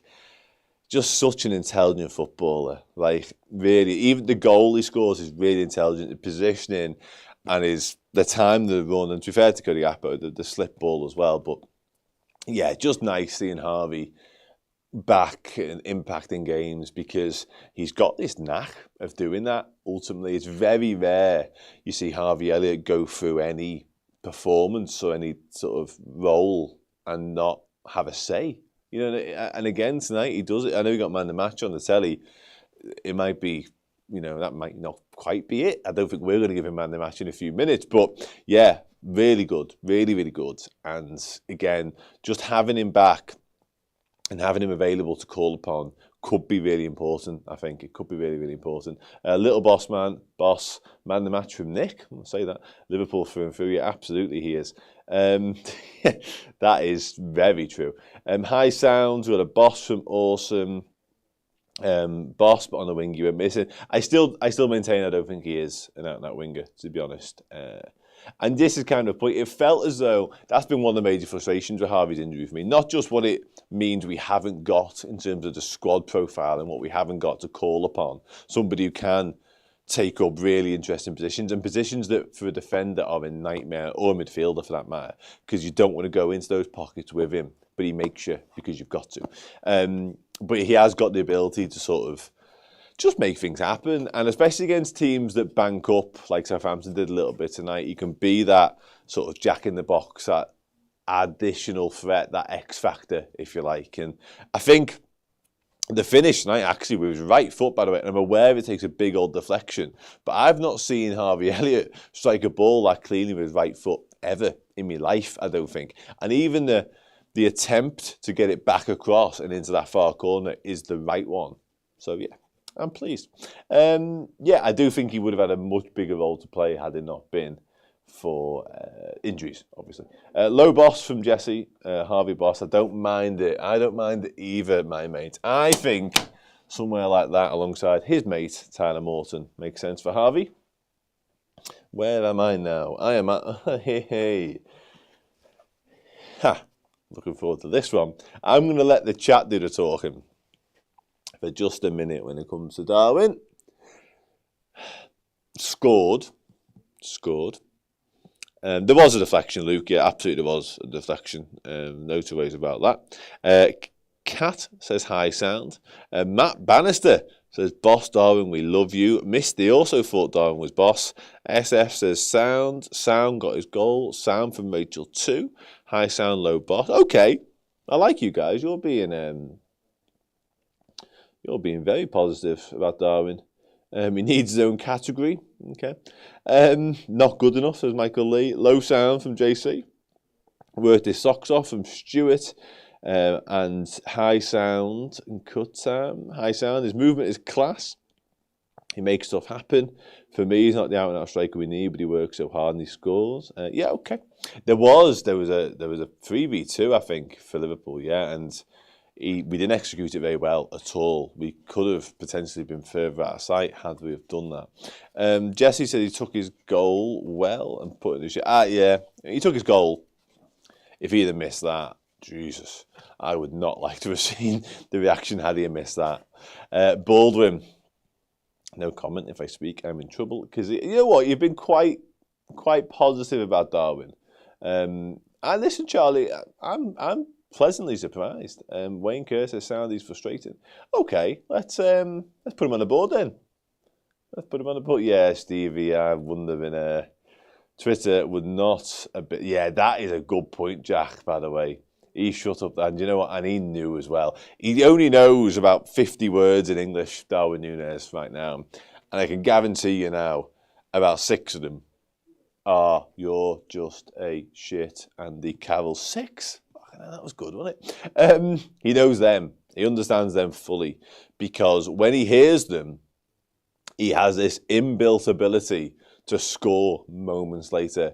And then he has this immediate sense that I need to fucking tell these people what I've just done. And he's so good at it. His shithousery is second to none in his Liverpool team right now. So that, for me, is an instant sort of nudge up this particular board. So yeah, let's pop him on there. I've got a lovely space over here, which I'm going to fill with Darwin's head.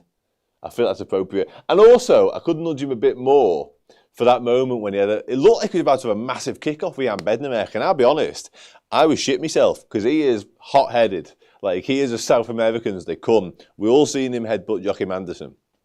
However, instead of elbowing him, which I was fearing for a minute, they just hugged it out. They just looked at each other straight in the eyes, and instead of going toe-to-toe, let's have it, let's see who wins, they just hugged it out. So yeah, the celebration, the goal, the hug with Jan Bednarek, pretty good night for Darwin. A very Darwin night. He's shushing the crowd after chanting shit Andy Carroll at him. He's scoring goals, and he's hugging centre-halves. The fella's mad. the fella's mad. Cody Gakpo. Fella's fucking wild. What do you think about Cody?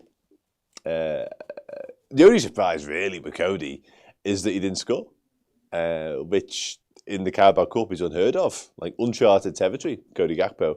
But yeah, he's great, isn't he? He's just great. I don't think it's his best night, by any stretch of imagination. He's just great. Involved in the build-up for Harvey Elliott's goal, heavily involved in the build of Harvey Elliott's goal. Always a threat cutting inside. Overhit a couple, too many of his crosses early on. I think the wind might have been having an effect. He needs to get a different club out.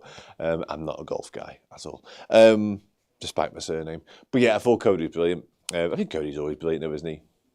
Yeah. Awesome, says he cuts inside too much. Interestingly enough, Paul's our fella, John, mentioned that to me this week.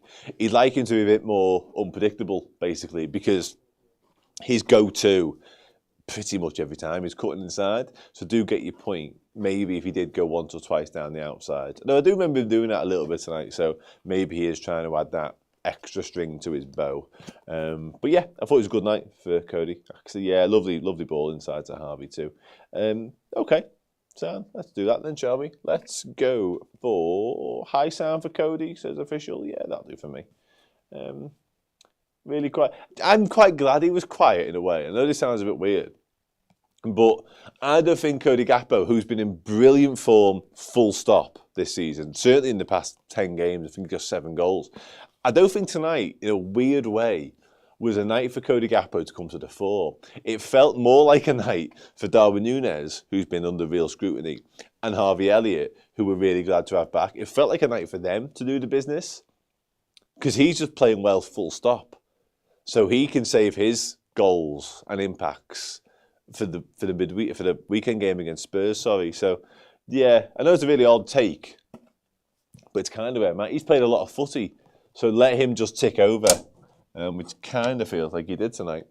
Let's do some subs. Costas, Diogo, Jaden Danza. We haven't got a James McConnell. I can only apologise to James McConnell. Yeah, I feel really bad. It's not really my fault, but I do feel bad. So instead, we'll do Costas. What do we think? Costas Tsimikas. I'm saving one for a minute as well, by the way. Yeah, let's rattle through some subs because it's 11 o'clock at night here and I have been here since 8 o'clock this morning. So, pretty tired. Costas Tsimikas. Costas sound. Low sound, defensive, but shaky sound. Listen, yeah. He's back. He played. He played more than I thought, to be honest with you, given I think he only trained for the first time yesterday. So yeah, Simi was sound. Misty, I like you. You'll do for me. Diogo.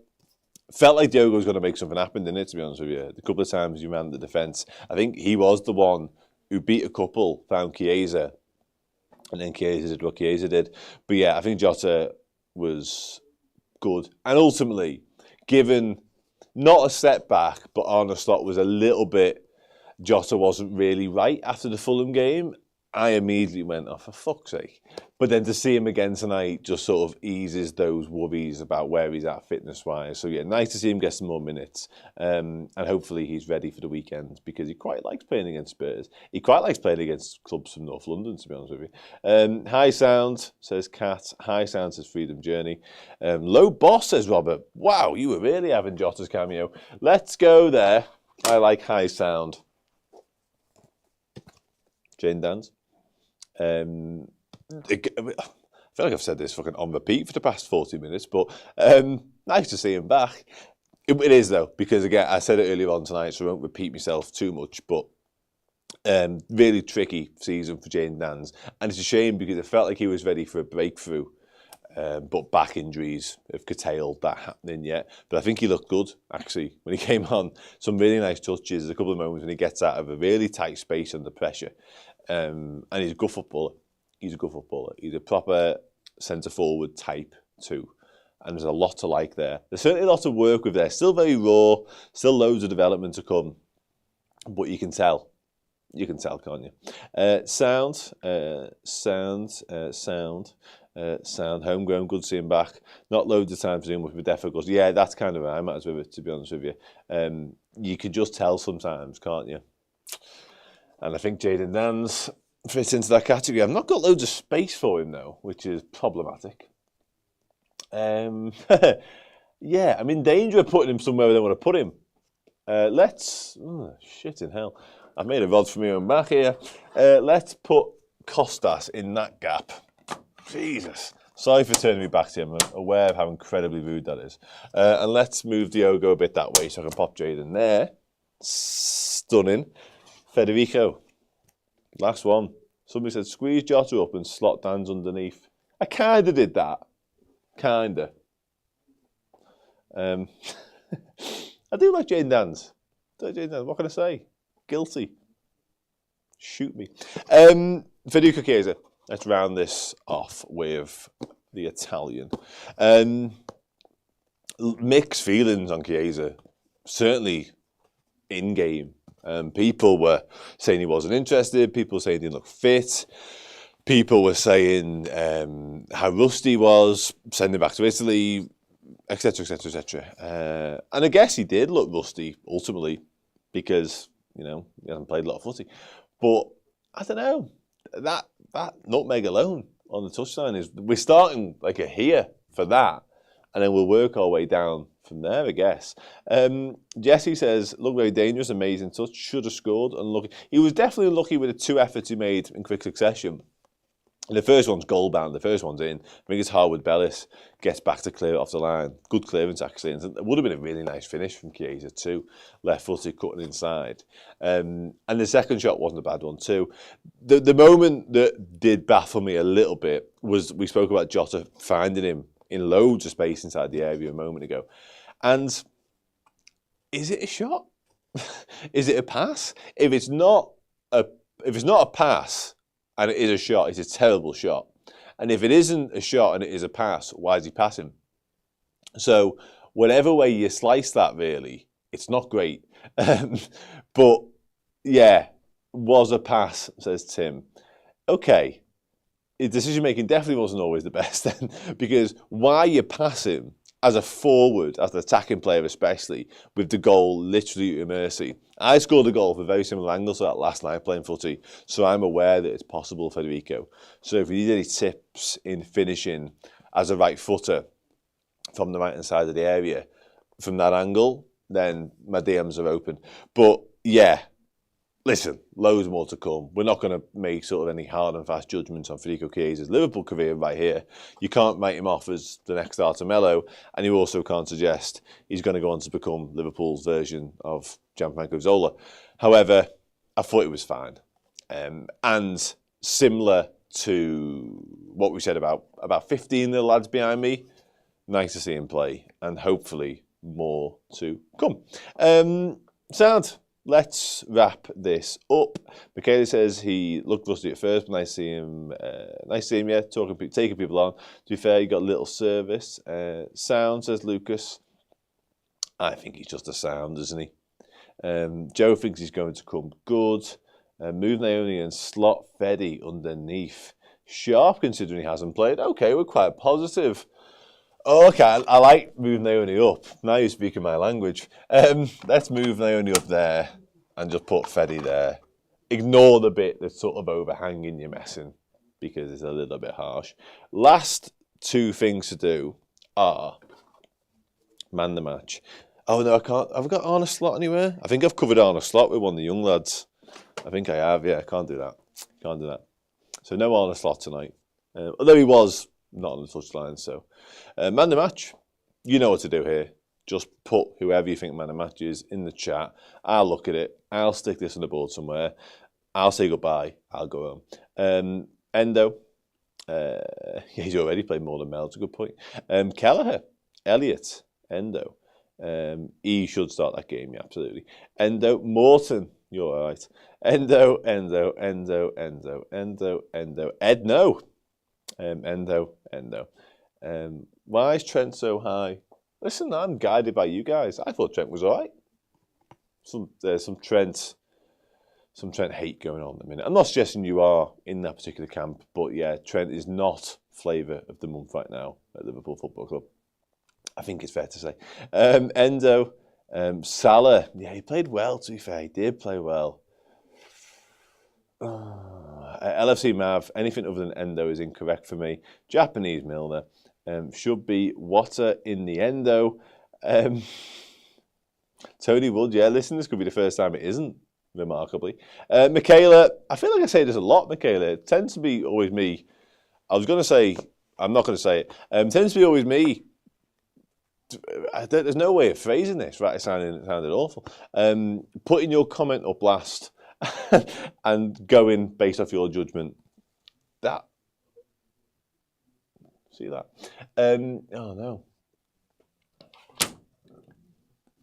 Oh no. That's the first wrong thing he's done all night. He's man of the match though, with Taro Endo. Well done. Well done, everyone. He did fall, Robert. He did. And ho, ho, ho, ho, ho. There's a Christmas jumper right there. Passing that onto the merch team. Sound. That's that then. Wataru Endo needs a new magnet. He needs a new magnet bad. Yeah, wonderful. Job done. Player rankings done for another night, another day. But always you. Liverpool in the semi-finals of the Carabao Cup, which is positive. Really, really positive. Tonight was pretty positive, to be honest with you. Lots of changes. Lots of unfamiliar faces when it comes to Liverpool this season, in many senses. But ultimately, job done. 2-1, Darwin Nunez, Harvey Elliott. Yeah, happy days. We'll find out tomorrow night who we're playing. We're after Spurs have taken on Manchester United, and we'll see what happens there. And then we'll know who will play either on the 5th of January and then the 7th of February. So yeah, stick around for that. Quadbod, listen, mate, I'm going to bed. I've been here for nearly, well, over 12 hours. That doesn't make any sense. For 15, 16 hours now. Hard life. And honestly, thank you very much for getting involved in this bit, as ever. Massively, massively appreciated. Thank you for the last bit, for the watch-along bit, and the bit right at the start of the night as well. It's massively, massively appreciated, as ever. I'm not here this weekend either, so I won't see you for the Spurs game. But, up the Reds. Take care. I'll see you next week. Bye for now.